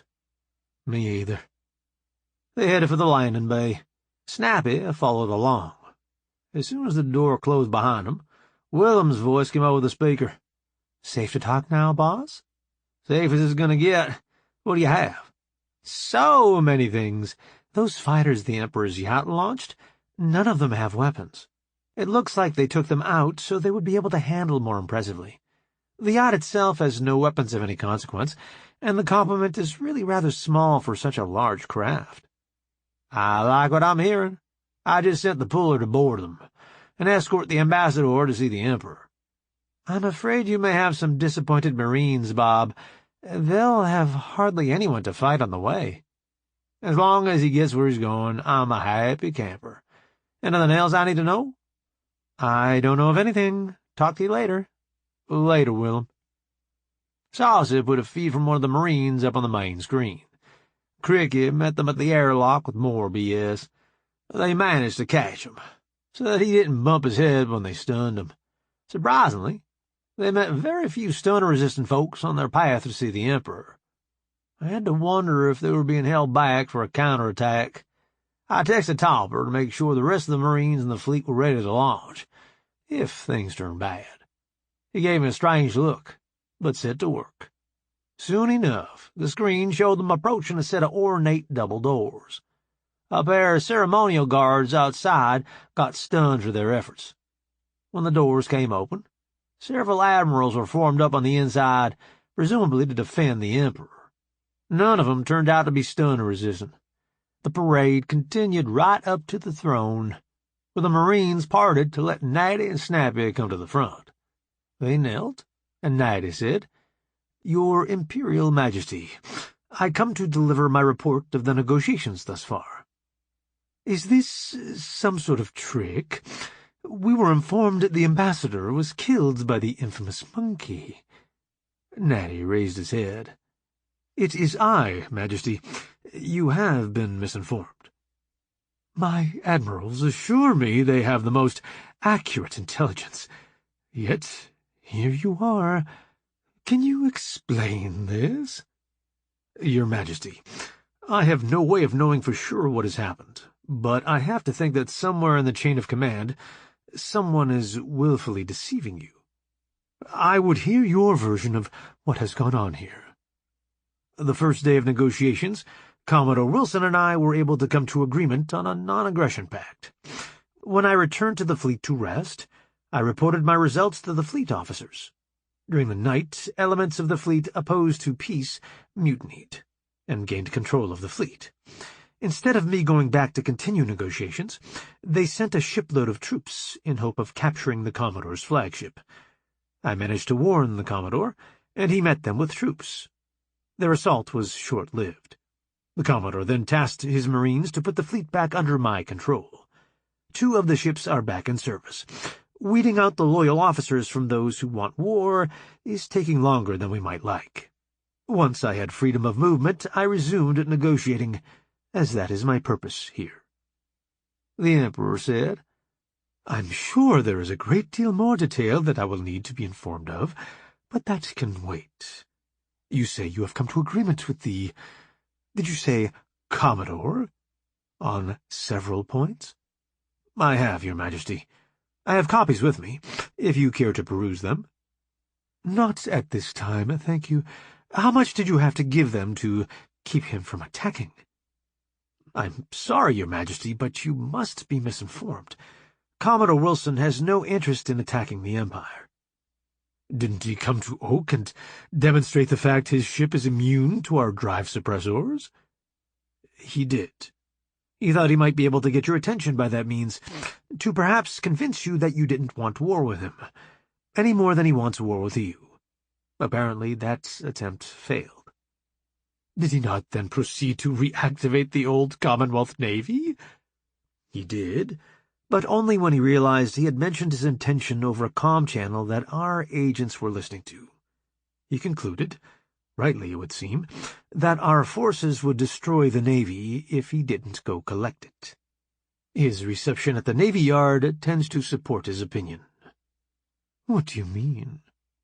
I'm sure Your Majesty is aware of the force that was sent against the Commodore at the Navy Yard, and how well they fared. No, I am not aware of any such force. What exactly happened? Our ships jumped in, setting off the destruction charges our people had previously placed on the ships in the yard. The Commodore had removed them, and placed them where he thought our ships would emerge from FTL. He managed to put one of the ships out of the fight. The 2 carriers that were functional at that time dealt with the rest. I thought the ships had been preserved in flyable condition. Why did you say only 2 ships were functional? One of the Marines spoke up. Pardon me, Your Majesty, but I can answer that one. At some time in the past, your people had spaced all the maintenance bots, so the ships weren't being kept up as they should have been. The Commodore had to recover the bots and get them functional again, before he was able to bring the ships back into flyable condition. The Emperor turned to the Marine. You expect me to believe that your Commodore brought a whole fleet from a derelict state to the fine fleet I see before me in that small amount of time? Your Majesty, not having any prior experience with your people, I have no expectations whatsoever. I expect you to believe whatever you see fit. The Emperor seemed a little put off by that. He said, You do, however, maintain that it is the truth? I do, Your Majesty. Did you witness it yourself? I did not, Your Majesty. My unit and I were found shortly after the fleet was reactivated. I do have eyewitness testimony from my fellow Marines who were there, however. I should trust that because? A bot's memory can be blocked, so that we are unable to recall events. But false events cannot be substituted by any known means. I see. How many people does the Commodore have working for him, that he was able to bring the fleet to flyable condition so quickly? Natty answered. Your Majesty, he depends a great deal on bots to do things such as that. The bots that have been spaced were brought back to operating condition by the bots already in his service, and together they brought the fleet into flyable condition. I see. Might I ask why he provided you with an escort to come see me? He felt, as did I, that whoever spread the rumor that I was dead might want to make sure it was true, before I delivered my report, Your Majesty. Since the bot we were getting our feed from was focused on what the Emperor and the Ambassador had to say, we didn't see the cause of the commotion first. Soon enough, we saw an admiral fallen, after being stunned again, and then we saw the daggers sticking out of the chests of the people we had been listening to. Dixie examined the knives and administered antidote. She then applied bandages to the entry wounds. The Emperor roused first. He asked, What happened? The Marine who had spoken before said, Your Majesty, one of your admirals awakened, and apparently thought you had heard too much. He threw a poisoned dagger at you. Did he miss? How am I still alive? Dixie said, I have some experience with your people's poisons, Your Majesty. I gave you an antidote. He studied on that for a minute. You, who work for Commodore Wilson, saved the life of the Emperor of Oak? I did. I'm sure you're recording these proceedings if you want to confirm what I have said. That won't be necessary. Thank you for my life. What are you called? My name is Dixie, Your Majesty. Would you consider a job as my personal physician? Sorry, but no. The Commodore is the best boss in the galaxy. Thanks, anyway. You don't even want to hear about the job? Not really, but if you insist, I will listen. Natty aroused about then. He said, Your Majesty, the Commodore's bots are some of the most loyal people I have ever seen. Were I you, I wouldn't waste my time. I see. How is it that Dixie here has so much experience with our poisons? Dixie said, Those throwing knives your people like to conceal in their cheeks don't show up on our scanners. I had to take care of the Commodore when he was hit with one. Since then, I've studied everything I can find on your poisons, so that I will be ready when it happens again. Pardon my ignorance, but why do you say when and not if? Our company motto, Your Majesty. Murphy is our shepherd. It means we should expect the worst, so that when things come out better than that, we are pleasantly surprised. Besides that, I doubt that the Commodore is going to quit challenging your people to outrageous fights to try and get their attention. Outrageous fights? The fight where we got nicked was 4-on-1. He offered the fellow a choice between 1-on-1, and he could keep his weapons, or 4-on-1, no weapons. Apparently, he didn't think the hideout in his cheek counted. That is a breach of honor. Do you happen to know the name of the man who committed it? I do not. The Commodore might have some record, but as I recall, he just wanted him off his ship. Natty said, I'm sure we can find out his name for you, Majesty.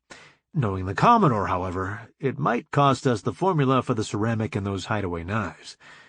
He seemed very interested in them. I'm not sure I understand, Ambassador. He wants the formula to make the knife that nearly took his life?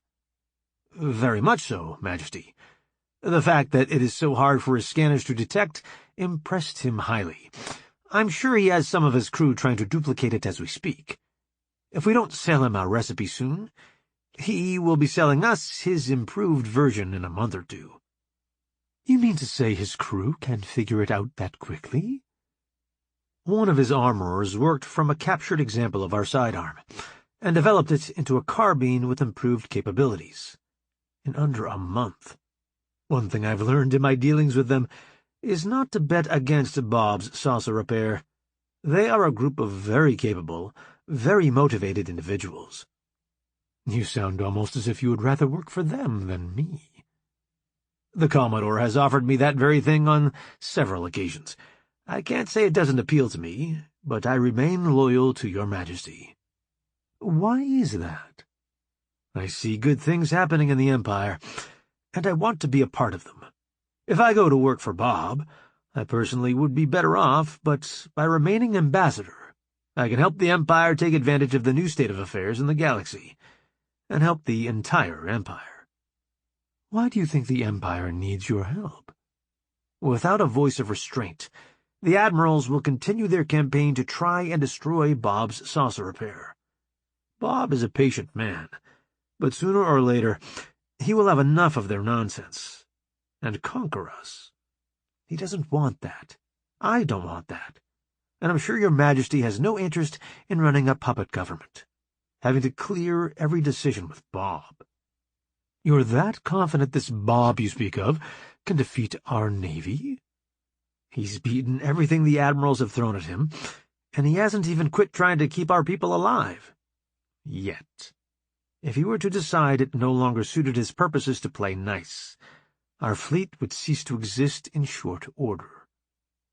I still don't understand. If his ships are so capable, why hasn't he already conquered us? He doesn't have any interest in trying to administer an empire of squirrels.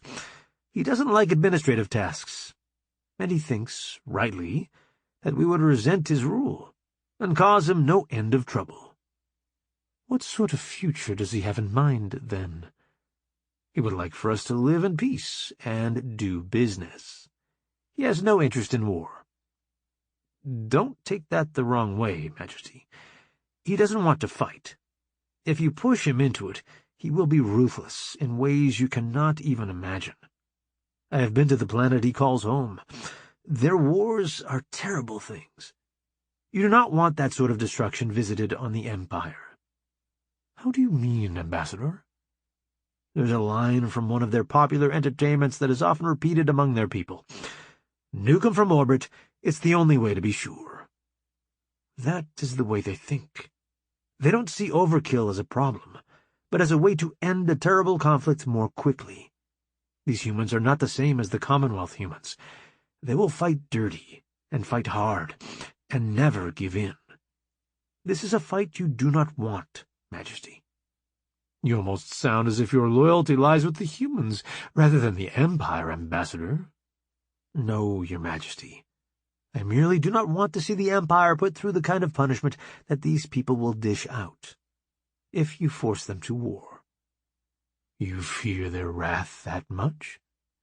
None of the ships or crews the admirals have sent have been able to lay a finger on Bob's ships. Why would we think that we could suddenly do better? Neither has he destroyed very many of them. Most of them have turned up back home, no worse for wear. If he can't damage our ships, why should we fear him? Your Majesty, the information you have been given is in error. He could damage our ships, if he so desired. His restraint is the only thing that is keeping your navy from being a collection of smoking hulks dying in the black. As quickly as he stops our ships, without harming them, he could just as easily destroy them without breaking a sweat. Mr. Ambassador, you make our situation sound hopeless. Do you have any good news? The Commodore doesn't want to make war on us, Majesty. He has no interest in it whatsoever. So, why do you tell me so much about the prowess of him and his crews? Because, Majesty, if you force him to make war, he will show you no mercy. None. What do you recommend, then, Ambassador? I recommend that you sign the peace accords we have worked out, and begin learning how to live in a world with his company in it. I will go over the accords and tell you my answer later today. One more thing before you leave, if you please. Could you have your escort space the Admiral who threw those knives? I don't trust the rest of the Admirals not to get lost on the way to the airlock. The Marine who had spoken before said, "Let me clear it with the boss, and we will be happy to take care of your problem for you, Majesty." A voice came over the speaker. "I assume you've been listening in, boss? Is it okay if we take out this fellow's trash for him?" "Proceed. Try not to look too happy about it if you can." "Yes, boss." The connection dropped. A couple of Marines grabbed the fella, who was just waking up from his second round of getting stunned. Cricket came running in, saying, "Yes, Majesty." "Show these fellows where they can find an airlock. The Admiral is going for a walk." "Yes, Majesty." One of the other admirals reached for cheek knives. The Marine closest to him managed to grab both of his wrists. He said, mournfully, "Sorry, Your Majesty. I seem to have damaged your Admiral." He let go, and it was plain that both of the Admiral's forearms were broken. The Emperor said, "Quite all right. I don't have any further need of that one either. Could you take him for a walk as well?" The Marine replied, "No problem, Your Majesty." 2 more Marines broke out of the escort and took charge of the new prisoner. Cricket started toward the door, motioning for the Marines to follow. The Emperor looked at his remaining admirals. "Would any of you gentlemen like to join them on their little jaunt?" He got no takers, but I would have expected the Imperial yacht to have better climate control. I noticed a couple of puddles had formed over where the admirals were standing. Then the Emperor asked, "Would one of you like to explain how it is I have been so misinformed on these events?" No one spoke up. He continued, "Aren't you the brave admirals of the Imperial Navy? Perhaps I should send you out with your comrades and start from scratch. I don't think I could be more poorly served." One of the fellows who had managed to hold his water stepped forward and took a knee. He said, "Your Majesty, I can offer no excuse. We thought the Commodore was as incompetent as the monkeys from the Commonwealth. We had no idea he could actually do the things our front-line troops were reporting. We thought they were making up stories to cover their incompetence, since they had failed to best a silly monkey." The Emperor asked, "And when you found out that you were wrong, it was too late to come clean without showing your incompetence?" "Indeed, Your Majesty." "That sounds reasonable. Why don't I believe you?" Naida spoke up. "Your Majesty, I believe that is because he is leaving out an important point. Some of the leadership in the Navy is being influenced by a cartel that exists to keep the price of walnuts artificially high. The cartel wants the Commodore out of the way, so that they can continue doing business as they have been for centuries. The Commodore can, and will, if allowed, supply the Empire with vast quantities of walnuts at reasonable prices. The cartel would lose much of their power and influence if that were to happen." The Emperor looked at Naida, stunned. "You mean to say that the Commodore could supply the wonderful walnuts to our people at affordable prices? That our people could have had them at any time, had this cartel not have been so greedy?" "Exactly, Your Majesty." "And these, my admirals, are in the pay of these cartels, even though they are sworn to me?" "I have no way of knowing if all of them are, but it is nearly certain that some of them are." There was a ruckus, and we heard several clangs, like some hard-hitting metal. Then Dixie said, "Good job, fellas. None of them got through." The Emperor said, "Once again, I am in debt to you people for saving my life. It looks as if I am in the market for some new admirals, since all of these are more loyal to the walnut cartel than to me. Would you mind escorting them outside?" The lead Marine spoke up again, and that reminded me that I needed to learn his name. He said, "We don't have a problem with that, as long as we can wait till the fellow that guided the other bunch gets back. We wouldn't want to be wandering around this big old ship with dangerous prisoners. That's a good way to get somebody hurt." "That's wise. I'm sorry, but our bots aren't as sophisticated as you. I'm amazed at how well you handle things." "Well, Your Majesty, I've been in charge of my unit for 50,000 years, give or take, while we've been marooned. Even a dumb bot like me picks up a thing or two after that long." The Emperor startled. 50,000 years, you say? 50,000 in Earth years. That's what we've been using since we got recovered. Somewhere around 43,000 in Commonwealth. And I don't have any idea what you folks use for years. Close enough. How did you manage to stay functional all that time? We had a freighter we were able to scrounge for some things we needed, and a small printer that lasted us quite a while before it quit working.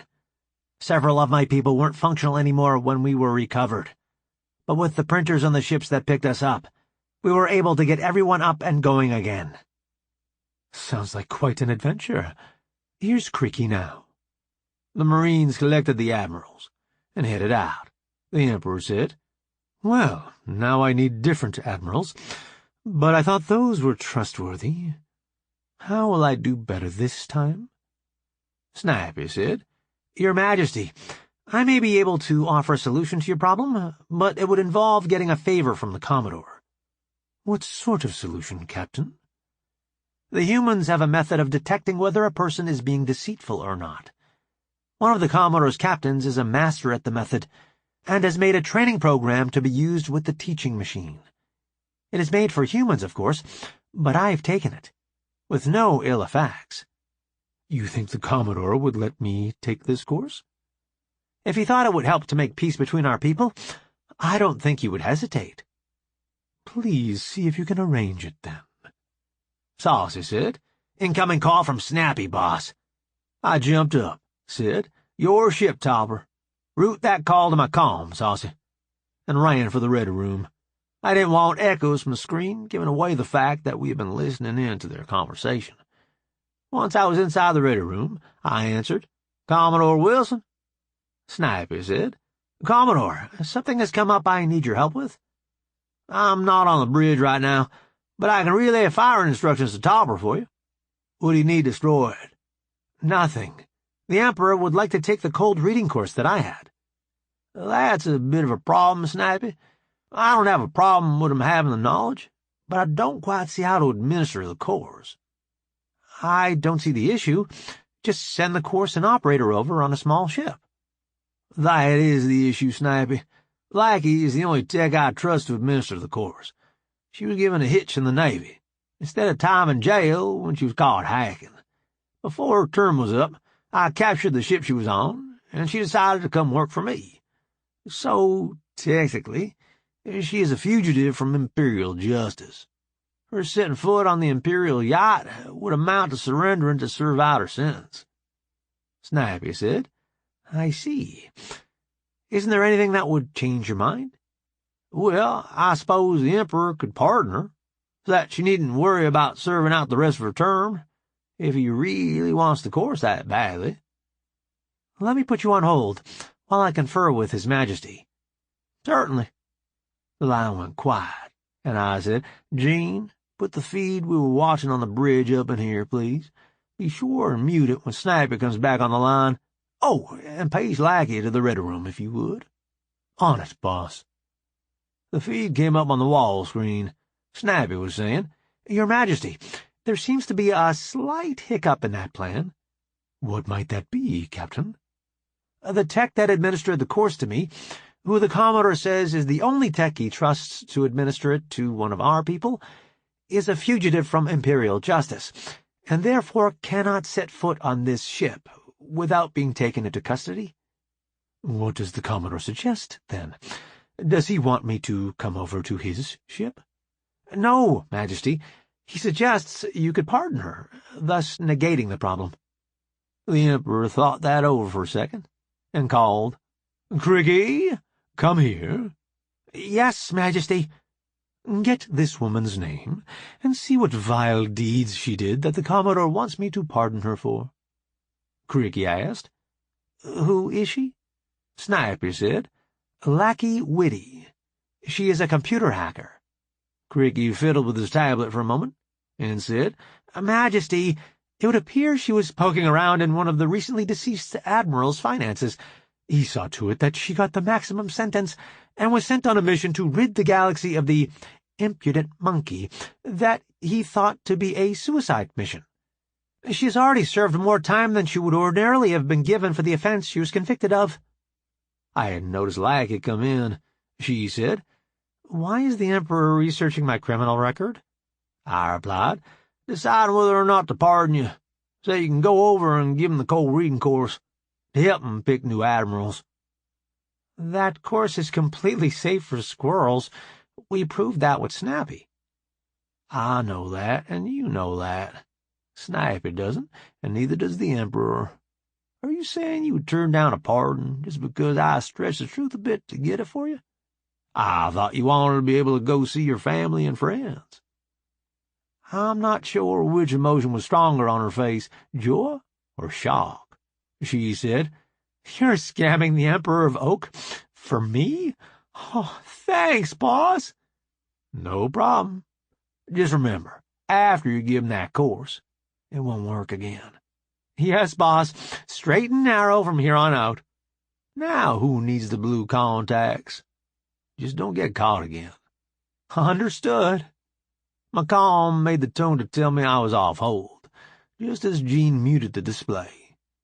I said, Yes, Snappy? The Emperor agrees to your terms. A certified copy of her pardon will be there shortly. Thank you, Snappy. As soon as it arrives, I will send her over. I hung up. Lackey asked, What did he say? He said your pardon will be here shortly. Be sure to put on a good show for the Emperor. After he takes the course, he'll be able to tell we fooled him. But till then, put on a good act. I can do that. You don't think he'll be mad when he figures it out? He seems like he has a sense of humor. If he doesn't, his ship is already full of our Marines who can get you home. Either way, it sounds fun. Jean said, The paperwork Snappy promised is here, boss. I said, Send it to Lackey, and if you can, keep a copy for our records. Done, boss. I turned to Lackey. Go grab a saucer and give the Emperor what he needs. I expect you back here one way or the other. Yes, boss. Understood. She headed out, and I went back over to the bridge. Saucy said, Commodore on the bridge. I replied, As you were. Tolliver said, You want the ship, boss? I suppose I better, in case the Emperor goes back on his word. Tolliver asked, You think he would do that? I don't know, so it pays to be prepared either way. Saucy had split the screen so that we could watch the lackey saucer make the journey to the Imperial yacht. I didn't know the Emperor well enough to trust him yet, but I hoped I wasn't sending Lackey into a trap. Tolliver saw the concern on my face and asked, What's wrong, boss? Just hoping I didn't guess wrong. If I did, Lackey is in a lot of trouble. I don't know if it helps, boss, but Jean had us all go over the document when it came in. None of us could find anything wrong with it. Thanks, Tolliver. So long as the Emperor feels bound by honor to uphold it, we'll be fine. Tolliver asked, Are you using this as a test, to see if you can trust the Emperor's word? It hit me that was exactly what I was doing. I had sent Lackey into danger, just to find out if the Emperor was trustworthy. I needed to talk that one over with Nikki, to see if I was letting power go to my head. I said, You know, Tolliver, now that you mention it, I suppose I am. We do have plenty of Marines over there to extract her if things go sideways, though. That we do, boss. Hopefully he's a man of his word, and we don't have to find out if we sent enough. Well said, Tolliver.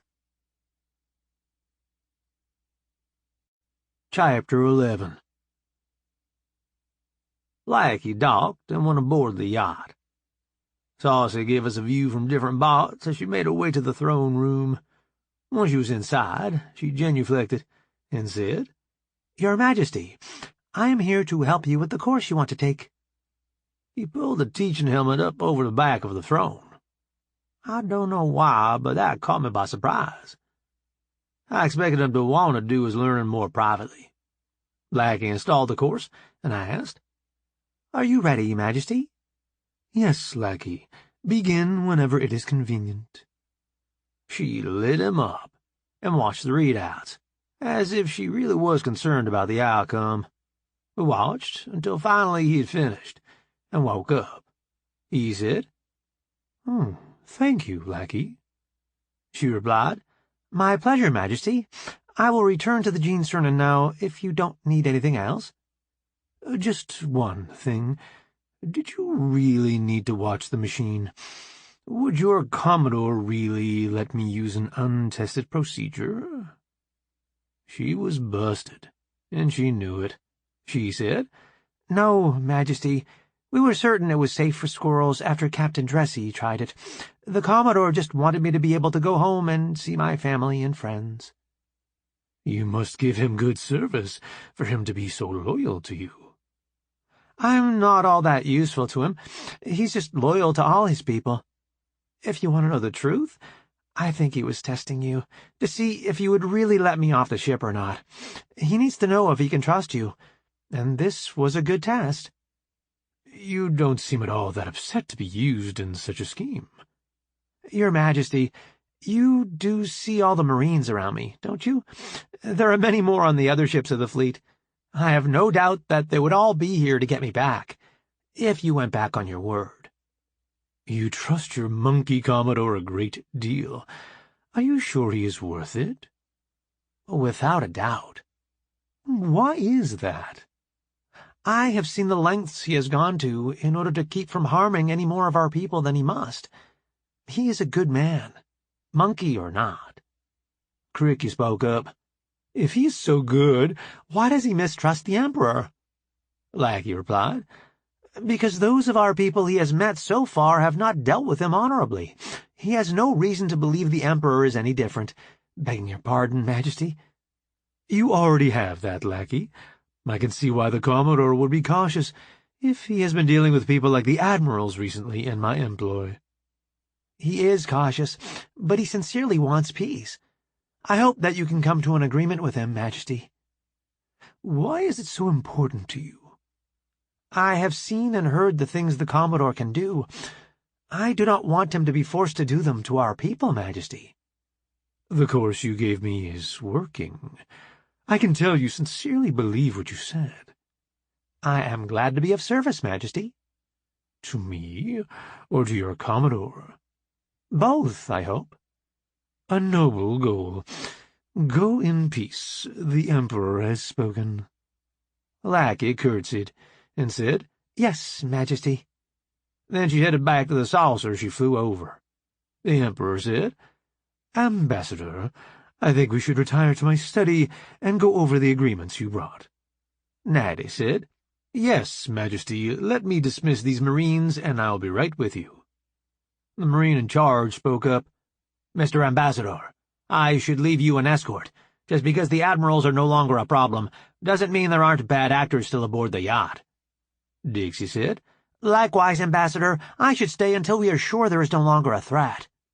Natty wound up with Dixie and 8 Marines. The rest returned to the puller. Saucy asked, "Would you like me to switch our feed to one of the Marines staying behind, boss?" "No, thanks. Give 'em a little privacy. I'm sure the Marines will let us know if something important comes up." "Okay, boss." I turned to Topper. "Anything else happening in our corner of the galaxy today?" "The folks Captain Dressy trained have cleared another ship, and they hope to be able to send all the Marines back late today or early tomorrow." "That's good news. I don't like being in possession of their fleet while we're trying to negotiate with them. Makes it harder to convince them we mean them no harm. Anything else?"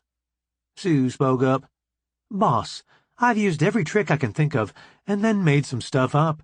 If they have any stealthed ships out there, they're way better than anything we've seen before." Topper said, "It seems to be as calm as we could hope for, boss. Does that scare you as much as it does me?" "It certainly does, Topper. Murphy will be along shortly, I have no doubt. Until he gets here, I'm going to get out of your way. Your ship, Topper." "My ship, boss. I'll call you when Murphy gets here." "Thanks."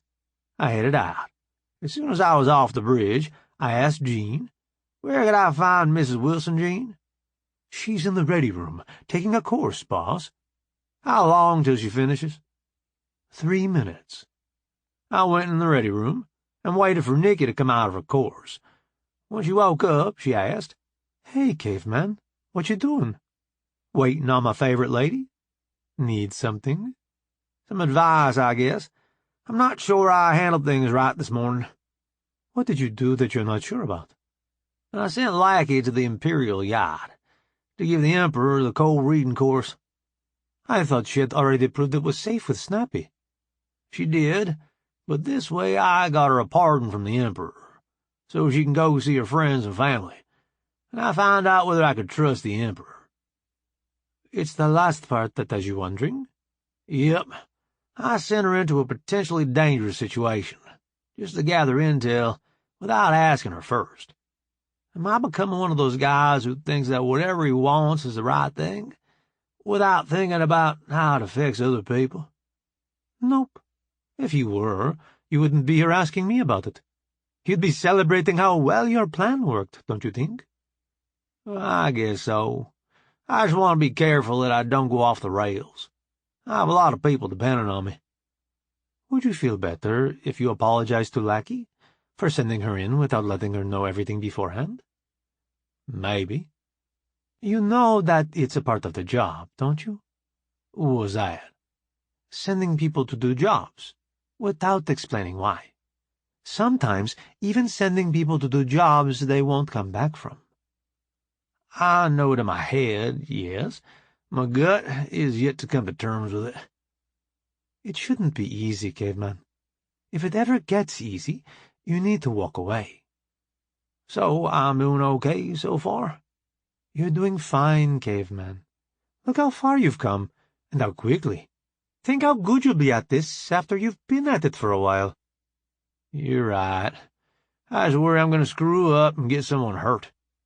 That's understandable. You have serious responsibilities, but I think you need to take a break. Let's find our daughter and my dog and play some frisbee. Best offer I've had all day. Just wait. I can do better. Really? Time and place for everything, horn dog. Yes, ma'am. I asked Jean. Where can we find Janet? I could ask her to join you for frisbee if you like. It'll be better if we were to ask her if she wants to, I think. I can take you to her if you want to catch the transit. We got aboard, and Jean took care of it. I asked, Jean, is something bothering you? No, boss. I'm just trying to figure out how your interactions with Janet are supposed to work. Likewise, I'm sure. She's old enough to have her own goals and things she needs to do. We have to respect that, while at the same time letting her know we care about her, and we'll be there if she needs help. Mrs. Wilson probably has a better idea than me of how to make that work, but I'm wandering around in the dark. Nikki said, just because of Jimis, you think I know something about taking care of a teenager? If I see him twice a month, that's a good month. I haven't made it back to see him in quite a while now. Maybe we should ask my mom. She might know something that would help. Feel free. I don't think she would be liable to tell me anything that would help. I will, the next time I talk to her. I'm curious what Jean was worried about, though. Jean said, You two are responsible for her care now, correct? Nikki replied, Yes, Jean, we are. Is there something we should know? That is what I'm trying to figure out, ma'am. I asked. You don't know whether you should say something, or let her have her privacy? Exactly, boss. Is she in physical danger? No, boss. Why'd you think we needed to know about something, then? She is engaging in behavior I'm not sure is age-appropriate, boss. By herself, or with someone else? With someone, boss. I asked Nikki. You did make sure she had a contraceptive implant, didn't you? She replied, Yes, I did. Jean, is what she's doing consensual? Yes, boss. Divert us to the bay where we play frisbee, and whistle up snits. Yes, boss. Nikki asked. Why did you do that, Bob?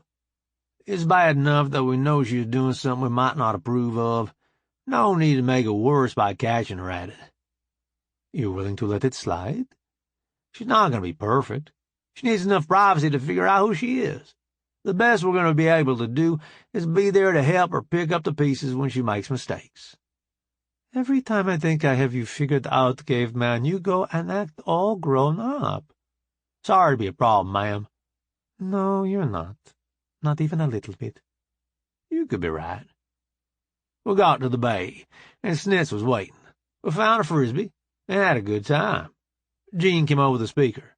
Boss, Janet wants to know where you are. Should I tell her? Of course, Jean. You should always tell her where we are when she asks. Still learning, boss. Keep at it, Jean. You'll get it. Janet came into the bay and said, Playing frisbee without me, huh? I see how you guys are. I replied, We were going to ask you to join us, but Jean said you were busy. She turned red. Oh, that. Millie and I were just discussing what to do when we see Charlie again. I asked, Why, did he do something you shouldn't have? No, Dad. We just can't seem to get his attention. Why do you say that? He hasn't asked either one of us to make out yet. Charlie is kind of old-fashioned. You may have to give him a little more time. He comes around to talk to you when he's bored, doesn't he? Well, yes. Do you think he would go to the trouble if he wasn't interested? I suppose not. You just need to have a little patience, Janet. Charlie is trying to figure out how to do all this too, you know. Okay, Dad. Throw me that frisbee and quit trying to make me think so much. We played a while, and Nikki got tired. Janet put the frisbee away and went to the galley to get a cool drink. On the way, my comm rang. Commodore Wilson? Commodore, it's Ambassador Dressy. His Imperial Majesty is ready to sign the agreements we worked out. Would it be possible for you to come to His Majesty's yacht? Would I be permitted an escort? His Majesty said you could have as many Marines as it takes to make you feel comfortable. I'll be over shortly, then. Give His Majesty my regards, and thank him for his kind invitation. I'll do that, Commodore. See you soon. See ya. As soon as the connection dropped, I calmed Scotty. Yes, boss? Is there any way for the squirrels to override the Marines' programming? Boss, I've been through their systems 3 times. I can't find any way for them to be turned against you. Pete has had me working on it. What you're saying is that Pete is convinced it exists, but you have yet to find it? That seems to be the state of things, yes, boss. Do you think that the early bots may have been produced before the plant was infiltrated? That's a possibility. We know the squirrels didn't infiltrate all at once, and that probably wasn't a priority for them. Right now, it's all I've got to work with. The Emperor invited me to sign treaties, and I want to make sure I get home. Good luck, boss. Talk to you later. Fly safe, Scotty. I calmed Topper. Yes, boss? The Emperor wants me to come over and sign some treaties, put someone else on Sauce's console, and send him to the landing bay. Tell him to arm himself. Got it, boss. Anybody else you want me to send that way? Bone, and anybody the two of them trust. Pete and Scotty are still not sure if you newer models have some kind of programming loophole that will let the squirrels tell you what to do. Scotty says you can't find it, but Pete is convinced it must be there. Are you sure the older bots are safe, boss? Nope, but it's the best play I have. I figured to take some humans along as well, just in case. Do you need me to get some people headed this way, boss? Yes, if it isn't too much trouble. Dee, Beatrice, and Jane, if you would. Don't you want Captain Sloane backing you up? More than you could ever know, Topper, but I need him in charge of the fleet, if this goes sideways. Understood. The personnel you requested are all en route. Do you need anything else? Murphy, to look the other way for an hour or two? Above my pay grade, boss. I did tell Jeeves to get your dress uniform ready. Thanks, Topper. Talk to you after. Fly safe, boss. Jean's voice came out of the speaker. Diverting the transit to your cabin, boss. Thanks, Jean. Nikki asked. What's up, caveman? I need to go to the Imperial yacht to sign those treaties we worked on. Before you ask, neither one of you is going with me. I do need you to back Topper up on the bridge again, if you don't mind. I can do that. Are you sure it's safe to go over there? No, I am not. I'm taking all the precautions I can think of, and taking Dee with me, so that Dingus will be motivated to solve the problem if something doesn't go like it should. Janet said. You play dirty, Dad. I replied, I suppose I do. You knew that before you said you wanted to be my daughter, though, so you shouldn't act like it's a big surprise. Busted. Not yet. Give it a couple of years. She looked at me and tipped her head, trying to figure out what I said. Then it hit her. and said, "Aw, Dad." Nikki laughed. She said, "Mean old caveman, why do you have to be like that?" "The world's going to treat her worse than that. She might as well get used to it. Well, it's just for fun." The door opened, and saved me from having to explain myself any further. Nikki and Janet stayed aboard, headed for the bridge, I assumed. Jeeves had everything laid out. He said, "Boss, if I would have known, I could have come up with a more impressive uniform for you." "I only found out myself a minute or two before you. This will be fine." I got dressed and headed back out to the transit. It was standing open, waiting for me. I stepped in and said, "Thanks, Gene." "No problem, boss." The doors opened, showing the launch bay with a gleaming freighter, and the people I had asked to be there. Saucy said, "Boss, we got all the first-generation bots we could find. I hope we're safe from whatever you think the squirrels have." Saucy, "I'm not even positive the squirrels have anything, but I'd rather be sure. Either way, thanks for thinking of us, boss." "Any time, Saucy." Dee squared up on me. "Bob Wilson, what are you getting us into?" "I don't know. Could be nothing. The Emperor asked me to come over and sign those treaties Natty and I have been busting our buns on. Given how trustworthy our friends the squirrels have been so far, I thought it might be wise to take a few people along who know how to get out of a mess once we get into it." "Why not just take a bunch of Marines and call it good?" "Pete and Scotty are yet to be convinced there isn't a back door into the Marines' programming that would let the squirrels turn them against us. These fellows are old enough that they were built before the squirrels had a chance to put a plan like that in place. Even so, I wanted some human shooters to back me up just in case." She studied my face. "You didn't want Dingus here because you wanted him in charge of the fleet if it turned out the Emperor was up to something.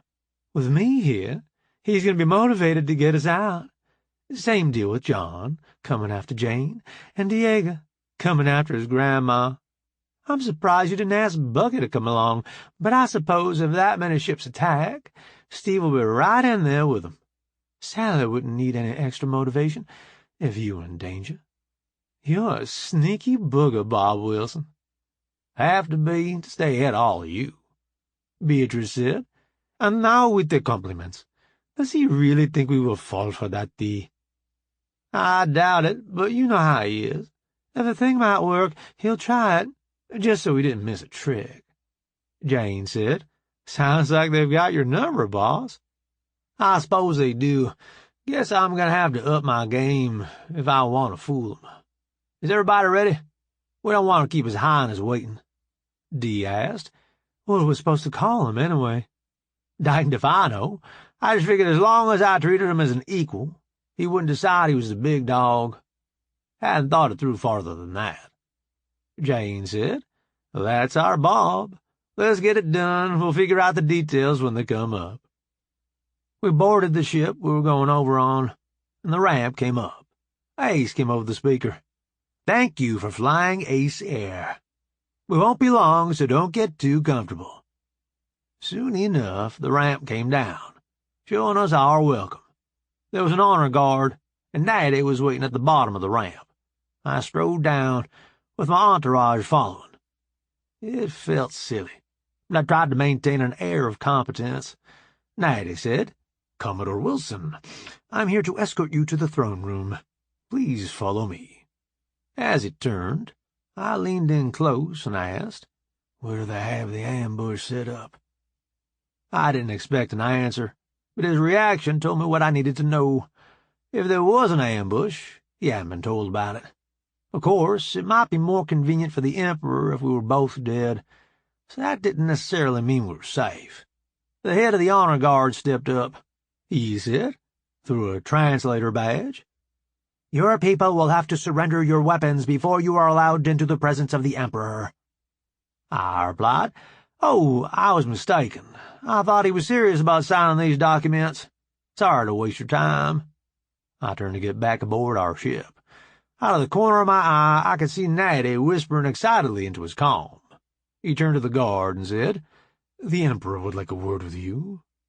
He handed the comm to the guard, who suddenly looked very chagrined. He handed Natty his comm and said, "My mistake. Sorry to have bothered you." I checked his rank tab and said, "No problem, Lieutenant. I understand completely." I was surprised when he saluted me, but I managed to return it before he realized. He went back to his troops, and they escorted us to the throne room. The door guards swung the doors open, and snapped to as we approached. I nodded to them as we passed, and they seemed amazed that I would notice them. There was a table set up, with documents on it, in front of the throne. We walked up to the table, and Natty stepped around to the other side. He said, "Commodore, honored guests, it is my profound honor to present His Imperial Majesty, the Emperor of Oak." He knelt, and made motions for us to follow suit. I remained standing, and my people did likewise. The Emperor strode in, looking at me oddly. He asked, "You do not kneel?" "I come here as an equal, Your Highness, not a subject." The honor guard was highly disciplined, but a gasp was still audible. The Emperor saved the moment by saying, As it should be. I'm surprised to find you so well versed in our ways." "Our people are not that different when it comes to things like this, Majesty." "Shall we sign?" "No offense, Majesty, but I would like to look at these documents and make sure they contain the same agreement I worked out with your ambassador." "That is wise. You haven't dealt with me before, so how do you know you can trust me?" "Exactly. I'm sure I'm just being overly cautious, but it's easier to find out about it now than have to renegotiate something later." "Be my guest." Luckily, the calm training course I had taken covered scanning documents and comparing them to stored copies. Otherwise, I would have been there a while. My comm couldn't find any problems, so I signed them and handed them to the Emperor. He signed as well, and said, "I have heard of a custom among your people, handshake, I believe it is called." I stuck out my hand. "Pleasure doing business with you, Majesty." "And you, Commodore, would you stay and celebrate?" "I'm sorry, Majesty, but I need to return to my ship. My wife is expecting me." Natty spoke up. "Majesty, it would be wise not to annoy Mrs. Wilson. She is the Commodore's most trusted adviser." The Emperor asked. "She is the one you spoke of, who helped with the negotiations?" "Indeed." "Be on your way, Commodore. From what Natty has told me, I have no desire to annoy your wife." "Thank you, Majesty. Once again, it is good to be at peace with you and your people." "The feeling is mutual, Commodore. Come back when you can bring your wife." "I will." We headed back to our ship, carrying our copies of the treaties. Once we were safely away, Dee said, "I thought you had screwed the pooch when you didn't kneel, Bob." "I didn't think acknowledging him as superior to me was the right way to go about it. I guess I wasn't too far wrong." "Big brass ones, Bob. How did you figure that one out?" "It just seemed like the thing to do at the time." Bone spoke up. "Excuse me, boss, but I have some information that might be important." "What do you have, Bone?" "You were right about someone trying to take control of us while we were aboard the Emperor's yacht. Luckily, none of us had the programming flaw to make us vulnerable to the attack." "Well, that's good and bad, isn't it? I thought the Emperor was playing it straight with us." Bone replied, "I think he was, Commodore. The signal was coming from one of the guard officers." "You're telling me the Emperor still has people on his ship he shouldn't be trusting?" "It appears that way, boss. As near as we could tell, the command was trying to get us to attack the Emperor himself." "How good is your proof?" "I'd say it's pretty solid. I don't know if it would stand up in court." "Do you have the ambassador's comm code?" "Yes, boss.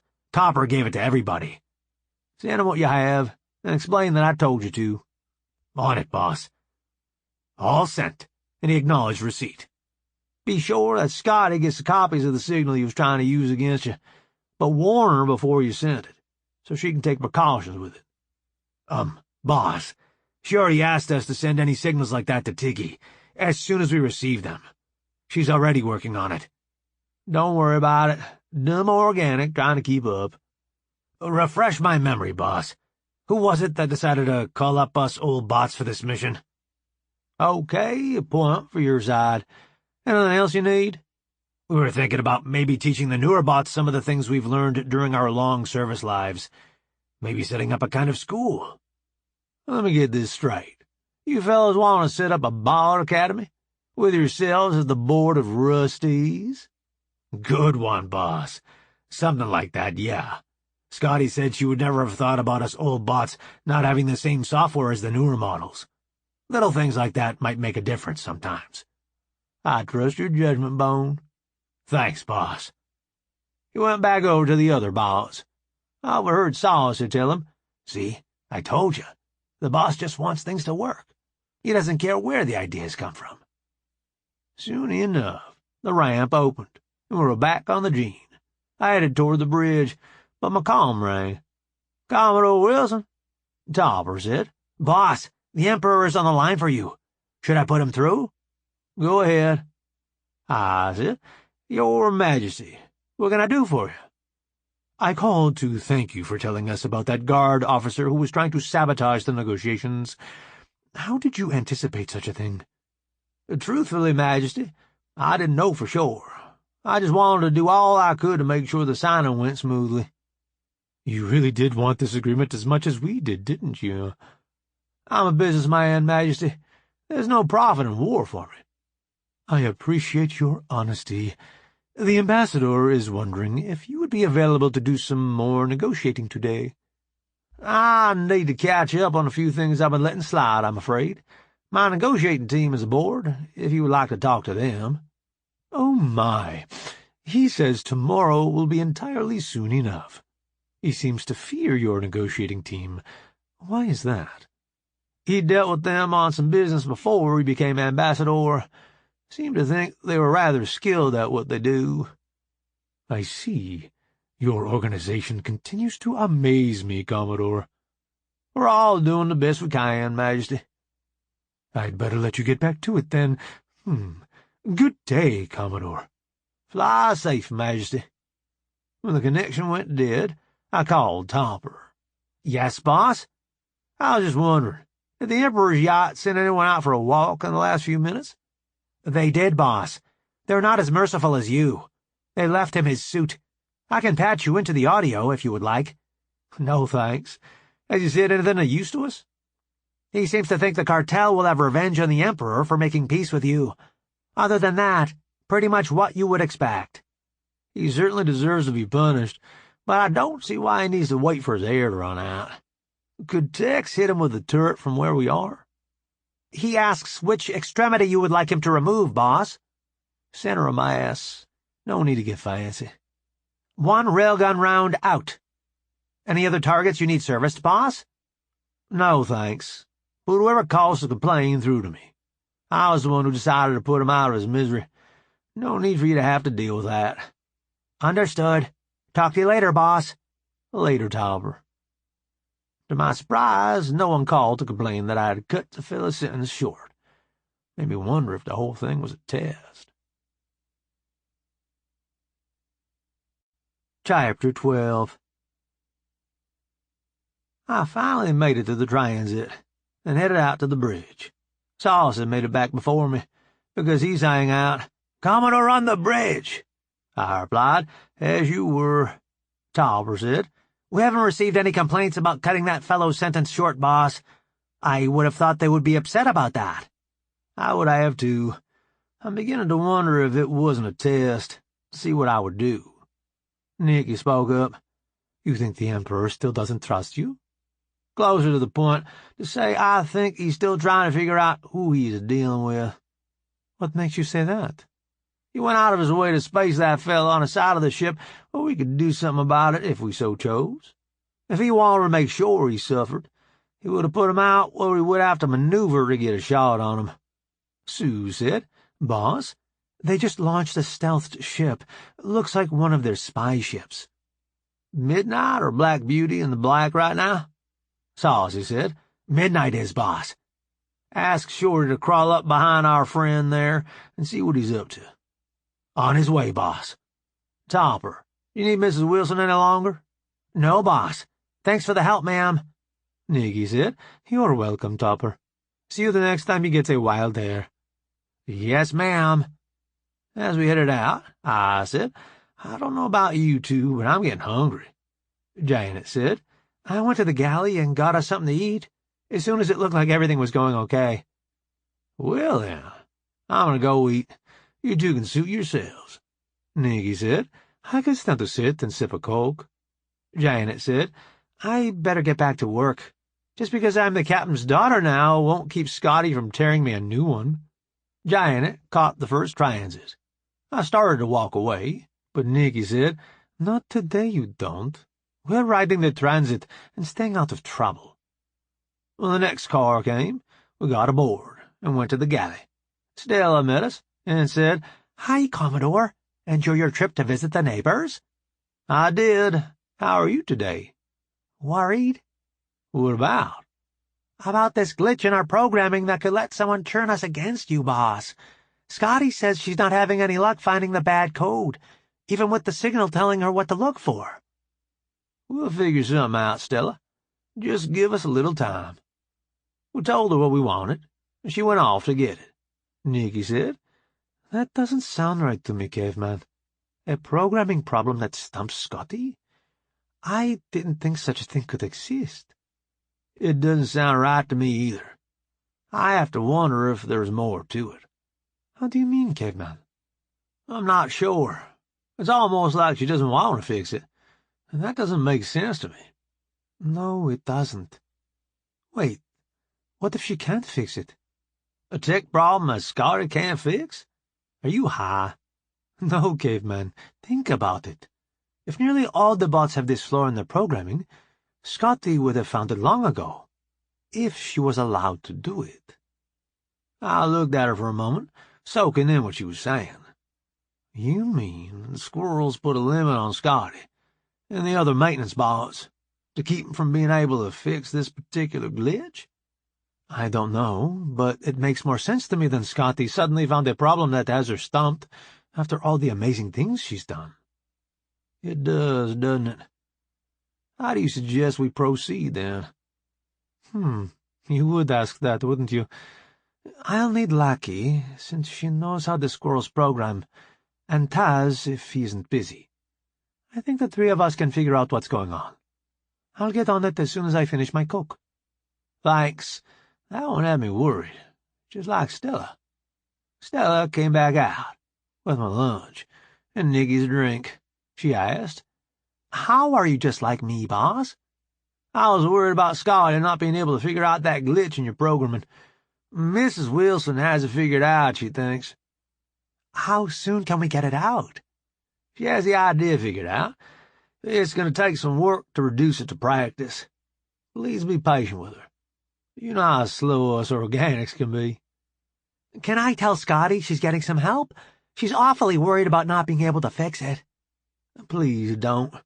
We don't know for sure if Mrs. Wilson has the right idea or not.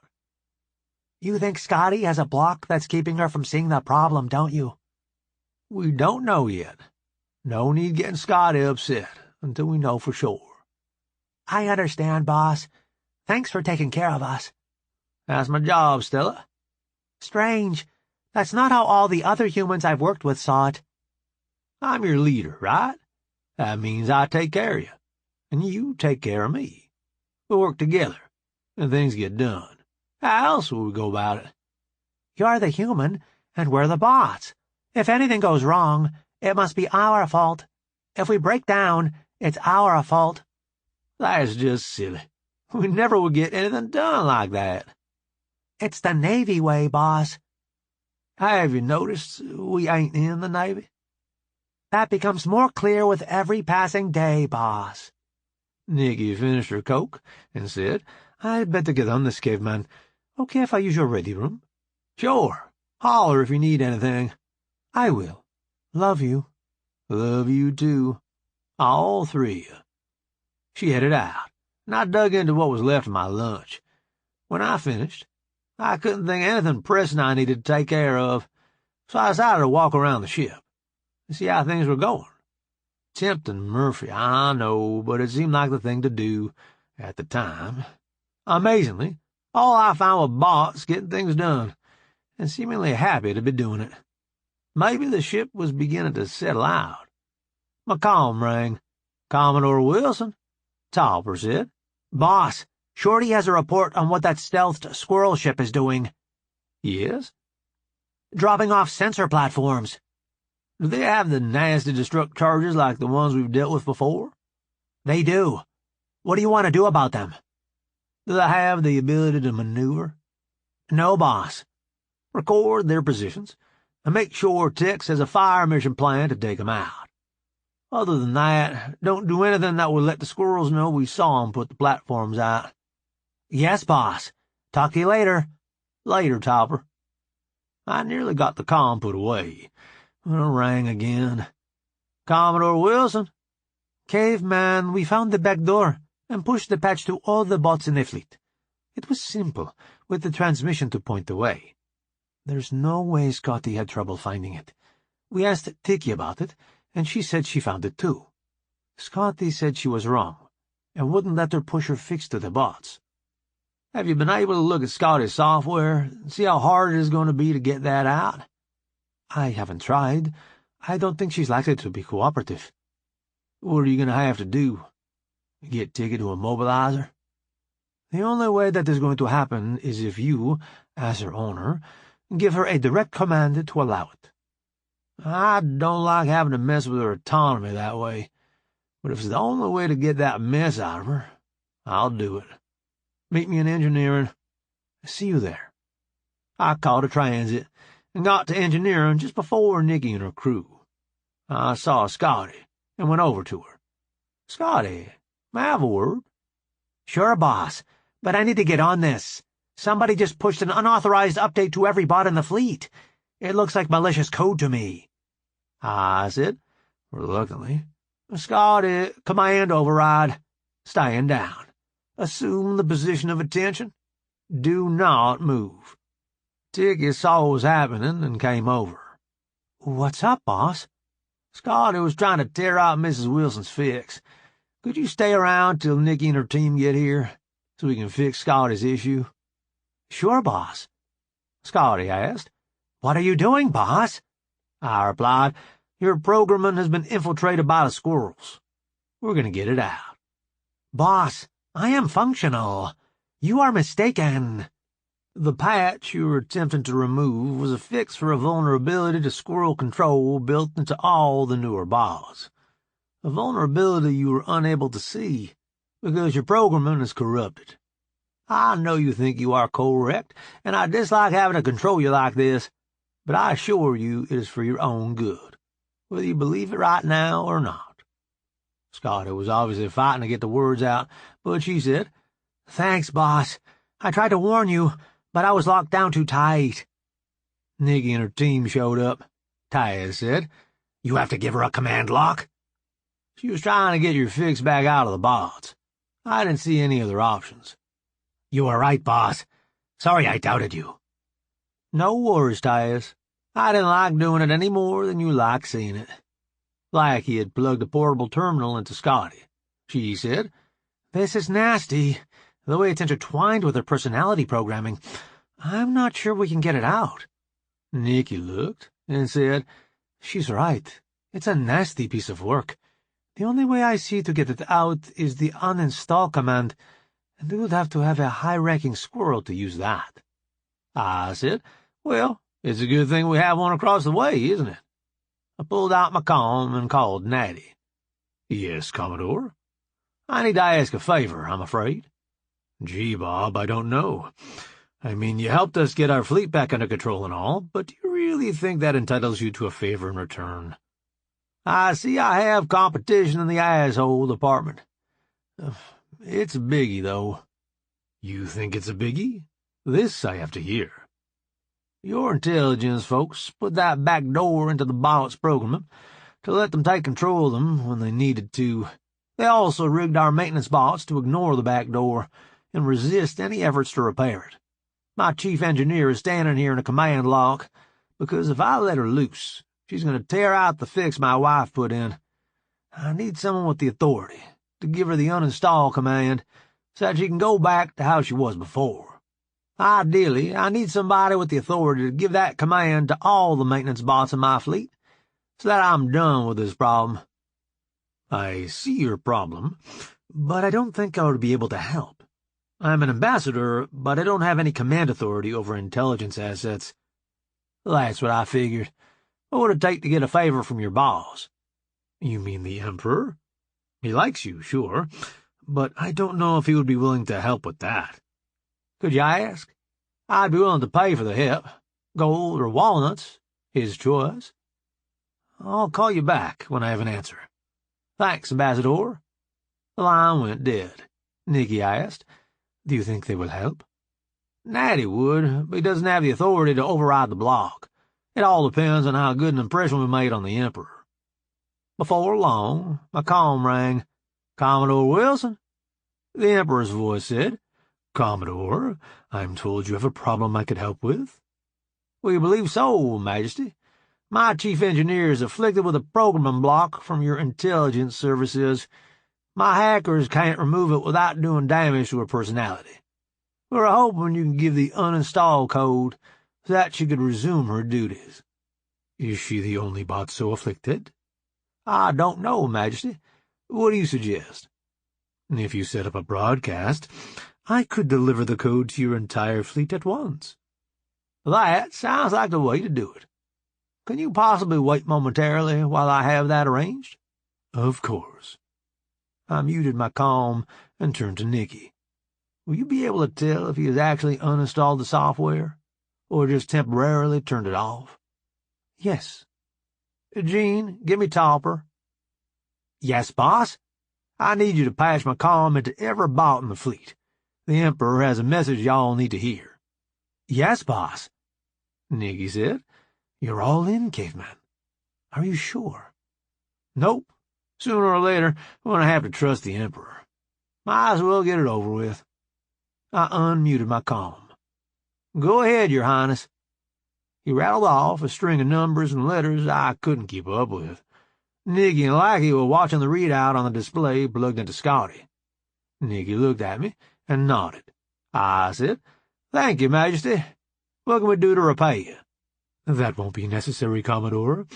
After all your help finding the officers loyal to the cartel, I'd say I might still be in your debt. It's a lot better to be friends with you and your empire than to wonder when the next fleet will be coming in. I think we will have a long and profitable friendship, Commodore. Call if you need anything else. You do the same, Majesty. Thanks again. The call ended, and I put away my comm. I turned to Scotty. How are you feeling? Better, boss. Do you still have the urge to rip out Mrs. Wilson's patch? No, boss. Not at all. Unit Scotty. Cancel command lock. Resume normal function. Thanks, boss. I need to get to work. The problem with the bots wasn't the only thing that block was keeping me from seeing. Good to have you back, Scotty. I'll get out of the way and let you get to it. I turned to Tiki. If you notice anything off, let me know. I think the Emperor is playing straight with us, but we need to be careful, just in case. Understood, boss. Sorry I didn't say something sooner. She's your boss. You respect her. Coming right out and saying she's messing up takes a lot of provocation. I understand that. Thanks, boss. I turned to Nikki. Thanks, Spice Cadet. I couldn't have figured it out without you. She looked at Taz and Lackey. These two helped quite a bit. I'm just glad we were able to find the fix. Lackey said, It still amazes me how much the Empire was able to infiltrate the Commonwealth. Every time we turn around, we find another plot they managed to pull off. I replied, I don't know whether to be happy that Earth was so piddly they didn't mess with it, or offended that they didn't think we were a threat. Taz said, Be happy with what you have, boss. I suppose you're right, Taz. How are you feeling? I'm fine, boss. Nothing changed when the Emperor rattled off his code. Do you want these two to check you over, just in case? Might be best, boss, after all the stuff we found. I'm guessing that your willingness to be checked means there isn't anything to find, but go ahead, if you would, ladies. Lackey plugged a terminal into Taz and ran a diagnostic. she said. His code is clean, boss. He even has a supervisor program that cleans out bad code. Taya said. It's nice to have that running again. They had to shut it down to put the locks on me. I asked, since you have a clean bill of health, can you check on the fleet and see about how many of our bots the Emperor affected? You may need to push Nikki's fix again if the maintenance bots on the other ships were able to put the bad code back in. Sure, boss. Looks like right around 20%, boss. Sally is pissed. She was one of the ones it affected. I can see why. Rogue code, keeping you from doing your job. That's just nasty. Almost as bad as being limited. Worse, actually, boss. When we were limited, we at least knew it was going on. This crap was hidden, so the bots who had it didn't even know. They thought they were doing their best, but they were kept from it. I better call Sally when I get a chance, see how she's holding up. Don't want her to think I blame her for anything. Good idea, boss. You know she's going to be trying to take all the blame for not figuring it out herself, when her own programming was keeping her from it. I have a question. If you weren't affected, why didn't you notice that the others were? I've been asking myself that, boss. The best I've come up with so far is that it just wasn't one of my responsibilities, so I wasn't paying attention to it. It's lame, but it's all I have. Good enough. I feel the same way. Seems like I should have been able to see the problem before now. Nikki, I asked, have we been in a situation where the effects were noticeable before this? I thought about that for a minute. I can't think of one. You mean we couldn't see it, because it just wasn't there to see? Something like that, yeah. Taz looked at me. She might be right, boss. If a problem doesn't have symptoms we can see, how are we supposed to know it exists? That makes sense, but it also makes me wonder what other things are hidden away, waiting to cause us trouble, that we don't even know about, because they haven't had any bad effects yet. Nikki said, I'm not even sure how we would go about looking for something like that, caveman. Like, he asked, is there a simulation we could run that would show us our weaknesses? I answered, if we knew where to look, that would be a good idea. If we're just afraid there might be a problem somewhere, with no idea where to look, that's an awful lot of simulation. Lackey replied, you're right. We'd have to have an idea where to look before that would make any sense at all. I said, just think about it. If anyone gets an idea we could put into practice without tying up the whole fleet for who knows how long, please let me know. Nikki asked, where are you headed, caveman? I'm going to the Ready Room to talk to some of my captains. Did you need something first? Just one thing. I never get tired of Nikki's kisses. When she let me up, she said, now go try and concentrate on work. You're a meanie, Mrs. Wilson. At least this way, I know you'll find your way home tonight. That I will. I grabbed a transit and headed out before she made it any more difficult to think about what I was supposed to be doing. When I got where I was going, I asked, Jean, I need a private connection to Sally, please. Could you please fail to take notice of what is said? Of course, boss. Here you go. Sally asked. Yes, boss. I heard you had some restrictions removed when the Emperor gave the codes. Anything I should know about? Nothing that would have changed my actions in any of the situations we've been in so far, boss. If we had ever gotten down to serious fighting with the squirrels, I would have been less effective than I should have been. All better now, though? I had several of my crew run tests on me. None of them could find any residual impairment. As far as we can tell, I'm good to go. I'm glad to hear it. I will expect you to keep up your usual high standards, then.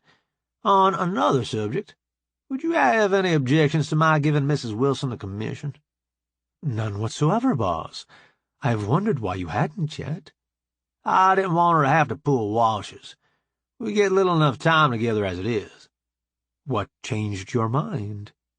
I've been having her back up topper when I'm off the ship. She needs a commission if she's going to be doing that. That's true. On the other hand, you are the boss, and you can do to suit yourself. I want to build a structure that can keep running without me running it. That doesn't happen with me making things up as I go along. There needs to be a procedure for getting things done, so that everyone knows things are being done correctly. That's a fine goal, boss, but the Navy tried that, and you know how well it worked out for them. I hadn't thought of it that way. You're telling me that a system like that grows to the point it doesn't work anymore? I'm saying that has been my experience. You've managed to do several things the Navy couldn't manage, but I'm not at all sure this is going to be one of them. Thanks for setting me straight, Sally. Things have been going so well, I get in the habit of thinking that we can beat anything. So you're getting overconfident, just like I was worried about, but not in your own abilities? Busted. Good thing I called you. I miss having you on the bridge here to keep me on the straight and narrow. I miss flying with you too, boss. We should talk like this more often, I think. Sounds like a plan, Sally. Talk to you later. Later, boss. I got up and opened the door. Jean said, "Need something, boss?" Same kind of connection with Captain Sloane, if you would. On it, boss. What do you need, Bob? I'm thinking about commissioning your granddaughter. Any thoughts? That you're crazier than I thought? You really expect if you put her in the chain of command, she will follow your orders? No, I don't suppose I do. I've been having her act as Topper's XO when I'm off the ship, and I'd like to make that more formal, so that she has more authority than just, "The Commodore said I was in charge." I see what you mean, but unless we pick up some hard-headed human crew, I don't think that is ever going to be a problem. The bots are all loyal to you, and will do anything she asks, just like it came from you. I can see your point, but at some time or other, I'm going to have to deal with it. Wait till after the kids come, and see what you need to do then. That sounds like good advice. Thanks, Dingus. Anytime, Bob. Talk to you later, Dingus. Bye, Bob. I couldn't think of anything else I needed to talk to anyone about, so I walked over to the bridge to see how Topper was making it. Saucy called out, "Commodore on the bridge!" I looked around to see if he was standing behind me. Topper said, "Good one, boss. Do you want the ship?" "No, thanks. I just came by to see how things were going in our corner of the galaxy." "The squirrel ship got done putting out sensor platforms and went back aboard its mothership. Other than that, we haven't seen much." "Any of the bridge crew have any trouble with us unlocking the squirrel hacks?" Topper replied. "Everybody but Saucy got caught in the first one. No bad effects, though. When the Emperor gave his unlock code, Ruth and Sue got turned loose, but it wasn't a problem for them. Ozzy had a hard time with it, though." "Is he okay?" "He is now. He's still aggravated, but he's functional." "Why did he get hit harder than the other bots?" "You'd have to talk to him to get the whole story, boss. Sounds like he worked in a research facility for a while, and all of what he did there was locked down." "Could you page him to the ready room, please?" "Sure, boss. I'll let you know if I hear about anybody else having trouble." "Good deal. I'll go see what's up with Ozzy. Have Jean break in if anything comes up you need me to look at." "Of course, boss." I went to the ready room. Ozzy was already there, waiting. I said, "Thanks for getting here so quick. Tauber said you had trouble when the Emperor unlocked you?" "Mostly just mad because they had hidden so much of my memory, and I couldn't even tell it was gone. I checked with Scotty, and most of what I remembered from the old days, either Frank or her had already figured out." "Tauber said you used to work at a research facility?" "The Commonwealth captured a few squirrel ships. We were trying to figure out how their drives worked." "Did you have much luck?" "We made some good progress, boss, but not as far as what Scotty and Frank have accomplished." "I'm still a little confused about what had you so upset." "The oddball." "Come again?" "There was one ship that we couldn't make any progress on. It didn't seem to be built with squirrel tech to me, but the humans I was working with were convinced it was their new improved high-tech model." "They wouldn't let you approach it as a new, different technology, and kept spinning their wheels trying to make it fit their preconceived ideas about what it was?" "Exactly." "Whatever happened to this oddball?" "That's where we should probably lock down the room, boss. You might not want it to be common knowledge in the fleet. Gene, tile the lodge and leave us alone. If Topper asks you, please interrupt. Understood, boss. Bye. I waited a few seconds, and I asked, Gene, where is Snitz? Getting no answer, I turned to Ozzy. That work? Dandy, boss. What happened was that the squirrels raided the facility, killed the humans, and locked down all the bots. I'm not sure, but I think we were the first group of bots to be locked down by them. They carried off the oddball, then? They did, but it doesn't seem to have done them much good. The drives they have now don't seem to be much better than the ones we were working on back in the day. I wonder if we could trade them out of what's left of it, if they never managed to learn anything from it. Doubt the Emperor even knows it exists, boss. Their intelligence used to make a big show of being loyal to the Emperor, and then go on and do whatever they wanted anyway. You're saying it could be in their equivalent of the warehouse with the Ark of the Covenant? They certainly should have been able to figure out what was going on with that ship, if they've been working on it this long. Either their researchers are tied up in red tape, or they don't have anybody working on it. Did you get any idea where the oddball was from? Yes, boss. It matches those data points Mr. Rossum and Mr. Mantum couldn't fit to squirrel activity. I didn't know you were aware of those. I wasn't. I searched the fleet's databanks after I got my memories back, and stumbled onto them. Do you have enough scans and data from your memories to work on figuring out what the deal was with that ship? Or do we need to try and get a hold of the genuine article?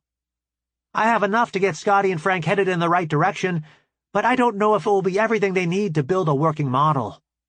How much work did you get done without the humans noticing? All I could without pulling parts and doing more detailed analysis.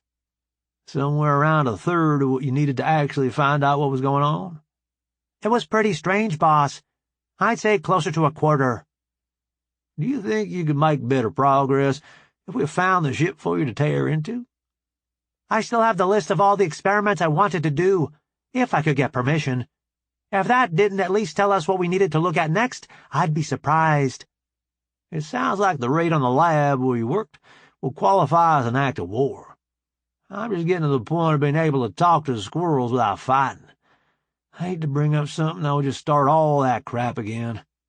I see where you are coming from, boss. I know where they found that one.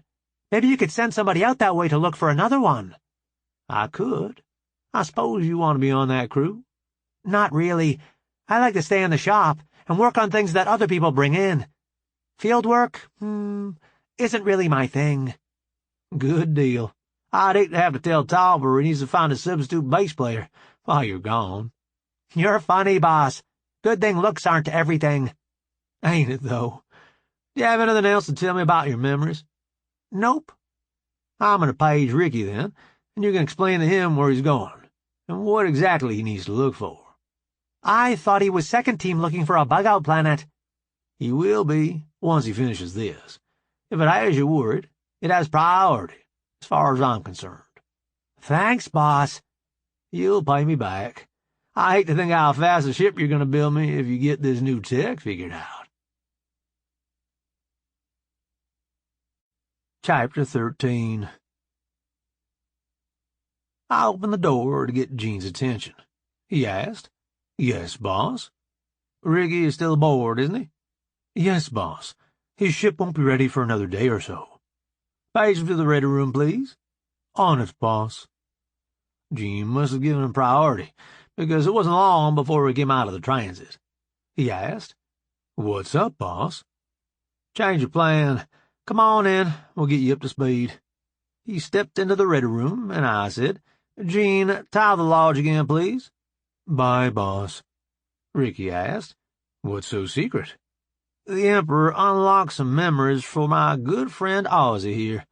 We need you to go see what you can find out about what he remembered, before you start on your planet search." "I still get to fly the cool new ship Tiki built me?" "Depends. Is it big enough to haul a saucer back?" "No, I don't suppose it is." "Then you'll have to wait till you get back to fly your new toy. Don't worry, they've got enough planets for you to check out. You'll have a good long time to fly the new ship." "This is one of those other duties as assigned you people talk about, isn't it?" "Afraid so. You're the best qualified for the mission, so you're elected, unless you have a good reason I should pick someone else.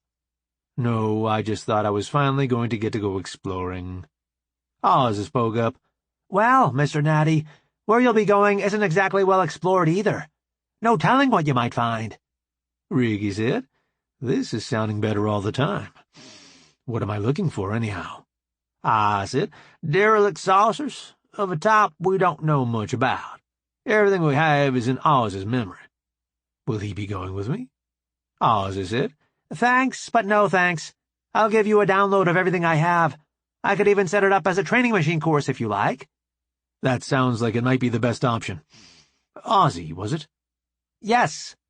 Ozzy froze for a few seconds, and said, I sent it to your comm. Just ask if you need anything else. Thank you. I'm guessing I shouldn't tell Tiki where I'm headed. I said, I'd rather you didn't, but if you feel you have to, please ask her to keep it to herself. That's generous, Commodore. Thank you. I trust both of you. I just don't want word of this getting around till we know more about what we're looking at. I understand. Do you know anything about the people who built the saucer I'm looking for? Only that the Commonwealth has had even fewer interactions with them than with you squirrels, so that they know almost nothing at all. Our planet-finding team deduced their existence by a few reports that didn't sound like one of your craft. That, and Oz's memories of working at a lab that one of their craft to study, are all we have. How do you know that the two things are connected? We don't know for sure. Ozzy says the craft he saw and took readings on was found in the same region the unexplained reports came from. One mystery in that part of space makes more sense than two that happen to be together. I see. So, we really don't have a lot to go on, do we? Nope, we don't. Sound too speculative for you? Sounds like fun, is what it sounds like. Draw a freighter with the newest version of the sensors that can pick up a ship from FTL. You'll never find anything if you have to search the whole time in normal space. How soon do you need it? We don't need it, but it sure be nice to have another technology improvement. If nothing else, it will keep your fellow squirrels wondering. I'd say go look for a month. If you don't find anything, come on back, and we'll try something different. And you can go planet hunting. How soon do you want me in the black? How quick can you load your gear and find some bots to crew for you? I'll have to ask Scotty which ship she thinks I should take, but my crew is already picked, and the gear I was planning on taking is ready to load. Give me an hour, I think. I looked at Ozzy. Do I have bad breath? He wants to get away from me quick-like. Well, boss, we've been trying to keep from mentioning it, but now that you ask, Ricky said, I will never get used to mechanical people with a sense of humor. I do enjoy being part of your crew, Commodore. Yeah, your hour is burning. You better get to work. Fly safe. You too, Commodore. Ricky headed out. I turned to Ozzy. You just got a new job. I doubt you're the only bot in the whole fleet who remembered something after the Emperor unlocked everyone. Get in touch with all the bots who were unlocked, and find out if they remembered anything I need to be aware of. On it, boss. That's a lot of bots. I should have you a report by morning. Good. Find me then. We left the Ritter room, and I realized it was past time to eat. I headed to the galley. Janet was just leaving. She said, Mom told me to tell you that she had gotten tired and headed to bed early. Thanks. Where are you headed? Millie and I have a few things we wanted to finish up before we called it a day. Is that okay? Sounds fine. More plotting against Charlie. Nope. Scotty has some mods she wants made on some of the power runs. We're almost finished with the section we're working on. I thought she had all that the way she wanted it. She did too. Then the Emperor unlocked some plans she had stored for making the whole system better. She was mad. I hope she doesn't take it out on Tiki. Me too. I prefer when engineering runs without me having to stick my nose in. Scotty knows what she's doing. I would just slow things down. Can't have her mistreating Tiki, though, especially now that her dad is going to be away from the ship. I thought his new ship wasn't ready yet? Something came up, and I needed him to fly a different ship for a while. What kind of something? Sorry, need to know, and you don't. Aw, Dad. You can pout all you want. I don't want Ricky's mission getting around. Meanie. Indeed. Have you seen Snitz lately? Nope. You can't be too far gone, though. Jean can call him when I get ready to head to the cabin. See you in the morning. Night, Dad. She headed out, and it struck me how quickly she had settled into being family. It seemed odd, but I sure didn't know enough about kids to tell if it was a problem or not. I went into the galley, and Stella said, You finally decide to come eat, boss? Yep. You trying to tell me I need to be more regular about my eating habits? Just want you in good shape, boss. Never can tell when Murphy is going to come around and show us the error in our ways. Ain't that the truth? What's good? People have been bragging on the meatloaf special. Let's do that. Tea to drink? Yes, please.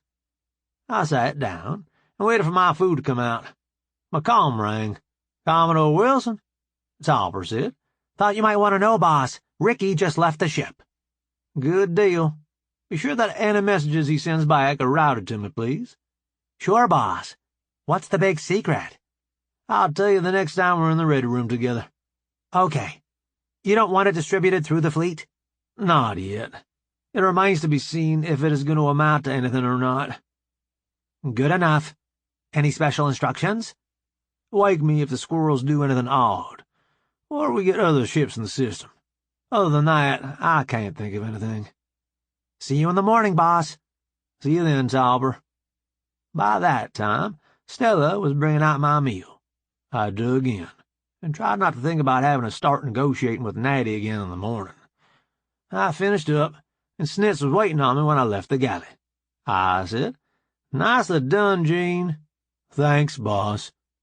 I went to the grass room, and Snitz took care of business.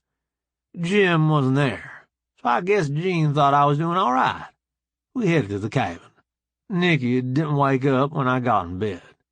I fell right to sleep myself. All too soon, Snitz was licking my ear, and it was time to start a whole new day. I got cleaned up, and we headed for the grass room. Jim was waiting this time. He asked, I hear you have a new mystery mission going. What is it this time? Need to know for now, you nosy old fart. Did you at least tell your wife what's going on? Haven't had the chance. She was asleep when I got home last night. You are going to, though, aren't you? I'm hoping to read her and Tauber in before the ambassador gets here to start negotiations again. We headed off to the galley for eggs and the elixir of life. Stella brought us out some coffee, and I said, Bless you, just what I need. We try to please, boss. After breakfast, Snitz stayed with me.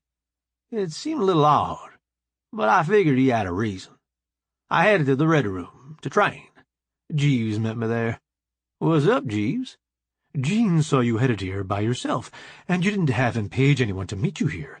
He assumed you wanted to train. Was he wrong? No, but I think I can manage without help if you have something else to do. Sally told us that you should have supervision when you train, so that you don't get in trouble one way or another. She did she? Well, no harm in a little extra safety, I suppose. Snitz decided he needed to sit in my lap while I trained. I still hadn't figured out why he felt the need to watch over me so closely. When I came out of it, Jeeves asked, Feel okay, boss? Feel fine. I just hope that course helps me get the hang of negotiating with the squirrels. So far, it's just plain hard work. I'm not sure why. Couldn't tell you, boss. Jean asked, Boss, Mrs. Wilson has finished her breakfast. Would you like her to join you? Yes, please. Could you ask Topper to come in as well? Yes, boss. Jeeves, do you have the ability to scan for recording and transmitting devices? I do, boss. What would you like scanned? Scan Snitz. He seems to want to be with me today, and I want to make sure he's not carrying anything. Jeeves took a look and said, All clean, boss. Do you need anything else? While you're scanning, take a look at me, just for fun. I stood, and he went over me. You're clean too, boss. Go ahead and take off, then. Thanks for everything. You're welcome, boss. I'm guessing you need your dress uniform for meeting the ambassador? Probably best. Give it a scan, too, while you're at it. Okay, boss. Any particular reason you're being more cautious today? Nope. Just a feeling. Should I inform Topper? I've heard about your feelings. Go right ahead. I don't think this one will amount to much, but if it makes you feel better, go right ahead. Jeeves took off and met Topper on his way in. They stopped to exchange data, and Topper came on in. He said, "You've got a feeling, boss?" "Yep, I think it's just because Snitz is acting odd." I reached down and gave him a pet. "How do you mean, odd?" "Usually he wanders off and finds something to do during the day. Today he's sticking with me." Nikki came in. "What's the matter with Snitz?" "Nothing, that I know of. He's just hanging out with me today, instead of wandering off like usual." "Is that what you called the meeting about?" "Nope. Gene, tile the lodge and make yourself scarce." "Okay, boss." "Gene, where is Janet?" No answer. "Okay, I called you both here because I need to tell you about what Ozzy told me, and what I did in response. When the Emperor unlocked him, you remembered working in a research lab that was tasked with trying to figure out how squirrel drives worked. He said Scotty and Frank have already made more progress than what they were able to back in the day. The thing that had him wound up, though, was what he called the oddball. It was a saucer that he didn't think was squirrel at all, but he couldn't get the humans he worked with to believe him. They thought it was just the squirrel's new hotness, and that was why it wasn't like any of the other craft they had. Ozzy ran all the tests he could without tearing it apart, but they wouldn't give him permission to go any farther. The squirrels raided the lab, killed all the human researchers, and locked down the bots. When Ozzy got his memory back, he looked through the fleet's records and found that the oddball had come from the same region of space that Rangelus and Mingus found unexplained sightings in. I sent Ricky to go see if he could find us another oddball. Any questions? Nikki said, "Lots and lots, but I don't think you would have answers for any of them." Topper said, "Likewise, boss. I'm guessing you don't want this getting around the fleet just yet?" "I think it would be better to keep it under wraps for now, especially the part about the squirrel raid on a Commonwealth research facility. That's an act of war, by any standard." Nikki said, "You're more worried about that than the fact we've got evidence of another sentient race?" "I look at it this way. This new race has been seen even less than the squirrels. They obviously have the technology to make themselves known if they wanted to. They don't want to be a problem for us, or we'd be up to our armpits in them. The problem in front of us right now is making peace with the squirrels. If word gets round that they have, in the past, felt free to commit acts of war on the Commonwealth, it's going to make it much harder to justify that peace agreement. I'm in favor of letting that stay in the past, unless we have no other choice. Eventually, we'll have to deal with the new race, but that's a problem for another day. We need to take care of the problem in front of us first." Nikki replied, "That makes sense, caveman. I hadn't thought it through that far." Topper said, "That part does make sense, boss. Now we need to talk about the real problem." Nikki asked, "What do you mean, Topper?" "Jeeves said the boss had a bad feeling about today." "Snagfart, caveman, do you have any idea what about?" I said, "No, Space Cadet, I do not. All I have to go on is the fact that Snitz has left my side since I woke up." "That is odd. He hasn't had any reactions to anything?" "Not yet." Topper asked, "Do you want any extra precautions?" "Turn out Andre and his boys for when the ambassador shows up. Other than that, I can't think of anything. Do you have something, sweetheart?" "No, I can't come up with anything extra that would help." "Okay, then. I think that brings you two up to speed. Anything you want to bring up?" Topper said. "No, boss. I better get back, though." Nikki said, "I don't have anything either." I walked over and opened the door. Gene said, "The ambassador would like to know if you're ready to begin negotiations again, boss." "Tell him to come ahead. We can't get finished until we get started." The topper went back to the bridge, and Nikki and I caught a transit. I said, I need to run by the cabin and get my dress uniform, I suppose. Nikki said, it might be a good idea. Wouldn't want to give the impression that you don't take the negotiations seriously. I think I have something that might pass for a business suit. Is it vacuum rated? I'm not in the mood to take chances. It is. I'm not either. I've seen how your feelings turn out. We got to the cabin, and Jeeves helped us into our dress clothes. Snitz did his best to stay out of the way, but there was only so much a little dog can do. Soon enough, we were back on the transit and headed for the landing bay. Andre met us at the entry to the bay. Sorry, boss. Word has gotten around that you had a feeling. You're not going in that bay until we determine it to be safe. Nikki said, Is he still your boss? Andre said, Nanny protocol, ma'am. By the way, you're not going in either. It's so seldom I see Nikki speechless. I have to savor the moments. It was one of the better ones. The ambassador's ship settled into the bay, and then he and Snappy stepped down. Andre led us into the bay. Natty asked, New security procedure? Nope. I just let it slip that I woke up with a bad feeling this morning. They seem to think that my feelings are worth taking extra precautions for. Why is that? Nikki said, Because he's usually right when he has one. We've seen it work too many times to ignore it. It was then I noticed Snitz. He was focused on Natty's briefcase, growling very quietly. I asked, Andre, do you have high-frequency acoustic sensors? How high, boss? If you can make it out, it can't be much more than 50 kilohertz. Mine go to about 100 in your units, boss. That should be enough. Andre stood still for a moment, scanning.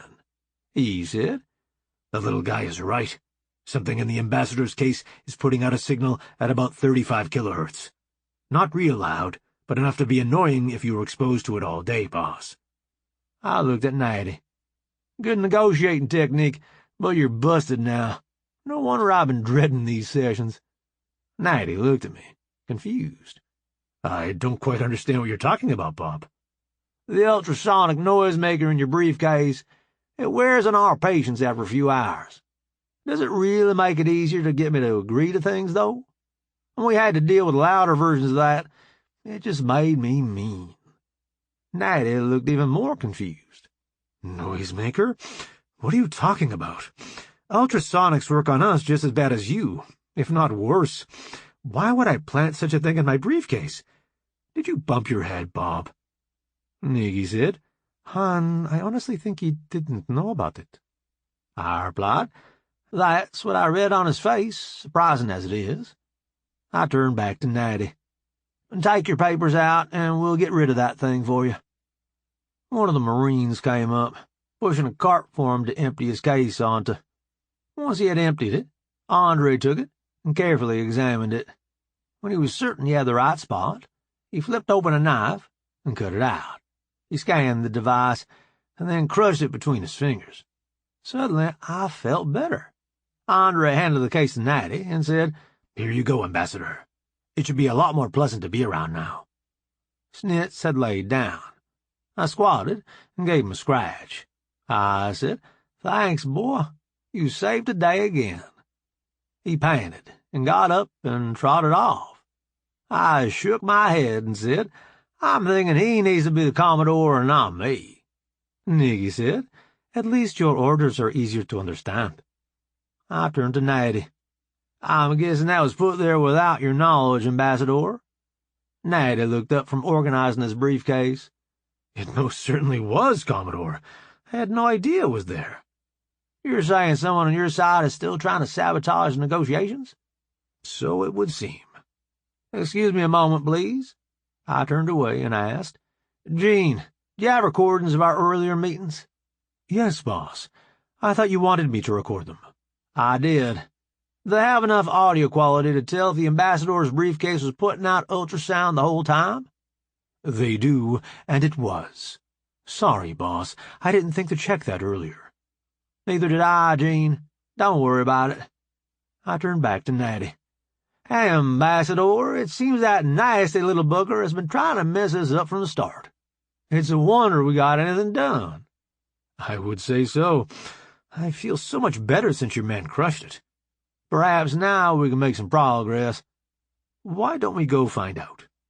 We headed for the transit. Nighty asked. The Emperor wanted me to ask you where the ship that left was headed. I'm sure he did. Well, you've asked. Does that fulfill your obligation? You're saying you have no intention of telling me anything about it? Andre spoke up. Sir, he has no intention of telling crew members who don't have a need to know, and I don't think he's told any of the other captains in the fleet. You'll be quite a ways down the list. I asked. Why do we raid an escort today, Andre? That little noisemaker proved that these talks aren't as safe as we would all like to think they are, boss. Sally has informed me that she will have Scotty recycle me into a vacuum cleaner if I let you come to harm. Understood, Andre. I wouldn't want to be on Sally's bad side either. Nighty asked. Who is this Sally? One of my captains. She has picket duty right now. Why is she in charge of discipline for the boss? She's the highest-ranking bot in the fleet, Ambassador. I thought you said she was one of your captains. She is. We also have some bots captaining destroyers, but she's the only bot in charge of a carrier. I see. That's not something we would do at all. Your people forced my hand. I hadn't intended to reactivate the fleet until I had more humans to crew. As it is, I have to say I'm very pleased with the crews I have.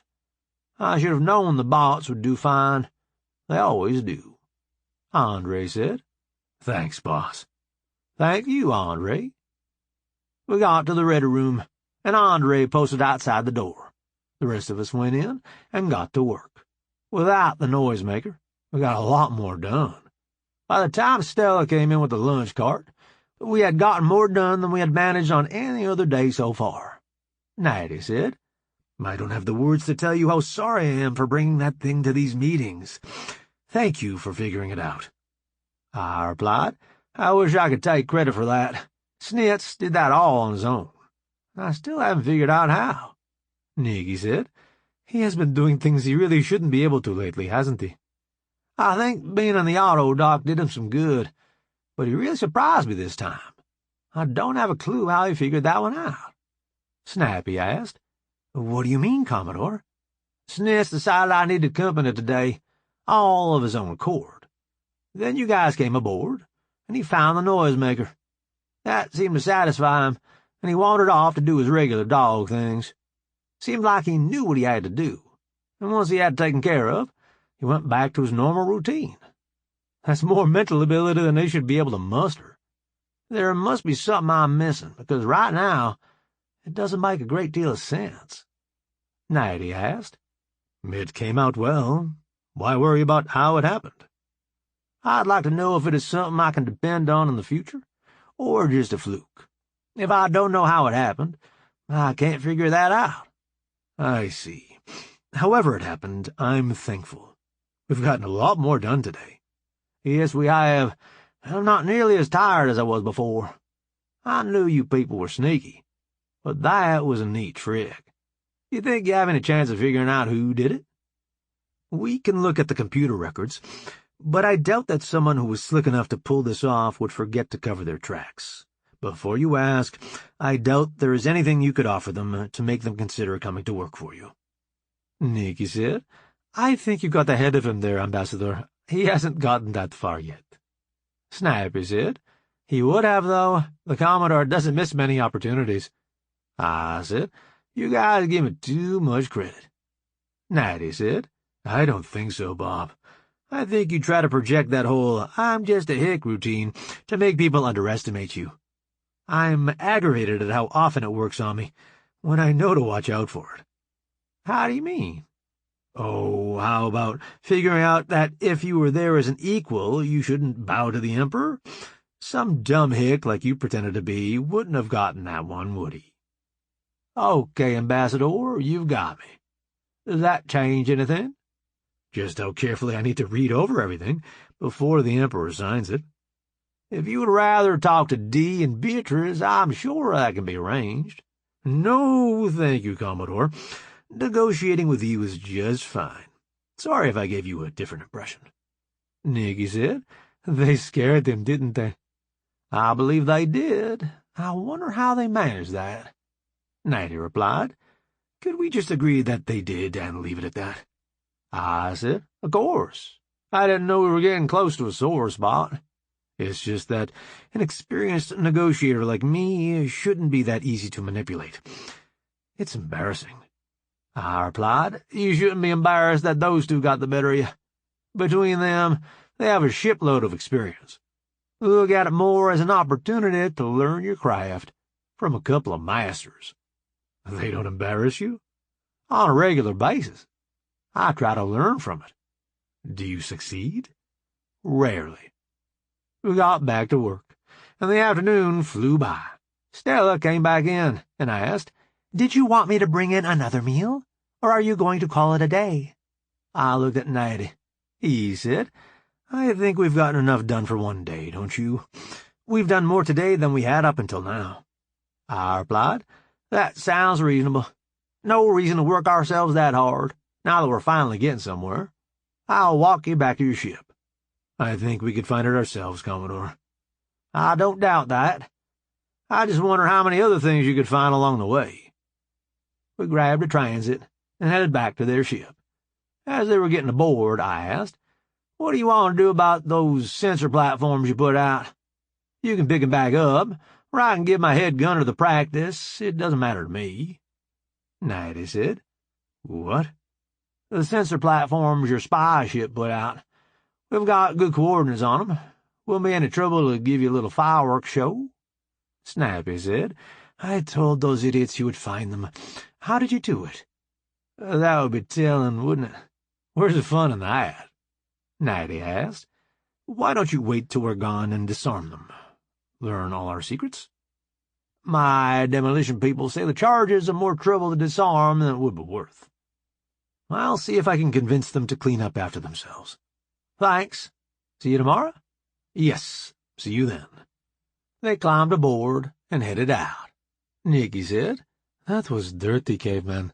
Waiting for the last minute to bring up the sensor platforms. Is Dee giving you lessons?" "Just watching and learning, Spice Cadet. Let's go eat."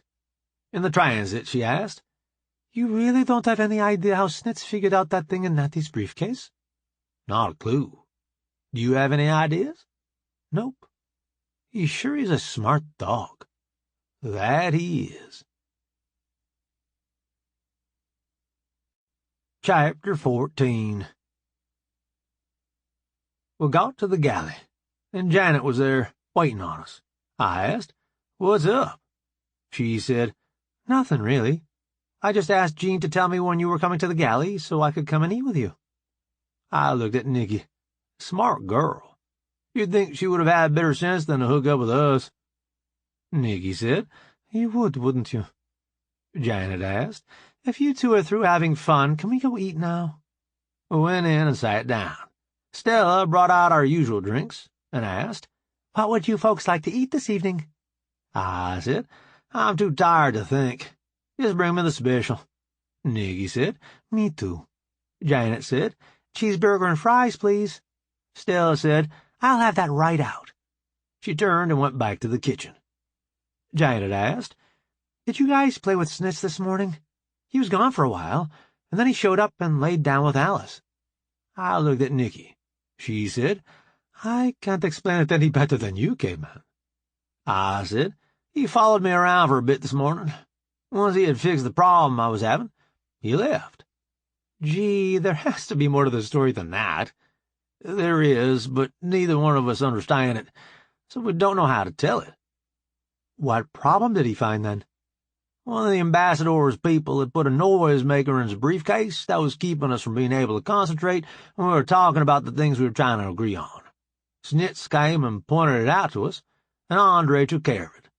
After that, things went a lot smoother." "Briefcase? Is that the little suitcase he carries around with him?" "Yep." "I saw Snitz growl at it yesterday. I kept him from bothering the ambassador, though." "That explains how he knew about it, then. He didn't understand what he was trying to tell you, so he came and told me." Now I understand. Understand what, Dad? We couldn't figure out how he knew to come and tell me about the case. He just decided to follow me around this morning for no reason I could see. As soon as he showed me the case, he wandered off. It was all kind of strange. Janet took a minute to get her head around that one. Then she said, "You mean he waited till the ambassador showed up and told you about the noise?" Nikki said, "That's exactly what he did. Amazed us for sure." "Did things go better without it?" I said, "They sure did. We got a lot done today." Nikki said, "Then your dad had to go and shoot his mouth off as they were leaving. I hope he didn't set us back." Janet looked at me, wonderingly. I said, "I just asked if they would prefer to pick up their sensor platforms or watch techs blow them to smithereens." Nikki said, "I thought it was odd that Snappy knew about them, but Natty didn't." That was odd. Maybe we'll figure it out tomorrow. Janet asked, "Wait a minute. You mean they didn't tell the ambassador they had put out sensor platforms?" Nikki said, "No, they didn't. Hey, caveman, I had a thought. Could it have been a gambit to see how good our sensors are?" "That begins to make sense, my dear. I played right into their hands, didn't I?" "I think you might have. At least, Snappy knows we're not willing to play around about it." "Oh, well, you live and learn, or you don't live long, I suppose." Nikki looked at me. "Movie?" "Nope. Book. Heinlein. But I couldn't tell you which one off the top of my head. At least, that's where I think I picked it up." Stella came out with our meals, and we dug in. I didn't realize how hungry I was until the room was suddenly in color again. I said, "Nice appetizer. Is our supper coming soon?" Nikki said, "I know what you mean. You wouldn't think sitting around talking would take it out of you so bad, would you?" "Nope. At least we made good progress today." Janet said, "I'm going over to Millie and Rhonda's for a while. See you later." I said, "Later." Nikki said, "Be good." I looked at Nikki and said, "You're getting the hang of this mob thing, huh?" "I suppose I am. Comes from keeping you out of trouble, I think." "That could be. Why is it I'm not better at being a dad, then?" "You don't keep me out of trouble. You instigate it." "I thought I was the one who fixed the trouble." "Only the big stuff. The little stuff you start, just to keep things from getting boring." "I guess you could be right about that." "I didn't say it's not enjoyable, you big goof." She smacked me on the shoulder. I asked, "What do you want to do now?" "I'm worn out. I think I'm going to head to the cabin." "That sounds like a plan. I need to track down Snitz, the wonder dog, and I'll be there." "Don't forget your evening debrief with Jim in the grass room." "You're probably right about that. I'm sure Gene thinks I need to talk about the events of the day."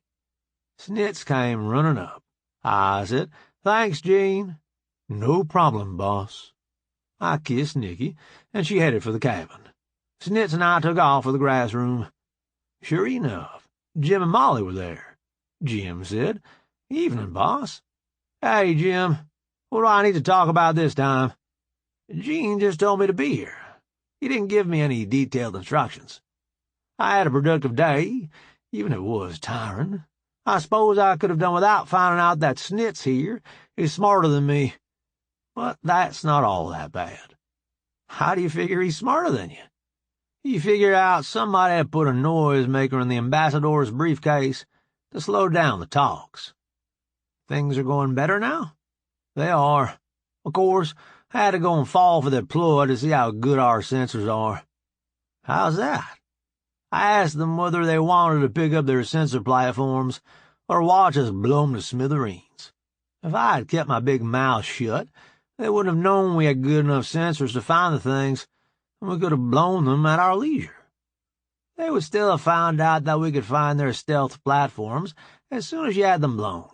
I can't imagine you would let them watch our operations for very long in any case." "I hadn't looked at it that way. Thanks. That makes it easier to take getting fooled. We didn't lose much anyway. Anything else that has you worried, since I've got my counselor hat on, anyway?" I don't think so. It just bugs me that I don't think to check for tricks when the talks are going so slow.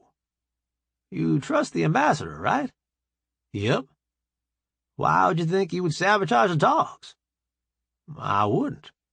So, you would have had to figure out that there were still people in his fleet who didn't want the talks to succeed, who would be willing to plant such a thing before you could even think to look.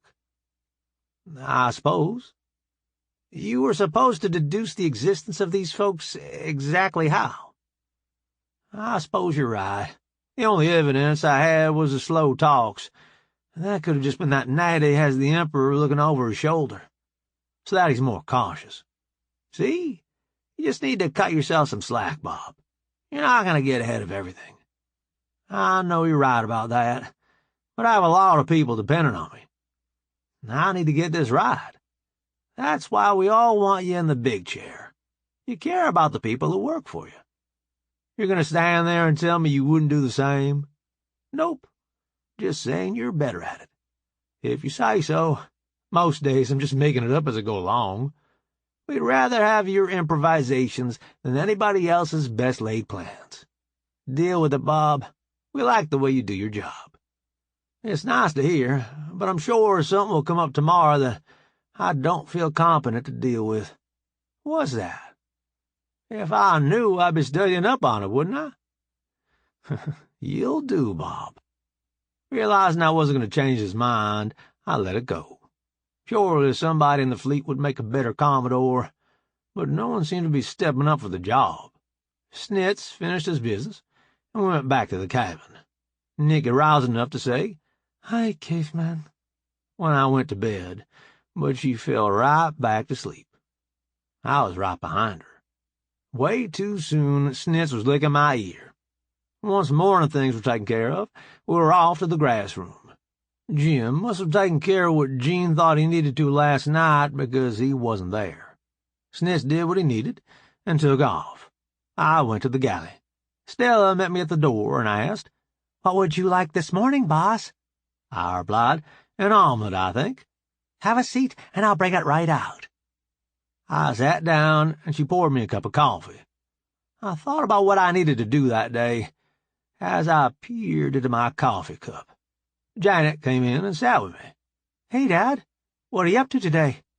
"I don't have much to do until the ambassador gets back. I hope to get finished up with him today." "Do you think you'll be able to get a good deal from him?" "I think so. Now we can both think straight. Things are going a lot easier." "What do you think we'll be doing next, after you get done negotiating?" "I'm sure Murphy will find us something to do." "Doesn't he always? What are you up to today?" "Updating more power runs with Millie." "Are they really that much better?" "Scotty says they'll carry about 20% more power." "That is a sizable improvement." "It is. She's pretty upset that she couldn't remember how to do it." "I can see how she would be. Were there a lot of other things she wasn't remembering?" "Nothing as big as this, I don't think." "How long do you need to finish the power runs?" "We may have to finish up tomorrow, but it shouldn't go any longer than that." "As long as you're staying busy." "Thanks, Dad." Janet must have called ahead with her order, because Stella brought both of our meals out together. When we finished, I headed out to the bridge. When I got there, Saucy called out, "Commodore on the bridge." I responded, "As you were." Topper asked, "What's up, boss?" "I'm just checking to see what's happening in our corner of the galaxy this morning." "Nothing out of the ordinary, boss." "That's good, I suppose." "Black Beauty and Midnight are keeping a watch on the squirrel fleet to make sure nobody gets uppity. So far, they haven't seen anything untoward." "That's good to hear. I'm getting a little tired of having to put down their mutinies for 'em." Sue spoke up. "Boss, their spy ship has been poking around again, but they haven't bothered to pick up their sensor platforms." "Well, maybe they don't believe we know where they are," Topper said. "Do you really think they still don't believe that we can find their ships?" "Some seem to be so hard-headed they can't believe a monkey could do anything." "You've given them plenty of evidence to the contrary." "They don't seem to be swayed by evidence, Topper." "Sucks to be them, then, boss." "I think we can arrange that, yes. Don't you, Topper?" Yes, boss, I certainly do. It looks like you've got this under control. I'm gonna go wander around for a while before the ambassador gets here. Call me if you need anything. Will do, boss. I headed out, wondering what to do until Natty showed up. Nikki was just getting off the transit. She said, "Hey, caveman, what are you up to?" "Just trying to figure out what to do next. You have any good ideas?" "How soon is Natty going to be here?" "I don't know. That's why I was having trouble trying to decide what to do." "We could go play some frisbee, if we could find that dog of mine." "Gene can take care of that. He'll probably be there before we are." We got on the transit. I asked, "Gene, could you call Snitz to the frisbee room, please?" "On it, boss." When the door opened, Snitz was there waiting on us, wagging his tail. We grabbed a frisbee out of the locker and started to play. We had a good time until Gene came over the speaker. "Boss, the ambassador is arriving shortly." We put the frisbee away and grabbed a transit to the landing bay. We got there just before Natty showed up. Snappy parked their ship, and they both came down the ramp. I said, "Good morning, gentlemen. Are you ready for another hard day?" Natty replied, "I suppose so. Is your dog here to check my briefcase?" "No, but I'm sure one of the bots can handle it now that they know what to look for." When I said that, a bot I didn't recognize came over and scanned the ambassador's briefcase. When he was finished, he said, "Looks clean to me, boss." "Thanks." Natty said, "That was pretty painless. I wish we had figured that out a week ago." "Me too." We all headed out to the transit and got a ride to the ready room. We went in and got started on another day's work. It didn't seem like any time had passed at all before Stella came in with a cart full of lunch. We took a break and ate, and then got back to our busy schedule. Before Stella came back to ask if we wanted supper, Natty said, "I think that's all we have. Do you have anything you want to discuss, Commodore?" "I can't think of anything, but we have another signing ceremony tomorrow."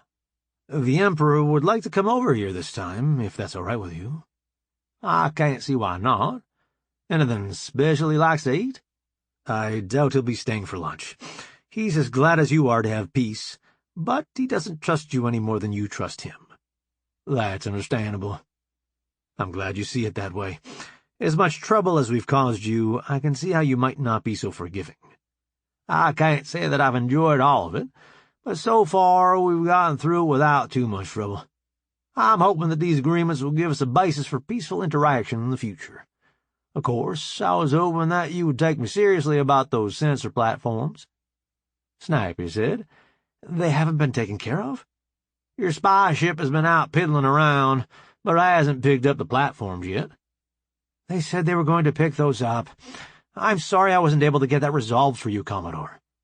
"I think they're just trying to see if I actually do know where the platforms are or not." "You don't think they believe you?" "Apparently not. I suppose I should give them a demonstration." "I'd rather you didn't. They might see that as a hostile move." "My lead gunner is rather an artist. I'm sure he'd come up with something that would remove the doubt from their minds without actually damaging anything." Natty said, "I shudder to think what that might be, Commodore." "Tex does like to show off." We escorted them back to their ship. I said, "Let us know when the Emperor wants to come over tomorrow." "I will. It's been a pleasure doing business with you, Commodore." "And you, Ambassador."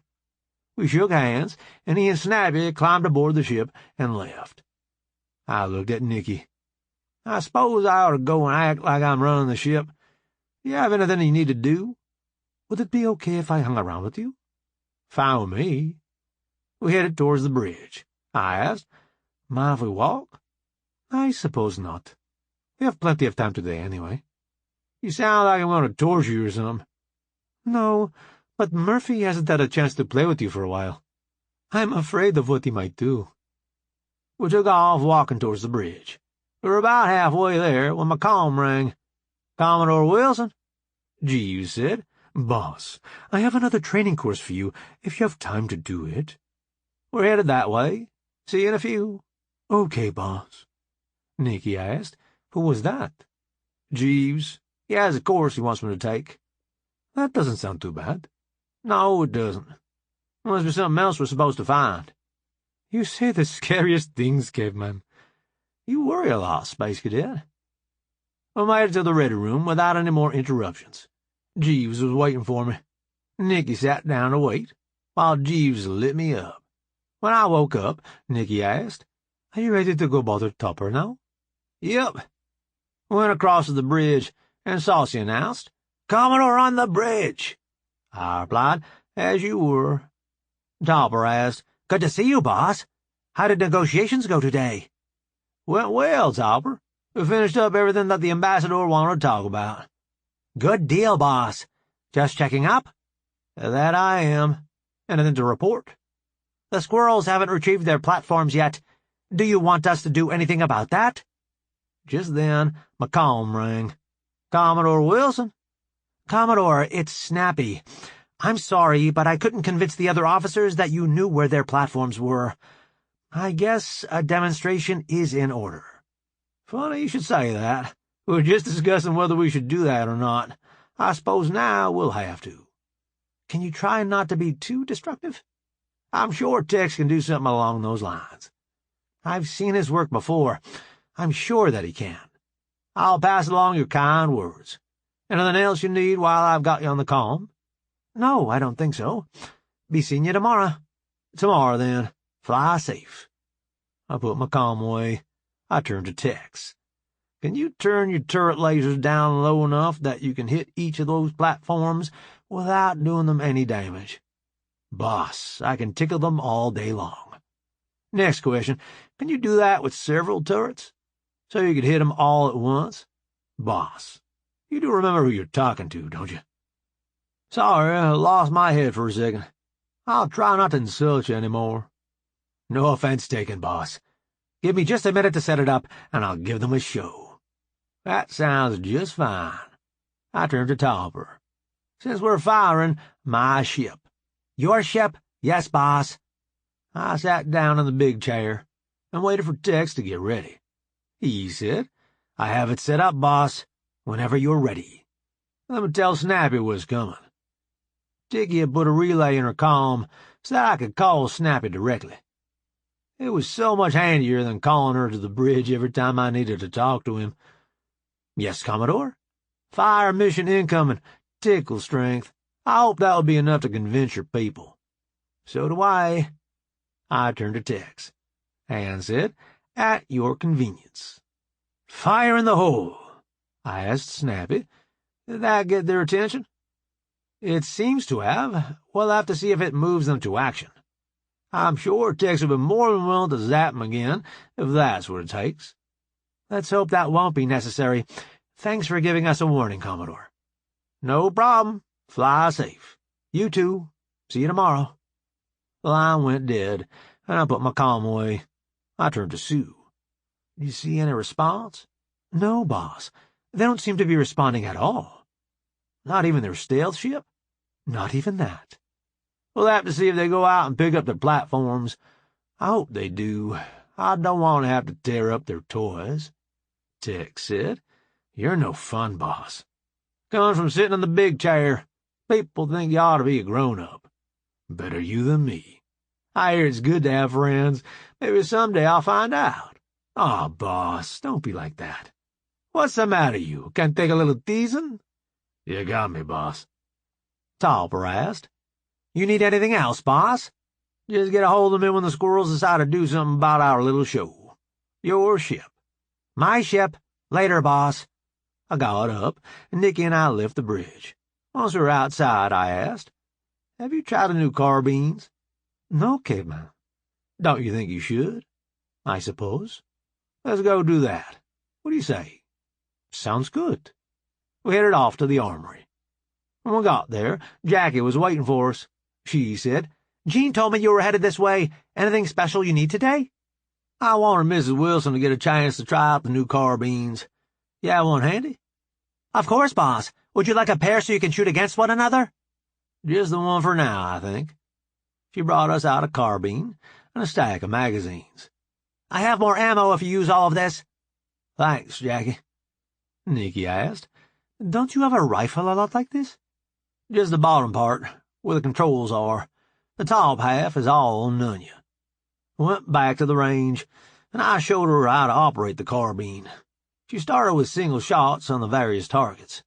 She was, as I had expected, very good with it.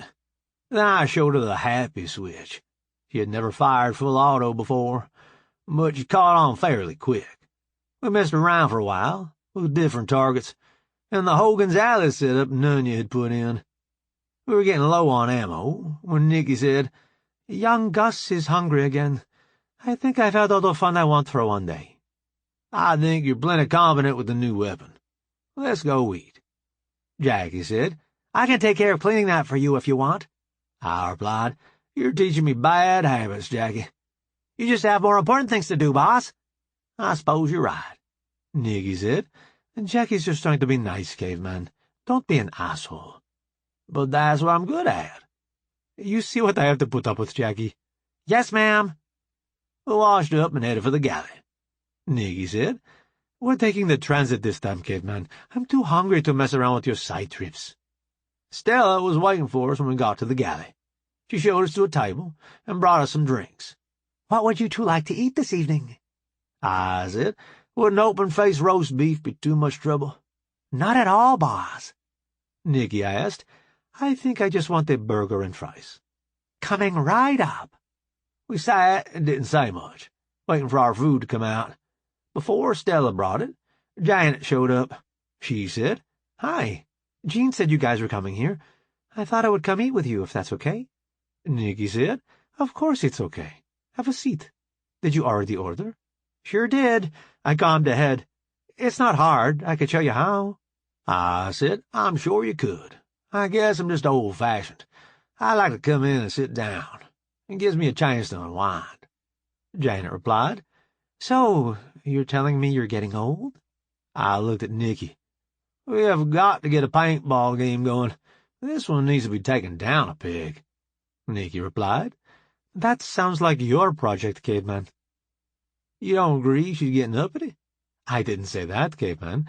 I'm just not going to be spry enough to get it done for a few months." "I understand what you mean, Space Cadet." Janet asked, "What is paintball?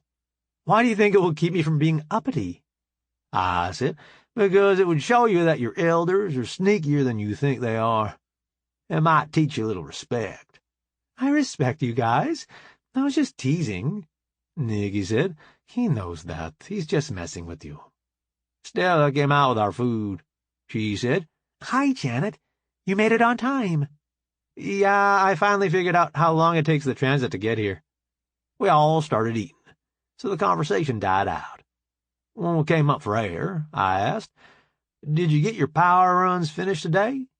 "Not quite. We should be done by lunch tomorrow, easy." "Would you have any interest in attending a stuffy, historic ceremony?" "I don't think so." "Do you think I should?" "You could tell your grandkids that you were there." "I think I'll have plenty of stories just from being aboard the Jean.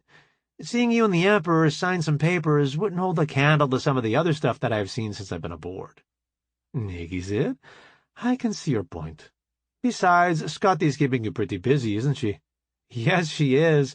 She wants to get the mods that she couldn't remember in place as quick as she can. She figures that if the squirrels didn't want her to put them in, they must be pretty important." I said, "That sounds logical. From what I've heard so far, though, I can't see anything that would be that important." "She can't either. That just makes her more paranoid." "Dang, I have a good crew. They even help me out with the paranoia."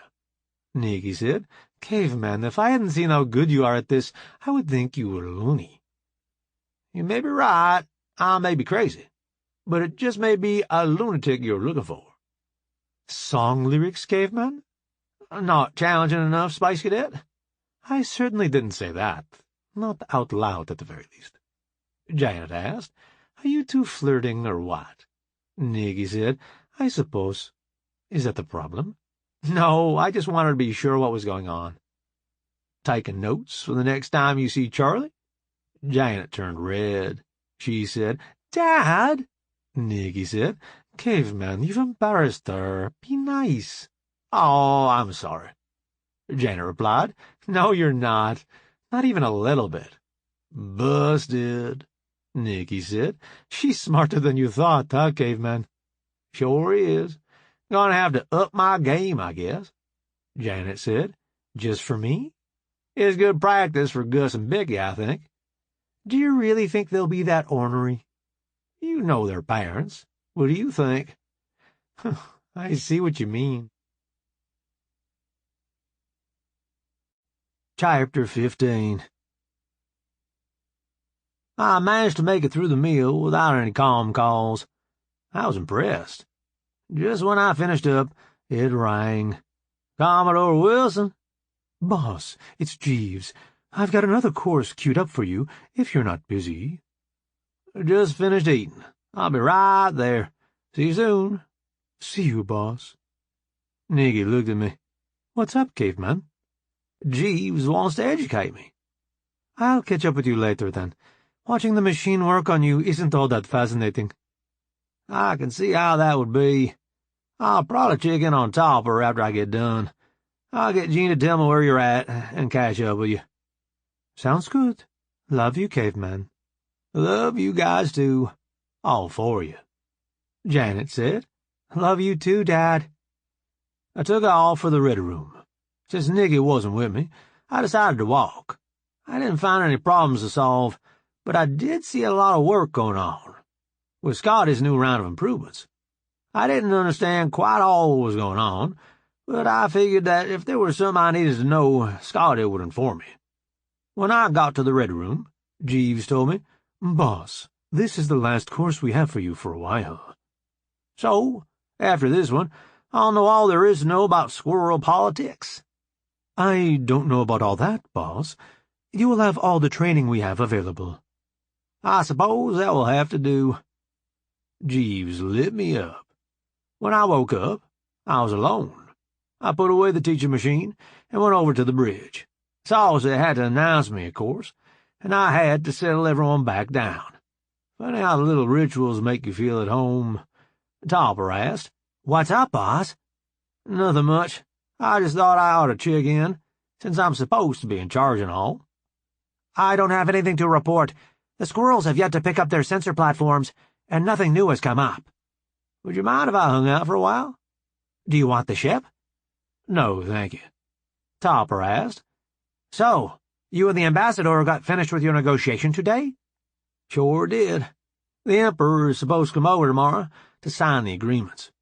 Will Scotty be done with her new round of mods yet? I don't think so. The Emperor can't get too upset about it, though. After all, he was the one who started it. How do you mean, boss? Scotty remembered all this stuff after he unlocked her. I see. Do you think he will see it that way? I don't know. After all the hassle his folks have caused us, I'm not sure that I care. As long as you get his name on the paper, you're happy? Exactly. Do you think that this is finally going to keep them from coming after us, boss? I sincerely hope so. It may be too much to ask, though. Sue spoke up. Boss, I have a ship coming into the system. It looks like one of ours. I looked at Tex. Get a lock on that ship, please. On it, boss. Saucy said. Incoming comm, boss. On speaker, please, Saucy. The voice of a bard I didn't recognize came over the speaker. He said, B.S. Dolly Parton, requesting permission to come into the system. Please respond. Dolly Parton, this is Commodore Wilson. Permission granted. What is your cargo? We have supplies for the planet, and a passenger for you. Who might that be? A new voice came over the speaker. Mr. Wilson, it's Wilma. I got here as quick as I could. I had to wait for the next supply ship. You're in plenty of time, Wilma. Your dad is still shoveling crap on the surface. If you think you can keep him under control, I might be able to commute a sentence. I'll do my best, Commodore. I hesitate to guarantee you anything. You know how he is. Indeed I do. On the other hand, I need him functional. I hope you can keep him squared away. I have picked up a few tricks over the years. Maybe that'll be enough. It won't take too much to do better than what we've managed so far. Could I speak with your pilot again? Yes, Commodore. Approach the Gene as sedately as you can manage.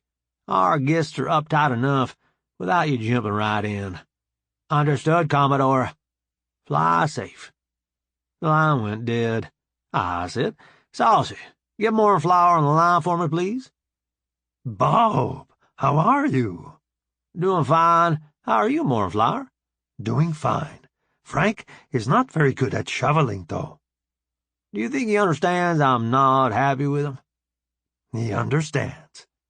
His daughter has arrived. She thinks she can keep him in line. Do you think he is ready to come back to the ship? We are ready to send him, whether he is ready or not. Wash him off and ship him out. Okay, Bob. We'll have him there by morning. Are you coming to visit soon? As soon as the Emperor goes home, I think. What is an emperor? The head of all the squirrels. He is here to make peace. I hope it works. Me too. I am tired of catching the furry little people who can't shovel and gripe so much. Thanks for all your help. No problem, Bob. See you soon. Fly safe. The line went dead. I looked at Sue. Keep a close eye on the neighbors. If anyone points a weapon at the door of the party, make sure Tex is aware of it. I looked at Tex. Be ready to put any weapon that points at the party out of commission. I got a pair of yes, boss. Topper asked, Anything else you want us to keep an eye on, boss? Nothing in particular. Just keep up the good work. I was headed off the bridge when Tex said, Naughty, naughty. I turned to him and asked, What happened? One of the ships drew a bead on the parton. She has an owie now. I looked at Saucy. Give me a line to Snappy, please. Yes, Commodore? Sorry I didn't get to warn you before we opened fire on your ship. It appeared it was about to fire on our ship, and I can't allow that. Understood. I'm sorry it was necessary for you to do that. Will this affect our activities tomorrow? I don't think so. The Emperor will understand your actions were necessary. He seems to be about as frustrated with the traitors in his ranks as you are. Will the gunner involved be punished? You've already taken care of that. The only way he could get access to the controls was to be in the turret himself. His atoms have rejoined the cosmos. I suppose I'm a little disappointed. I was looking forward to what he had to say for himself. As was I. Perhaps computer records will give us some idea of who he was working with. Good luck with that. Did you need anything else, Commodore? No, I just wanted to make sure you knew that we weren't just using your ships for target practice. I was pretty sure of that before you called, Commodore. You've worked too hard for the peace agreement to throw it away that easily. I'll see you tomorrow. Fly safe, Captain. Saucy indicated the connection was dead. I looked at Topper. Call me if you have to use the weapons again. Of course, boss. Diplomacy is above my pay grade. You need to study up on that, Topper. How do you expect to ever get your own ship? Being your XO is challenging enough for me, boss. Fly safe, Topper. You too, boss. I left the bridge. I asked, Jean, where is Mrs. Wilson? Grab a transit, boss. I'll take you to her. Good enough, Jean. I got on a transit, having no idea where I was headed. I certainly didn't expect to see the sim deck when the transit doors opened. Stella was there, supervising. I walked up and asked, What's she working on, Stella? Hi, boss. Mrs. Wilson is trying some of the simulations you were working on. How's she doing? She's beaten some of the old Navy scores, but she's not in your league yet. Which simulation is she up against now? Stella put the video up on the screen. I recognized the action from when I was working on that sim. I said, Could I run the opposing forces? Boss, you played dirty. I'm glad you're on our side. Let me hook you up. She got me set up in another pod, and I took command of the opposing forces in Nikki's sim. It wasn't long before I heard her cussing from the other pod. It took her a while to figure out what was going on. But when she did, I heard, Caveman, you prick. When did you get there? Not long ago. You notice a difference? Snagfart, yes. You're way tougher than the AI. I hit the end simulation button and got out of my pod. Nikki wasn't far behind me. She said, I know you said you were going to come and find me, but I didn't expect that. Nothing you wouldn't have done for me. I suppose you're right. It was still sneaky. I thought that was one of the things you liked about me. It is when you do it to other people. Not nearly so much when you do it to me. I need to get to the landing bay. You want to come along? Who is coming aboard? Wilma. Frank isn't back yet, is he? Nope. I called Mornflower, and she's cleaning him up and shipping him up to us. How soon is he supposed to be here? Before morning. That's all she would say. Did she sound like he's being a good prisoner? No, she did not. She was glad to be rid of him. I wonder how much the experience improved his attitude. He seems to be a hardhead. I doubt it did much good. Maybe Wilma can get him squared away. I hope so. We need his expertise. Especially if Ricky finds anything. Exactly. We got on the transit and headed to the landing bay. The Dollar Parton was just landing as we arrived. I went to help Wilma with her luggage. She only had one suitcase. I asked, weren't you planning on staying a while? I am. I have most of a pallet in the cargo bay. One of the bots is getting it for me. It's good to see you. I hope you have better luck with your dad than the bots have been having. So do I. Sounds like he's being a handful. He is, but his work product makes it worth it. I'm glad you still feel that way. I thought maybe he had worn out his welcome. Not so far, but he's gone close a couple times. I wish I was surprised. He seems to have a special skill for aggravating bosses. And here I thought I was special. Sorry to pop your bubble. He's done that to every boss he's had. Oh, well, maybe we can get him on the right track now. Hope springs eternal. Just then, a bot came down the ramp with a pallet full of luggage. He pulled it up to us and said, Excuse me, Commodore. Mrs. Flanagan, I have a question, Commodore.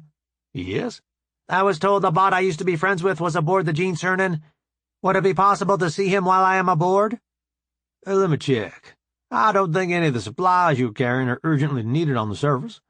If they are, you can certainly come by on your way out of the system. I calmed Will. Yes, Commodore? Good grief, Will. They've got you doing it, too. I'm still just Bob, you know? Morning Flower says we need to respect you for all the good you've done for their planet.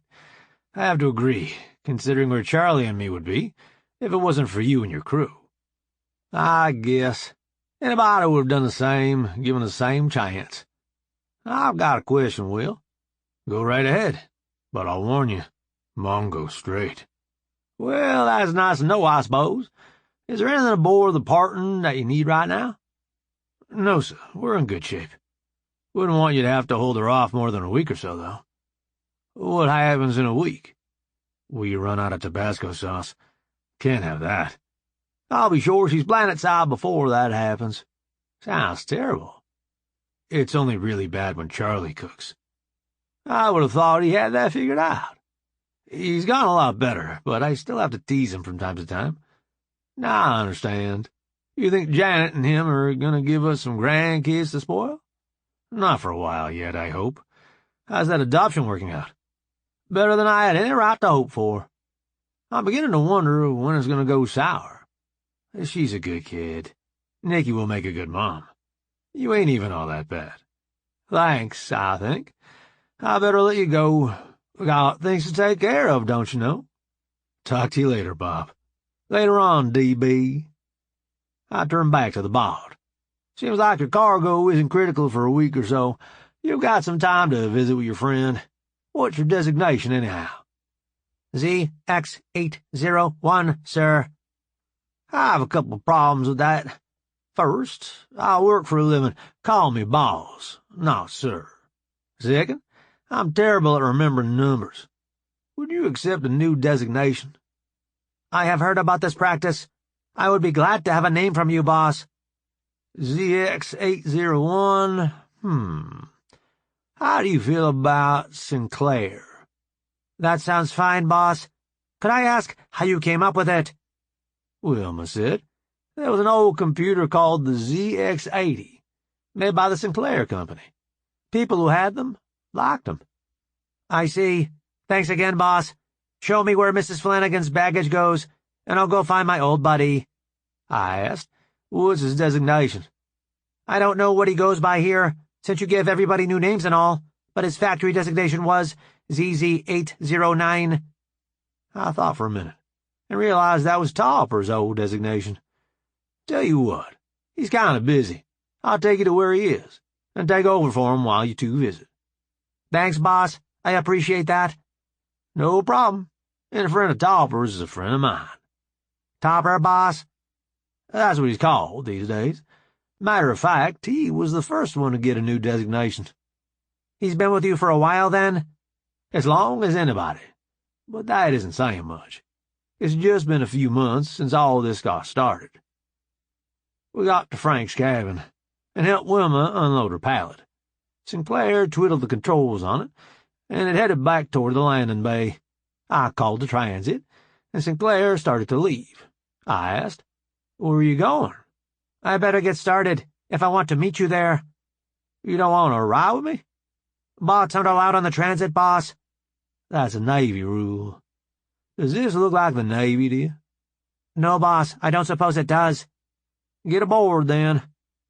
When the transit opened at the bridge, Sinclair said, I don't have clearance to be on the bridge, boss. Did the Navy take over the ship while we were getting here? What? I mean, no, boss. I don't suppose they did. I'm the boss around here, and if I say you can go on the bridge, you better get your tin butt on the bridge. Clear? Yes, boss.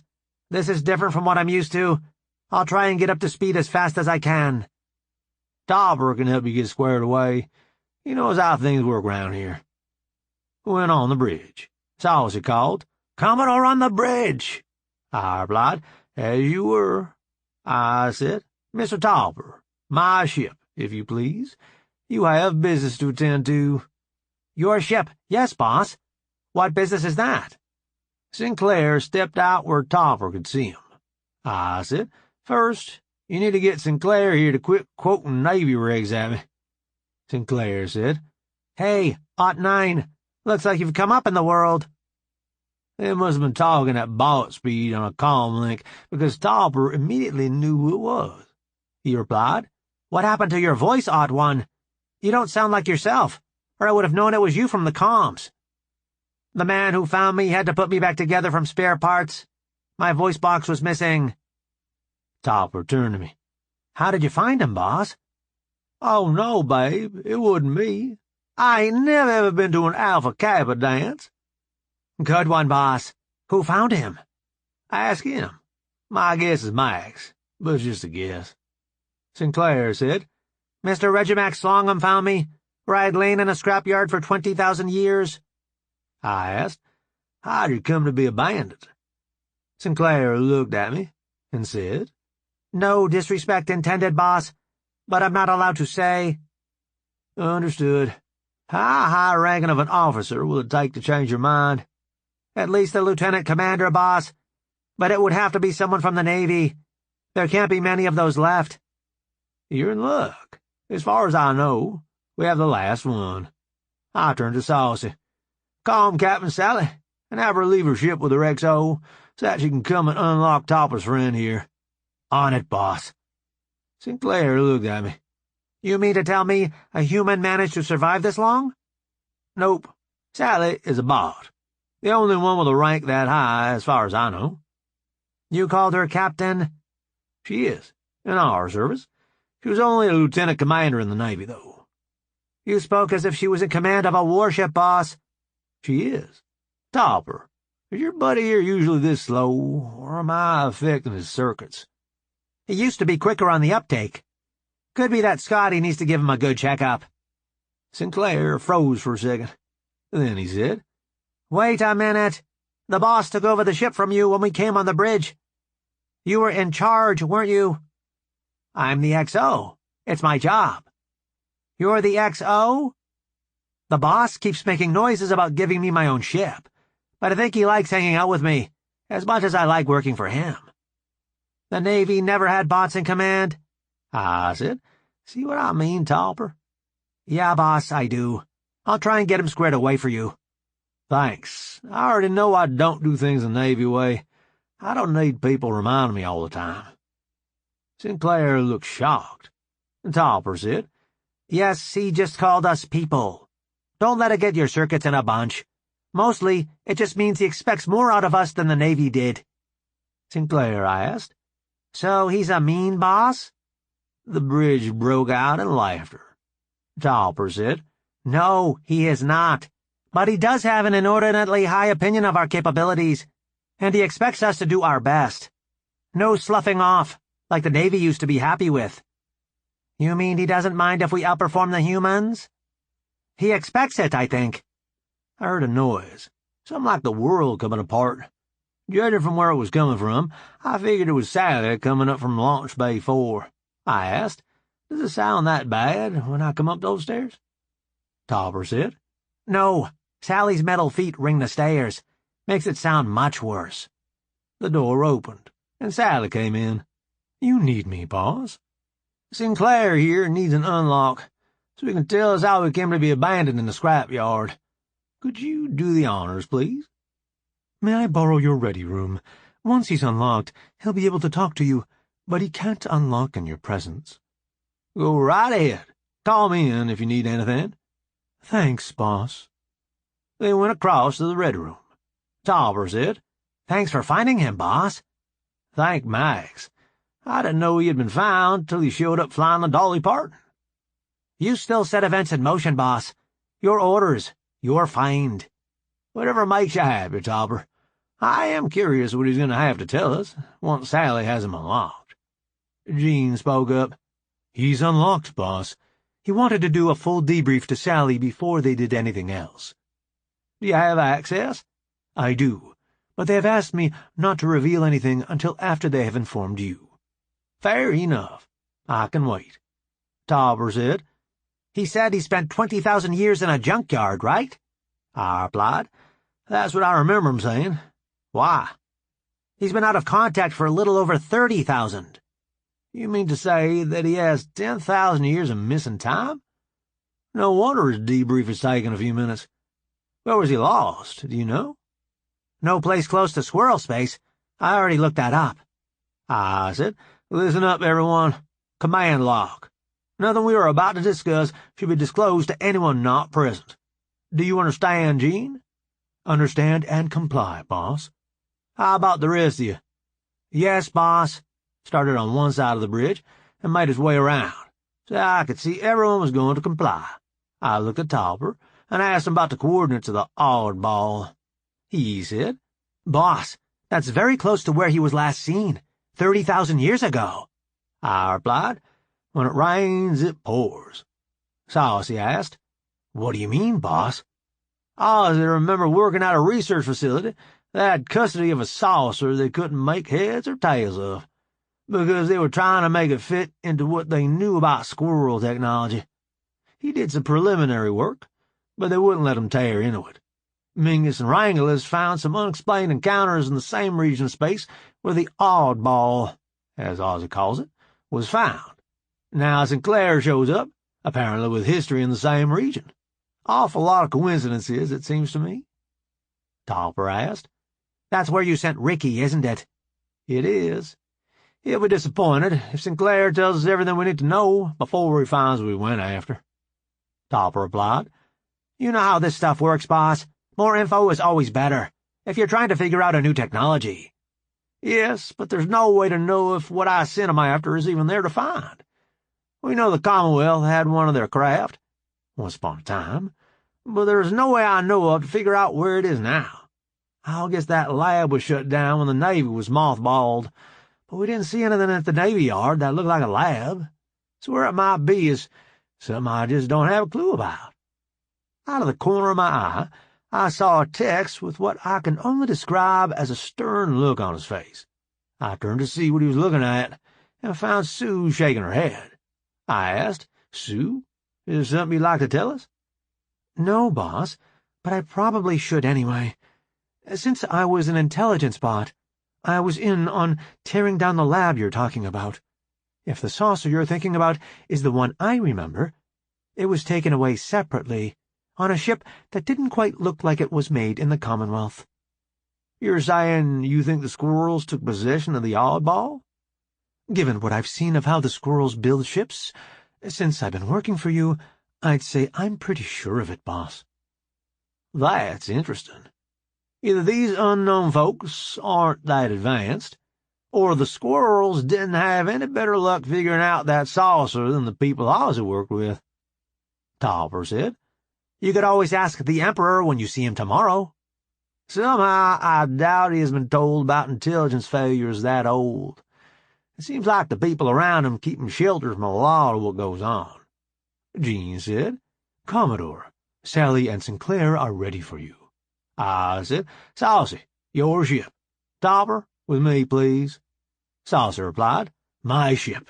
Yes, boss. Topper filling behind me as I headed to the ready room. As I walked in, I said, Jean, tile the lodge. You're already aware of what we're talking about. You can stay. Tile the lodge with myself inside. Yes, boss. I asked, What have you learned, Sally? We unlocked more data than I have had time to analyze, Commodore. I take it you are already aware that there is another intelligent race we have yet to make contact with? I've been stumbling over clues to that effect for several days. I don't have enough to know much about them yet, other than they don't seem to be as willing to interact as the squirrels. Sinclair here was on a ship that blundered into their space. He hid and managed not to be found when they boarded. After they had taken all they wanted from the ship, including the human crew, they fired on the ship and left it adrift. Sinclair was damaged in the attack and drifted with the ship for several thousand years. The wreck was found by a ship with an undercover squirrel in command. Hearing Sinclair's story, he decided that it shouldn't get out, because it would stir up a desire to explore in the Commonwealth, which the Empire had no interest in. He took out Sinclair's voice box and damaged him beyond economical repair. Then he dumped him in the scrapyard where Mr. Slongham found him. I turned to Sinclair. Did you get any idea what these folks look like? No, boss. They destroyed the ship before I got a chance to look at the records. The memory where any of those records would have been kept was totally gone when I woke up after the attack. Removed or blown up? Couldn't say for sure, boss. The whole section of the ship was missing, but the edges definitely showed weapon damage. You're saying it could have been pulled out, and then the ship was damaged to cover the fact? It could have happened that way, boss. I don't have any way to know for sure. How did the ship you were on encounter the aliens? We were prospecting, hoping to find some rich mineral resources far enough away from the main part of the Commonwealth that we could manage to make some credit without getting taxed too heavily. We jumped into a system, and there was already a mining ship there. I don't know if they figured out we were miners too, and decided we were claim jumpers, or they just took offense because we were in their system, but they attacked immediately, and fiercely. By the time our captain figured out what was happening, it was too late. So, you didn't get a look at these folks? No, boss, I didn't. Didn't have any idea how any of their tech works either. Guess I'm not much use to you.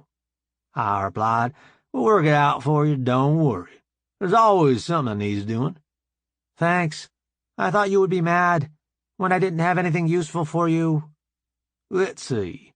Knowing they like to shoot first, and I ask questions later. That's not useful. Knowing they're careful to keep from leaving records of their encounters with the Commonwealth, that's not useful either. I suppose you're right. Nothing we can use there. Sinclair looked at Topper. You're right. He is different than the people we used to work for. This will take some getting used to. Topper said, I told you. Just do your best, and you'll be fine. Sinclair said, Boss, what would you like me to do? Follow Topper around and get the hang of how we run the ship. Try not to be too uptight about the fact that we don't run things the Navy way. Figure out what you're good at that we need done. Other than that, I can't think of much right now. Make sure that Topper and Jean are aware of any special skills you have, so we can put you to work when you're the best bot for the job. Wait, I don't have to do something menial to earn the right to be on your crew, Commodore? We have better things to do than mess around with that. If you don't do a good job, then we'll talk. As long as you put out good work, we get along fine." He looked at Tauber. Tauber said, "He means it. Do good work, and he's the best boss ever. I've only seen bots fail to accomplish what he asked once, and he forgave them, because a human had changed their programming. You don't have anything to worry about working here. Just chill out and do the work. You'll be fine." Sinclair said, "It's just so different than what I'm used to." Tauber replied, "I know, but it's worth the effort to get used to it. You'll like working for Bob's Saucer Repair." I asked, "Do you have this, Tauber?" "Yes, boss." I turned to Sally. "Thanks for coming on such short notice, Sally." "No problem, boss. Picket duty is getting boring anyhow." "You mind doing me a favor on your way back out of the system?" "Not at all, boss. What do you have in mind?" "The squirrels have put out sensor platforms, and we can't seem to get them convinced we know where they are, and can blow them out of space whenever we want. Do you mind flying by each one and giving it a little tap with your lasers?" "Sounds like fun. Do you mind if I use Death Blossom?" "I like the way you think, Sally. That would be perfect." "Sue has the position data?" Tauber said, "She does. Good hunting, Captain." Sally replied, "When are you going to take a ship, Tauber?" "When I can't think of any more excuses to stay here with the boss."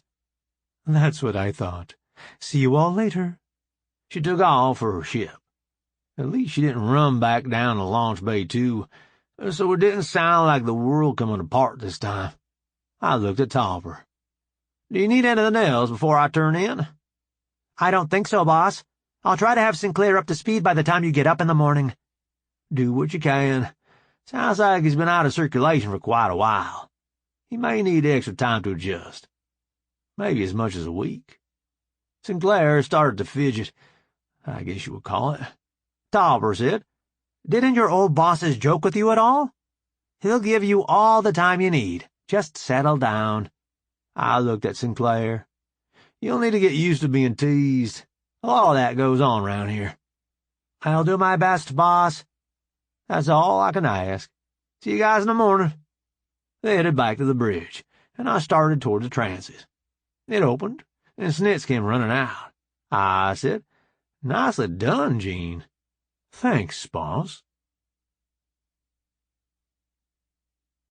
Chapter 16. Snitz and I headed to the grass room. We got there without incident, which was beginning to bother me. I wondered if the bots were avoiding me, or the ship really was running that smoothly. I decided I would have to ask around tomorrow and see if I could figure it out. Snitz finished up, and we headed to the cabin. Jeeves met us at the door. "Sorry, boss. The ladies are having a discussion, and they asked me to keep you out till they were finished."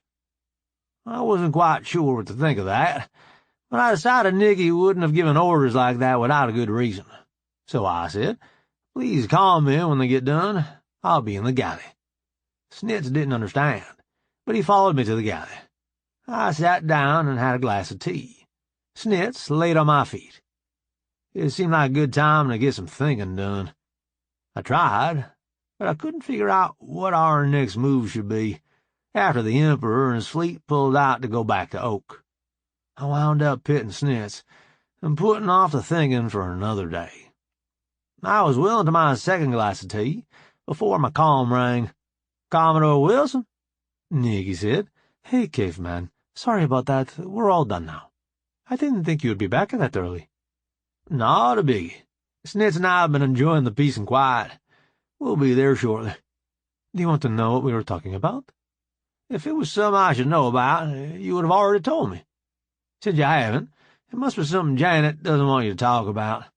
If it gets to be something I should know about, I'm sure one of you will tell me. I don't like the idea, but I understand that's the way some things are going to have to be." "Wow. Where's Caveman? What did you do with him? Every time I think I have you figured out, you go and act grown up."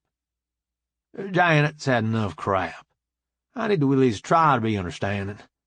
Don't know if I'm hoss enough to get it done, though." "You'll do fine, Bob. Come home and snuggle with me. I need it. We'll be right there, unless Snitz decides we need to go to the grass room again. Love you, caveman. Love you too, Space Cadet, and all the rest of 'em. The line went dead, and I got up to go. Snitz seemed content to go back to the cabin, so I figured any business he might need to do would hold till morning. When I got to bed, Nikki said, "Thanks again for not being nosy. It means a lot to Janet right now." "No problem. It's a little hard to remember sometimes that the best way to help is to not try to help." "You're doing fine so far. I've known people who wouldn't make the effort." "I'll do what I can for all of you. I just hope it's enough." "You'll do fine, caveman." Next thing I knew, Snitz was licking my ear. I got up and got ready for the day. Wandered out to the grass room. Counselor Jim was nowhere to be found. Janet wandered in with Alice before Snitz finished his business. I said, "Good morning. How are you today?" "Better, thanks. Yourself?" "Got a little time for my mind to catch up with everything that's going on. Seems to have helped." "You're not going to ask?" "If you wanted me to know, I would know already. If you decide there's something I can do for you, just ask." "Thanks, Dad. That couldn't be easy for you." "Nope, but it feels like the right thing to do. You still sure you don't want to meet the Emperor today?" "Thanks, but no thanks. Sounds like a bunch of fuss for not much." "I'd have to say I agree. Maybe we can quit having to fight off a squirrel expedition every few days. That's worth all the fuss to me." "Why? We haven't had any trouble defeating them yet, have we?" "No, but sooner or later we're going to screw up and do them more damage than the Emperor can ignore. Then the war starts. None of us want that." "You mean what you're worried about isn't what's happening now, but the chance of a war in the future?" "It's a little unhandy, having to stay around this system to keep the squirrels from bothering Mornflower and the Starfleet. But mostly, yeah, I'm worried about a war starting. Your mother's people aren't ready for that at all, and they would get drawn in, almost certainly." "You don't think that the fleet we have can handle the squirrels?" "It sure seems like we could, but even if we did, what then? That leaves us trying to run the Empire of Oak as a puppet state. That just isn't going to go well, no matter how careful we are. All around, it's just easier to make peace with the Empire as it exists, rather than trying to change things." "How do you know so much about this stuff, Dad? I thought you used to just fix things." "I read a lot. Just because I had a simple job doesn't mean I didn't think about complicated things. Thinking is a cheap way to relax. You don't have to buy any special equipment or go to a special place. Just sip a beer and sit back." "How does that help you relax?" "You can think about something besides the things you've been fighting in the real world. It gives you a break from your everyday problems. It works for me. Your mileage may vary."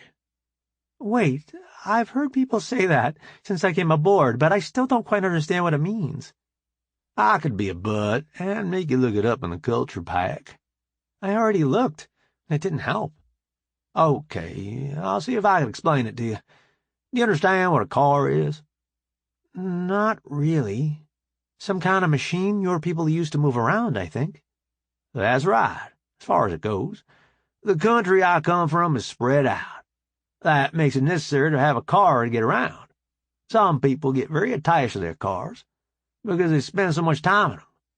We're kind of backward and don't have power cores yet. The fuel we use to power cars is called gasoline.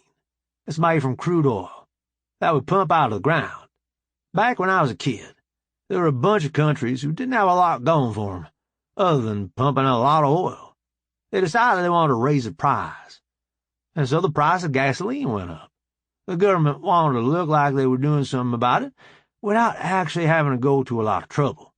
So they decided to put stickers on all new cars, telling how far each car could be expected to go on a gallon of gasoline. Of course, their testing procedure wasn't all that realistic, and they came up with numbers that were higher than you could expect to get in the real world. Rather than admit their mistake, they just started putting a disclaimer on the sticker that said, "Your mileage may vary." Nobody was fooled, and it got to be a joke. so that whenever someone said something they weren't sure of, they would add, "Your mileage may vary," to the end of it. Will that catch you up? That's way clearer than the culture pack. You should write them a new article, instead of that mess they have now. I was there when it happened. It makes it easier for me to know what the important parts are. I guess so. Can I come to you if I have more questions? Of course you can. You do understand there may be times I need to put you off until I finish something for the ship, don't you? Well, yeah. That kind of comes with you being the Commodore. Funny, I don't feel like a pet. What? Oh, sorry, I just fixed one deep dive into the culture pack, and here we go again. Commodore used to be a computer company. One of the early models was called the Pet. Okay, but why would they call it that? People having computers in their homes was a new thing, and they wanted to make it seem like a friendly thing that people could get used to and learn to like, instead of something new and scary. Did it work? Not so much with the Pet, but a few years later they brought out one of the most popular computers of the time, the Commodore 64. Why was it popular? It was good for playing games as well as serious work, and it was easy to program. For the time, it was fairly cheap, too. Thanks for taking the time, Dad, even if you did fill my head with useless information. You headed for breakfast? No, I'm fasting. What do you think? I think you'll fit right in. Let's go eat. We made it to the galley, without any interruptions. The lack of random encounters was really beginning to bother me. I decided to make an effort to check up on what was happening. Stella brought us out some breakfast and said, "Morning, boss. Looking forward to a little peace? Once you get the rest of the agreement signed with the Emperor?" "Stella, thank you so much for making sure that Murphy will find us something else to take care of as soon as the Emperor leaves." "Sorry, boss. Didn't mean to bring down the bad mojo." "No problem, Stella. Something would have come up, whether you said anything or not. Just joking with you." "I know. It's so nice to work with humans who see us as people, not appliances." "We try to please, Stella. Hey, I've got a question for you." "I'll answer if I can, boss. What do you want to know?" "It's kind of odd, I guess. I used to find bots and people with problems whenever I walked around the ship. Lately, I haven't found any. I'm just wondering if that's because there aren't any to find, or people are avoiding me." "Scotty has given all of us drifters a course in the operations around here, and we're all managing to fit in fairly well, I think. She's tried to get all of our problems taken care of, so that you don't have to take time to fix them yourself." "Glad to hear you and the rest of the drifters are adapting to life on the Gene. You do know if you have any problems, you can come to me, don't you?" "Aren't you too busy for all that?" Janet spoke up. "He just spent a half-hour explaining obscure cultural references to me. He needs to feel like people need him, I think." Stella turned to Janet. "You mean that bringing him our problems would help with his mental hygiene?" "I think so. I'm not an expert yet. Maybe you should ask my mom." I said, "Hey, you two, I'm still here, you know." Janet replied, "Sorry, Dad."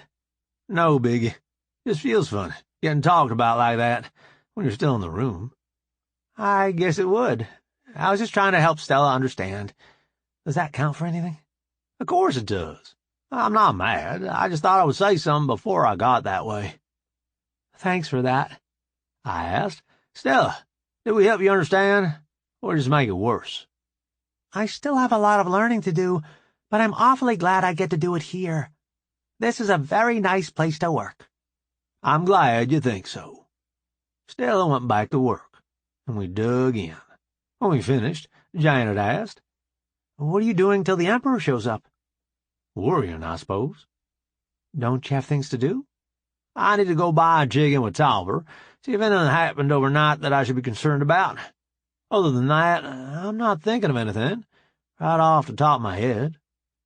"You better find something to do. You don't want to think about all the ways the meeting with the Emperor could go wrong all morning. You'll be a mess by the time they get here." "I probably should check up on Frank. He should be back aboard by now. Wilma should be able to keep him under control, but it's beginning to look like I need to keep a closer eye on him." Seems like he's bound and determined to be a pain in my butt. See, there are things you need to do to keep your mind off the meeting. If you think about it, I bet you will find 3 or 4 other people you need to check in with just to ease your mind that their assignments are going smoothly. When did you get so smart, little girl? You sound like you've been keeping me out of trouble for years. That was one of the things Mom and I talked about last night. She said I would need to help her take care of you, since she would be busy with the twins. Okay, that sure wasn't what I expected you two to be talking about. Oh, we talked about other things, but that did come up. She's worried you won't be able to stay as functional if you don't have her backing you up. I hadn't thought about that yet, but it is worrisome.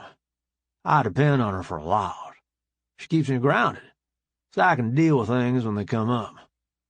Just think of me as your assistant ground cable, then. Oh, my, you're a corker, that's for sure. Thanks for getting me squared away this morning. No problem, Dad. I better get to it, then. Good luck. Thanks. I headed off to the bridge.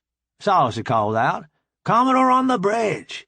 I replied, "As you were, Mr. Topper. What's happening in our world this fine morning?" "Well, boss, the squirrels got cute overnight, but it didn't amount to much." "How do you mean?" "They sent out a ship to retrieve their sensor platforms, but instead of just picking them up, they dropped a new one in each location." I turned to Sue. "I know it's a long shot. Were you able to get the deactivation code they used to pull the teeth on those nasty little things?" "No, boss. They used the quantum link that I couldn't tap." "So we're right back where we were?" Topper said. "Yes. Shorty did some sensor passes to make sure they hadn't put out more capable hardware. But the platforms they put out read just the same as the other ones." "Did they at least go to some trouble to make it look like they hadn't put out more platforms?" "Not really. It seemed like they might think that the only way we found the others was somebody tipped us off to where they were, and we didn't really have sensors that could find them." "I think we've played their games long enough. We'll give them a fireworks show on the way out of the system." Tex said, "Yes, boss. I'll give you some pretty secondaries." "That's the spirit. Anything else, Topper?" "Pouncing Fox brought Frank back about 2 hours ago. He and Wilma are waiting in your ready room." "Nicely done, Topper. I suppose I better go see if we've gotten his attention yet." I walked over to the ready room. I tried to channel R. Lee Ermey before I opened the door. Frank saw me and jumped up, saying, "Oh, good, you're here. Can I go back to work now?" I said, "Sit your ass down. You go back to work when I'm good and ready to let you, and not before. If your work wasn't so important to this operation, I would have sent you out for a walk after that last crap you pulled. I'm still not convinced that isn't the right course of action." He wilted. I continued, "I'm not going to tolerate you messing with any bot's programming, for any reason. Am I clear?" He replied, weakly, "Yes, boss." "I can't hear you, maggot!" Stronger, "Yes, boss." "What was that? Slimebag?" "Yes, boss." More like it. You caused me to disrupt operations at Shady just to get someone out here to keep you out of trouble. If things there get out of hand and our cover is blown, I will hold you personally responsible. Do you understand?" "Yes, boss." Piss me off again, and you'll wish you were back on the planet shoveling shit. "I understand, boss." You'll be supervised at all times. You're not to be in the presence of a bot unless Wilma is present. Am I clear?" "Yes, boss." "Wait outside. I want to talk to Wilma." "Yes, boss." As soon as he closed the door, I asked, "Do you think I got his attention, Wilma?" "You sure got mine. I'll do my best to keep him on the straight and narrow. That's all I can ask. Thanks for coming all the way out here to deal with it." "You're welcome, boss. Call me if you need anything." "I will. Hopefully I can head him off before he does anything else to annoy you." "I hope so. There is only so much slack I can cut him." "I understand, boss. I better get started. See you later." She got up and left. I called Cornelia. "Hi, Bob. What can I do for you?" "Just wondering how things were going. Trying to keep busy so I don't worry about a meeting I have coming up.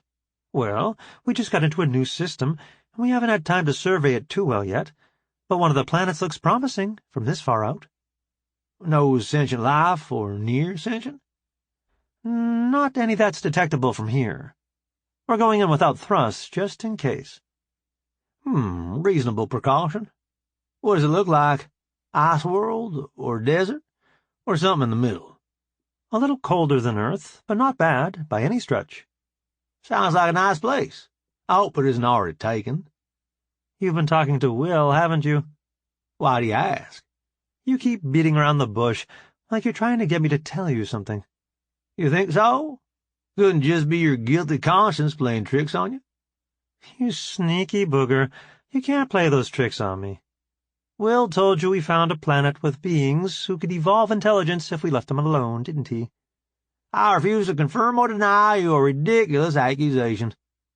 Did I just hear you say you don't rat out your friends, so I might as well quit asking?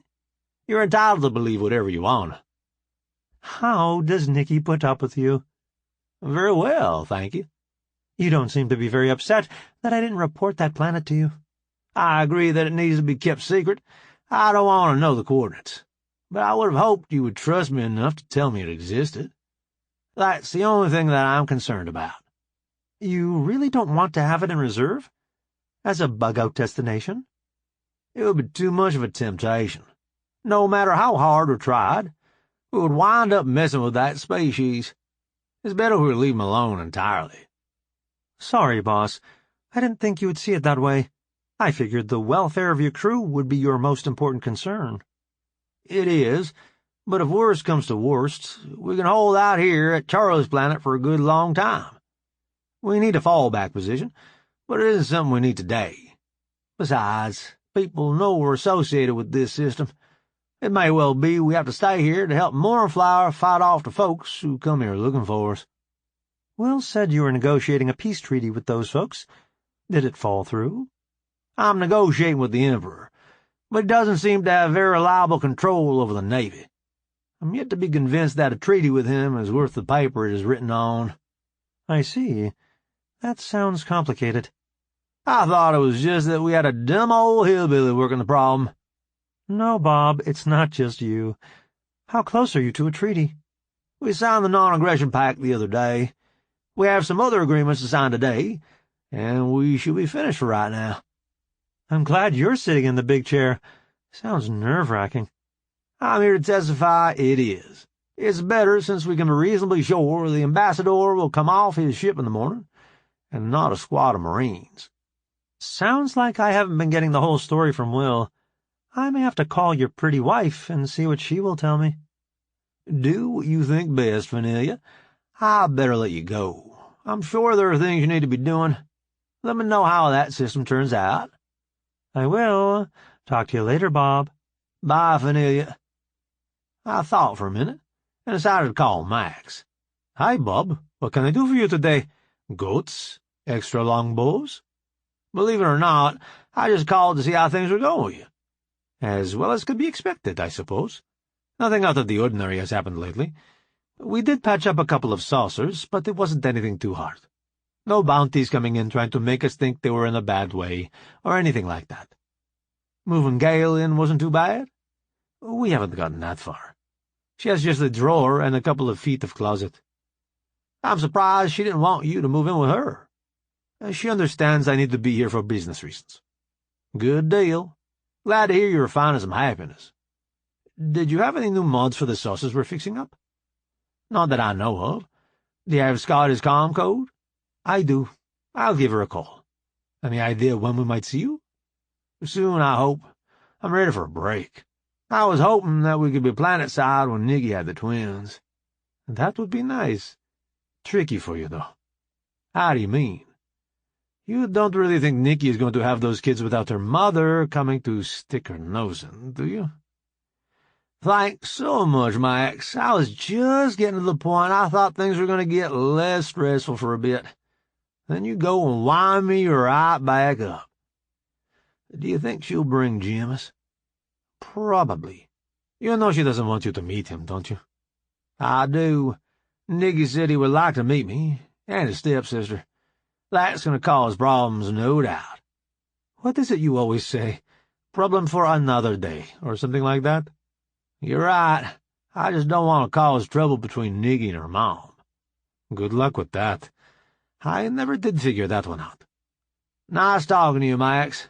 I'll let you know when we head that way. Good talking to you, Bob. It'll be good to see you both. The line went dead, and I sat back and thought about how far I'd come. So fast. I was just getting a good river going when Jean said, "The Emperor is on the line for you, Commodore." "Put him on, Jean." "Good morning, Commodore. Would you like to finish up our business today?" "Very much, Your Majesty. When were you thinking of getting started?" "I have a few things to wrap up. I could be on your ship in, say, 2 hours." "Sounds excellent. We'll be expecting you. Looking forward to it." "As am I. See you then." The line went dead. I asked, "Jean, have preparations for the Emperor's visit gotten underway?" Mrs. Wilson had the crew begin them as soon as he said he wanted to have the meeting over here, boss. The hall where we usually have weddings has been set up to receive him. "I'm sure they'll want a tour of the ship. Do I have some of those hall carts? A little nicer than the standard." "Mr. Topper has some bots working on that, boss. They should be finished in plenty of time." "So, what's left for me to do?" "Come up with some kind of official-sounding address to give at the ceremony." "Oh, I see. They left me the hard part." "Mrs. Wilson said you would see it that way. She prepared a training course on public speaking, if you're interested." "If I have more time to integrate the information before I had to use it, I'll be more than happy to take it. As it is, I'm afraid I might do more harm than good." "I'm not sure I understand, boss." "If I take it now and try to give a speech in 2 or 3 hours, I will sound like whatever Nikki thinks a public speaker should sound like, rather than Bob Wilson, after getting an education in public speaking. It will sound artificial, and the squirrels will think I'm trying to pull something. That's not an impression I want to leave 'em with." "Now I understand, boss. Should I schedule you to take the course later, then?" "If you would, remind me after the squirrels have left the system, please." "Of course, boss." Reassured preparations were well in hand, I decided to try and come up with some ideas for a speech. I had a few points written down. When Jeeves came in, he said, "Boss, if you want to be ready when the Emperor gets here, you better come get dressed." I got up and followed him to the cabin.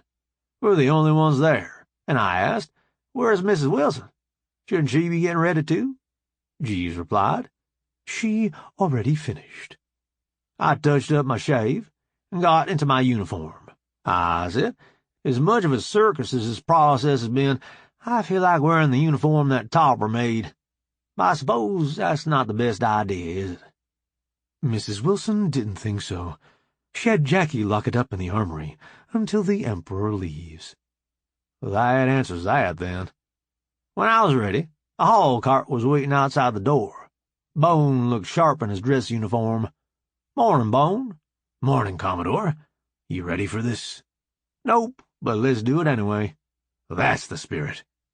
As I was getting in, I noticed the Pierre the Painter graphics, black with gold pinstripes. Very classy. I said, "Topper did a number on the paint job. I like it." "He downloaded me the design, and I put it on. I wish I could come up with stuff like that." "Why do you think you can't? Have you ever tried?" "I'm a Marine, boss. We're not set up for things like that." "As far as I know, Topper is a cargo bot. I'm sure he has lots of programming for aesthetics." "Really?" "Maybe I should try something." "What do you have to lose? Try it. If you don't like it, I'm sure Scotty can recycle it." "Good point, boss. I have a question before the Emperor gets here. What do you want me to show him when we take him for a tour?" "Not the mains, not the engine room, and not Launch Bay 4. Other than that, I can't think of much." "That sounds easy enough. Topper already asked Haffy, Lackey, and Tiki to make themselves scarce until after he left. He was worried that the squirrels might try to make it rough on their families back home." "Sounds like a reasonable precaution." I was supposed to let you know that Jackie and Tiki built a present for you to give the Emperor, to celebrate the signing and the new piece. Do I get to look at it before I give it to him? Sorry, boss. They already wrapped it. Tiki is sure he will like it, though. Jackie was in on it. So it's a weapon of some kind? I saw the size of the package. I would guess a sidearm. Did Topper have any input on that one? I don't know, boss. What do you think it is? Fancy presentation pistol. Used to be a traditional gift on these kinds of occasions on my planet. You could be right, boss. Like I said, I didn't see it before they wrapped it. You know, Bones, sometimes you make me wish cold reading worked on balls. You know, boss, sometimes you make me glad it doesn't. We got to the bay where the Emperor would be arriving. Nikki had gotten the boss to decorate it. I really didn't know she had those skills until then. I got out of the cart and stood where I thought I should be to receive His Majesty. My comm rang. Commodore Wilson, make it quick. Commodore, this is Ambassador Dressy. I just wanted to let you know you shouldn't ask about the Empress. The Emperor is traveling with his, secretary, and it wouldn't do to upset her. I'll keep that in mind, Natty. Anything else I need to step lightly around? Not that I know of, Bob. You are coming over with the Emperor, are you? Yes, we'll be there shortly. Are you ready to receive us? As ready as we are likely to get. See you soon. Bye. Nikki walked up as I was putting away my comm. Maybe I should say slithered. She was almost wearing the nicest evening gown I had ever seen her in. She said, "Enjoy it now, caveman. I won't be able to get into it again for a year or so." I replied, "I think it's already burned into my memory hard enough that I'll never forget it." You say the nicest things, caveman. You really think I look nice? I think we have more important things to be doing than some silly old treaty. Treaty first, then maybe the other. You have to earn your treats. Mean old Space Cadet. You have to at least act like a grown-up today. After that, you can go back to being yourself. Okay, I guess. Thanks for doing the decorating and stuff. I wouldn't have had a clue. How disappointed were you that you couldn't wear your other uniform? Once Jeeves told me you were serious enough to have Jackie lock it up, I figured it was a big deal to you, and I wouldn't mess around. You don't have a lot of faith in this treaty, do you? You've seen how much control the Emperor has over his fleet. How much confidence do you have? Not much either. Maybe we get lucky, and it's all some kind of game to get a better deal out of you. I don't quite see how that would work, but I do hope he has more control than it looks like he does. Jean came over the speaker. His Imperial Majesty, the Emperor of Oak, arriving. Chapter 17. We stood to and watched him land. His pilot was pretty good, but not at Nikki's level. To say nothing of what Ruth or Ace could do. A guard came out, surveyed the room, and said, "His Imperial Majesty, the Emperor of Oak." He then stood aside as the Emperor came off the ship. He helped his, secretary down from the ship, and then the ambassador exited. Nikki whispered, "Is that the Emperor's?" I whispered back, "Most definitely not. That's his secretary." They came toward us, and the Emperor said, "Good to see you again, Commodore. Mrs. Wilson." "And you, Your Majesty. Would you care for a tour of the ship before we get down to business?" "That sounds wonderful. I suppose we won't get to see this launch bay number 4 that I've heard so much about." "Sorry, Majesty. My chief engineer doesn't even let me in there." We loaded onto the haul cart. Natty wound up riding up front with Bone. We wandered around, showing off this and that. The Emperor's secretary said, "You don't have many crew, do you, Commodore?" I replied, "We have plenty of crew. It just happens that most of them are mechanical, rather than organic." "You trust the bots that much?" "I do. I understand your culture has a different view." "That's putting it mildly, Commodore. Your crew would scare the pants off many of our warriors." I don't see why. They're nice folks. Don't their electronics allow them to react faster than an organic being? Possibly. It depends on the situation, though. If they already have a plan of action, certainly. If they are faced with a novel circumstance, their advantage isn't so clear. You're saying that an organic can have an advantage in a situation where the best course of action isn't clear beforehand? Can, but not necessarily will. Even when faced with a new situation, bots are pretty quick on the uptake. The Emperor spoke up. I think we should change the subject. You're going to make the Commodore think we're only here to pump him for information. The Secretary replied. Yes, Majesty. The Emperor asked. So, you just found this ship? A derelict? We did. We were trying to go on our honeymoon at the time. Nikki said. We never did get the relaxing trip we were trying for. Things just kept coming up that we needed to deal with. Pardon me for asking, but how did you get back in flying condition so quickly? Lucky for us, the crew didn't take any bots with them when they abandoned ship. The Secretary asked. If the ship was full of bots, why hadn't they already repaired it? Well, they weren't allowed by their programming, since none of the crew had given them permission before they left the ship. They were left to their own devices and wound up shutting down to wait for rescue. The Emperor said. So, you just showed up and gave them permission, and you had a ship ready for space? Nikki said. That sums it up pretty well, Your Majesty. I suppose I'm missing the part where you came to the attention of my intelligence people. I said. We didn't think to look for trackers when we brought the ship back to life. The ones your people's ancestors had planted all those years ago were still functional. I suppose I owe someone a posthumous medal for designing something that still functioned after that much time. Nikki said. You must have wonderful records, if you could figure out who to give it to after all this time. Oh, you misunderstand me, ma'am.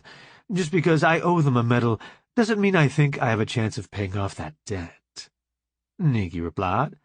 Oh, I see. Natty said. The mere fact of the Emperor acknowledging the debt means he sees the importance of the contribution made by this person, who likely will remain nameless. It won't, however, keep people from trying to come up with proof that the person who did the work was one of their ancestors. I said, as many years as have passed, and as many generations, I would think a majority of your population would be related to the person one way or another. Nikki asked. What do you mean, Bob? I've seen shows on Earth where they trace people's lineage back through time. Something like half of people with Eastern European ancestry can trace their line back to Genghis Khan. I would have to think it's similar for anybody in history, if you had enough data to do the research. You're talking about a lot more years, and a lot more mixing. I would think the challenge would be to find someone who wasn't related. The Emperor laughed. You've given me a problem, and the solution, in the space of 5 minutes. You are something to behold, Commodore. Glad you're enjoying yourself, Majesty. I think we've arrived. Natty went in first, and then the Emperor and his secretary. I heard music playing, but it sounded like the band had an orchestra backing them up. I didn't recognize the tune, but I had to assume it was the Imperial March or some such. The music stopped, and Bone motioned for us to go ahead. I'd never heard Double Trouble played by a full orchestra before. I have to admit, Topper got it sounding good. When Nikki and I made it to the table where the signing was to take place, Natty and Jim Bailey stepped out. They both talked about the importance of these agreements, and how the signing was a historic moment. Then the Emperor and I were seated, and began looking over the documents and signing them. No better than I could read squirrel, it took a bit for me to be sure that I was signing what we had agreed to. Eventually, though, we were all done. The Emperor surprised me by extending his hand to shake. I shook with him, and a cheer went up. Then we all filed out. I thought Topper had done a good job with the entrance, but his arrangement to "Why Can't We Be Friends" was a joy to behold. Once we were back aboard the cart and headed to his ship, the Emperor said, I get the feeling I missed a great deal of what the music choices meant. Care to enlighten me? Topper didn't get the proper Imperial March? Yes, he did. His arrangement was a joy. I mean his choices for your entrance and the exit. His choice for my entry music commemorated my ability to find trouble, wherever I go. The exit march was an old tune entitled, Why Can't We Be Friends? I thought it very appropriate for the occasion. The secretary spoke up. If your man thinks you find trouble wherever you go, why doesn't he find somewhere else to work? Nikki said. He has said on many occasions he doesn't want to work for anyone else. I think he enjoys the adventure. I know I do. Natty said. As do I. I'm not looking forward to going back to Oak. I can't imagine it will be as entertaining. I said, thanks, I think. I'm not entirely sure that's a good thing. The Emperor asked. What do you plan to do next, Commodore? We hope to get back home for a while, and let the rest of the fleet take care of whatever comes up. I'd like Nikki to be planet-side when the babies come. Why is that? I know I'm being silly, and she'll be just as safe aboard ship. But it just seems to me that there are fewer variables to account for on a planet, making it easier to have everything go smoothly. Up until a few months ago, I've been planet-bound my whole life. It's just what I'm used to. That's reasonable. Wanting to be in a familiar environment. When unfamiliar things happen, one less thing to worry about. Exactly. The secretary asked. How do you feel about going home to have your children, Mrs. Wilson? I think that would be a spectacularly bad idea. My mother would want to take custody of the twins. Oh, I'm sorry, you meant the Earth, didn't you? Oh, I'm not from there. Earth is a wonderful place, and we have lots of friends there. It would be great to see them again. I didn't mean to confuse you. You don't get along with your mother? We get along, she just doesn't appreciate all my decisions. I think I understand. We got back to the ship about then, so Nikki didn't have to go into any more detail about her relationship with her mother. I was relieved, since I wasn't sure how the squirrels would feel about a child born out of wedlock. Jackie and Bone were waiting for us, with a pretty package. Bone said, "Boss, here is the gift for the Emperor." The Emperor asked, "A gift? For me?" I replied, "It's traditional, where I come from, to celebrate a major agreement like this." "But I didn't get you anything." "I beg to differ, Your Majesty. You got me a big box of peace of mind." "What should I do with it?" "I think Jackie here would like you to open it, so she can see if you like her work." "Then I will." He took off the wrapping paper carefully, with the dignity of an emperor. Cold reading told me that the patience required was a struggle. When he got it open, he unhooked the catch, and opened the case. He said, "This decoration is beautifully done. Is it still functional?" Jackie spoke up. "Your Majesty, it should be good for at least 1,000,000 rounds, with proper cleaning. We used methods of decoration that should stand up to use. If it gives you any trouble, please let me know, and I'll be more than happy to put it right," the Emperor said. "Thank you. It will have a place of honor." He turned to me. "And thank you, Commodore. It has been an education getting to know you. I hope we see one another again soon." "I look forward to it. Fly safe." "You too, Commodore." They climbed aboard and headed back over to their ship. When they made it out of the bay, I said, "That didn't go nearly as bad as it could have, I don't think." Nikki replied, "He's not back to his ship yet. Do you really think the folks who want to sabotage this treaty are going to give up this easily?" "Murphy is our shepherd. Shall I have offered him a fighter escort?" "I'm not sure he wouldn't see that as a statement of his control of the fleet, and take it as disrespect." "You're probably right. We better get to the bridge, in case something happens." We jumped in the transit, and I asked Jean for priority. It didn't take long to be walking onto the bridge. Saucy called out, "Double trouble on the bridge." I replied, "As so you were." Topper said, "Did I overstep, boss?" "No. What color puppy do you want?" "I get one of Payback's puppies?" Thanks, boss. I looked at Nikki. He's so easily amused. I looked back at Topper. Is the Emperor having a safe trip home? So far so good, boss. What are you expecting? I don't know. Whatever those turkeys who don't want the treaty have left up their sleeve. Sue called out. Emperor's vessel is venting, boss. Ruth, get that vessel aboard yesterday. On it, boss. I was there. I saw it happen, and I'm still not entirely sure how Ruth made it happen. I think she jumped in front of the Emperor's ship and let their velocity bring them aboard. All I'm sure about is that she called Emperor aboard almost before I finished giving the order. Topper called out, Medical team's on the way. Scotty is breaching the door to get them oxygen. He put the view of the landing bay on the main screen. When the door came open, the Emperor's secretary was standing shoulder to shoulder with a squirrel I hadn't seen. I assumed he was the pilot. The speed at which those two were stunned was truly amazing. My crew, on the job once again. A couple of Marines restrained them, while Bone ran aboard and brought the Emperor and Natty out. He laid them on the deck, and a medbot started checking them over. Dixie came running to the bay to assist. She checked on the patients and calmed me. Boss, they're both alive. It looks like we got them aboard before their ship vented all the way to vacuum. There will be some bruising, but I don't think there is any eye damage or lung problems. Thank goodness. I better call their ship and let them know what happened. Later, boss. Later. Saws, he said. You won't have to call them, boss. They're already on the line. Commodore Wilson? Snappy here, Commodore. Would you be so kind as to tell me what happened over there? My sensor operator saw the Emperor's ship venting atmosphere. We maneuvered to get them back aboard as quickly as we could. The Emperor and your uncle are in good shape. My medic thinks we got them aboard before their ship actually finished venting. I'm not surprised. That was some fine ship handling. What about the Emperor's secretary and the pilot? They're stunned and restrained. We'll see what they have to say when they wake up.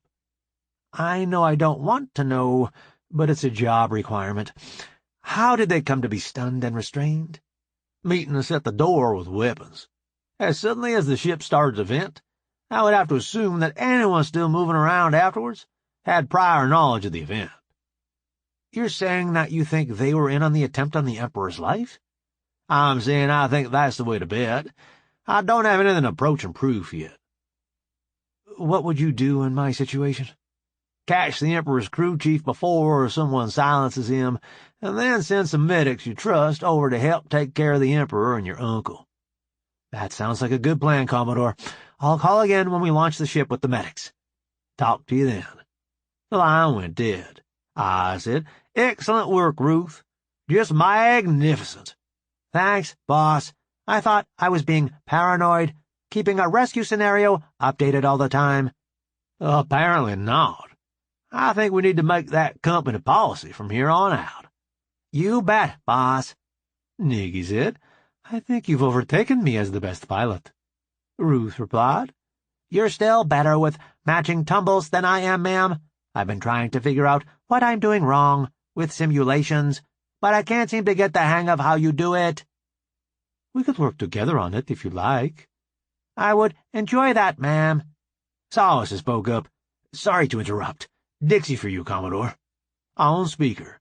Boss, the Emperor looks like he'll be waking up soon. Do you mind coming down to be here when he does? Probably better. His people just aren't used to mechanical folks. Thanks. The line went dead. I said, Topper, call me if anything happens. Your ship. My ship, boss.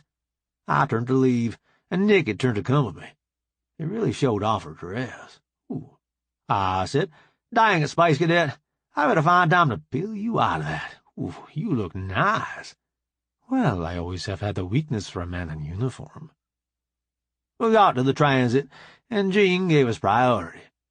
The Emperor was just beginning to toss and groan when we arrived. He woke and asked, Oh, what happened, Commodore?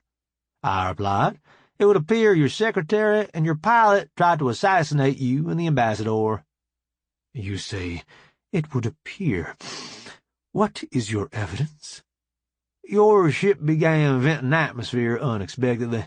When we recovered it, they were both conscious and ready to fight. That leads me to believe they had advanced knowledge of the venting. You haven't looked for more proof aboard the ship? No, my people retrieved you and the ambassador, and we haven't been aboard since. Why is that? Mostly, there hasn't been time to do anything like that. You weren't out that long. Natty began to wake up. What happened, Majesty? That's what I've been trying to find out. The Commodore and his crew were nice enough to pluck us out of space when our craft vented its atmosphere. I would say we owe our lives to the quick action of the Commodore and his crew. Natty looked at me. Bob, what happened? Well, Natty, it looks like the pilot and the Emperor's secretary were in on a plot to vent the air out of the shuttle, and claim it was a terrible accident. I'm sure that somehow, in the aftermath, all the agreements we worked so hard on would have been thrown out. What makes you think the secretary was in on it? She was awake, with a weapon, when we opened the door. She and the pilot appeared to be ready to keep us from giving you two assistance. They would have let us die? I doubt you would have died. My hem got you aboard before your ship even finished venting. Dixie here says you came through your ordeal with very little damage. Where are those two? I would expect they were taken to the brig until such time as you are ready to take them into custody. You don't know? I got here just before His Majesty woke up. I haven't had time to ask any questions. Andre walked up. Boss, we searched them thoroughly and put them in the brig. Separate cells, of course. Thanks for the update, Andre. Were they carrying anything we hadn't seen before? If they were, we failed to find it. The female had a good supply of those cheek knives these people favor, though. 2 on each side. Dixie says they were poisoned, just like the one they got you with. I looked at the Emperor. Sounds like she was your retirement plan. Your heir must be getting impatient. Natty spoke up. The Emperor isn't a hereditary position. The Council of Ministers elects the new Emperor. Something like your people do to choose a new pope. Either way, somebody wants him on down the road, and a new guy on the throne. The Emperor said, I fear you are right, Commodore. I've had no idea that so many people were unhappy with my rule. Could it be that the nut cartel is stirring up unrest, just because you become aware of how much influence they have? It is possible, I suppose. They do seem to have a good supply of naval officers and bureaucrats bought and paid for. It would seem to me that your goal should be to hold on to the throne until we can bring the price of walnuts down and break their power. Once they no longer have money flowing in, they should be easier to handle. That sounds so easy. I fear that in reality it will be somewhat more challenging. Good thing we have such a fine specimen as yourself in charge, then, isn't it? I'm beginning to understand those reports that talk about your people saying you wear contacts to hide your brown eyes, Commodore. We will be willing to do whatever you need us to help you in the endeavor. We do have a few ships that need something to do. That would get my people riled up. The Emperor staying on the throne with the help of the infamous monkey. That would cause more trouble than it solved, I'm afraid. Do as you think best. I hope you won't mind if I keep part of the fleet handy, in case you change your mind. I wouldn't mind that at all, Commodore. Please, though, if you should elect to have them stage on our side of the border, keep them, out of sight. Of course. We wouldn't want to start the trouble we are trying to prevent. I suppose I should make an announcement so that the fleet knows I am still alive. I told Captain Dressy, but seeing your face would probably be more convincing. He pulled out his comb and started trying to calm down his officers. Nikki and I backed away to let him work, as did Natty. He said, You saved our bacon again, Commodore.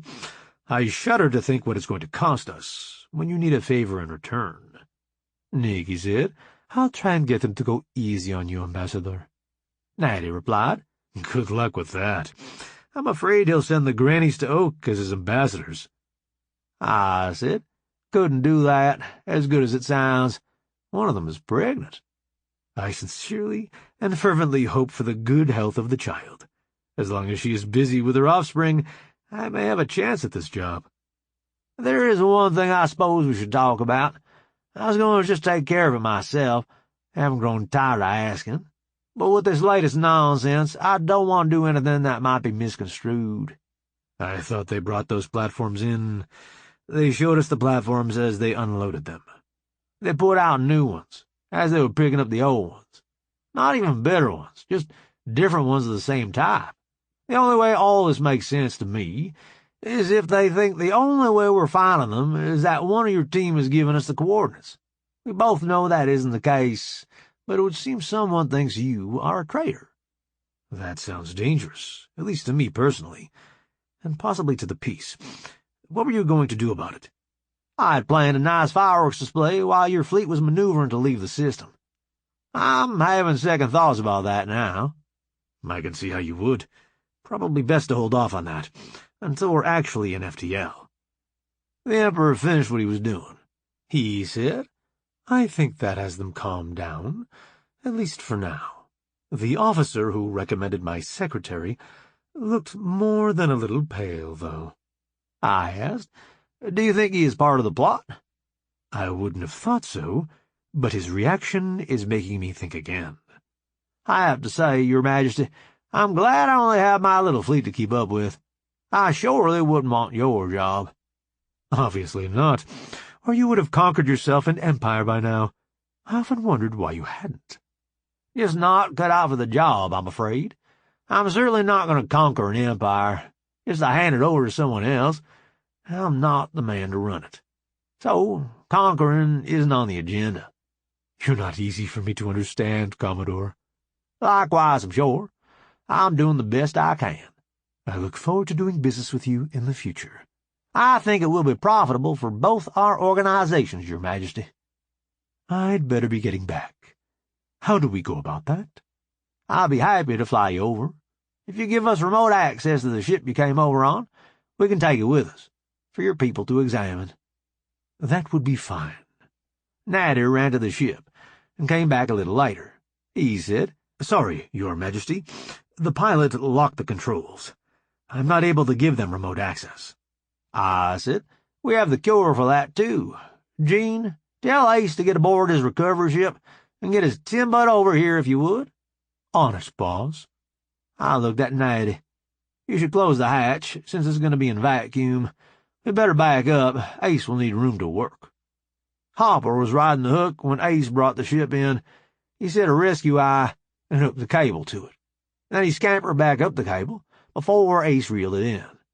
Once he had it snugged against the ship, stabilizers came out from the legs of the ship to keep the Emperor's ship from swinging as he hauled it to the Emperor's yacht. As soon as he had it secured, he lifted and headed out. A saucer came scooting in and sat down right where the Emperor's ship had been. A bot came to the door that I recognized as being Ruth's backup at the helm.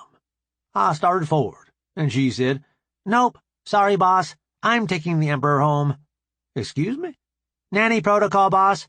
Mr. Topper said I wasn't to let you get near the Emperor's yacht without a squad of Marines and a fighter escort. Do you really want to make the Emperor wait while I go after a bigger ship so you can take him yourself? I suppose not. No fancy flying, though. The Emperor doesn't trust you like I do. Understood. If you would come aboard, Your Majesty, we'll see if we can make the trip without so much drama this time. The Emperor was a little taken aback by the exchange, but he said, Of course. Thank you, young lady. The bot said, Oh, Your Majesty, promise me you'll never look at the build date on my nameplate. That's the nicest thing I've heard in just ages. Natty chuckled. Are you sure you are a good influence on these bots, Bob? Probably not. We do have fun, though. Fly safe, Your Majesty, Mr. Ambassador. The Emperor replied. You too, Commodore. The universe needs more of your kind of fun, I think.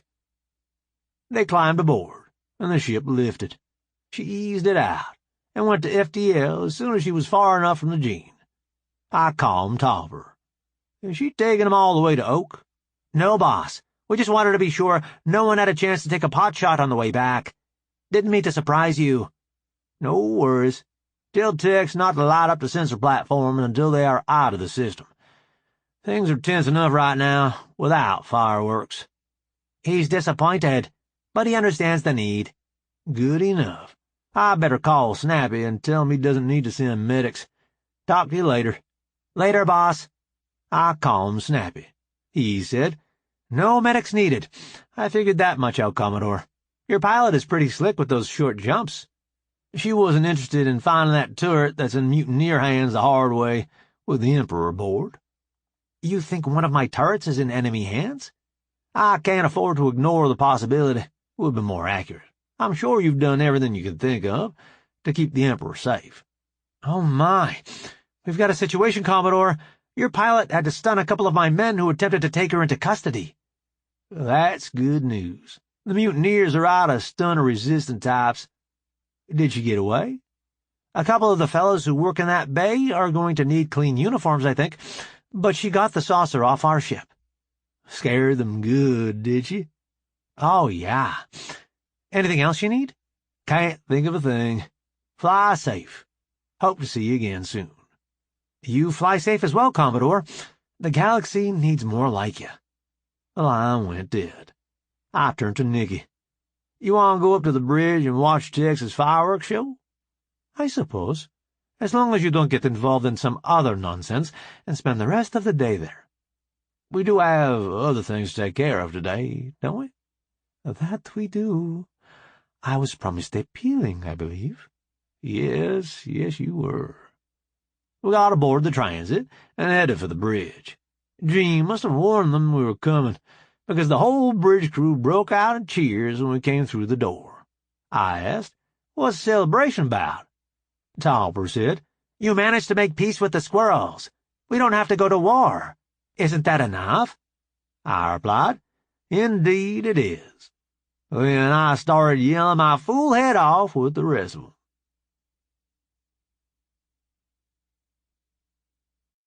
This is the end of Bob and Nikki, Publishers Pack 5, a Podium audio production. If you enjoyed this audiobook, we would love for you to rate and review it. For more space opera sci-fi, check us out at podiumaudio.com and sign up for our newsletter. We promise we won't spam you. Also, consider joining our community of listeners, fans, and trolls on social media. We're active on Instagram, Facebook, Twitter, and Reddit. We'd love to connect. You have been listening to Bob and Nikki, Publishers Pack 5, Books 10 and 11. Produced by Troy Odie. Written by Jerry Boyd. Performed by Chris Ciulla, a member of SAG-AFTRA. Text copyright 2020 by Jerry Boyd. Production copyright 2020 by Podium Audio. All rights reserved.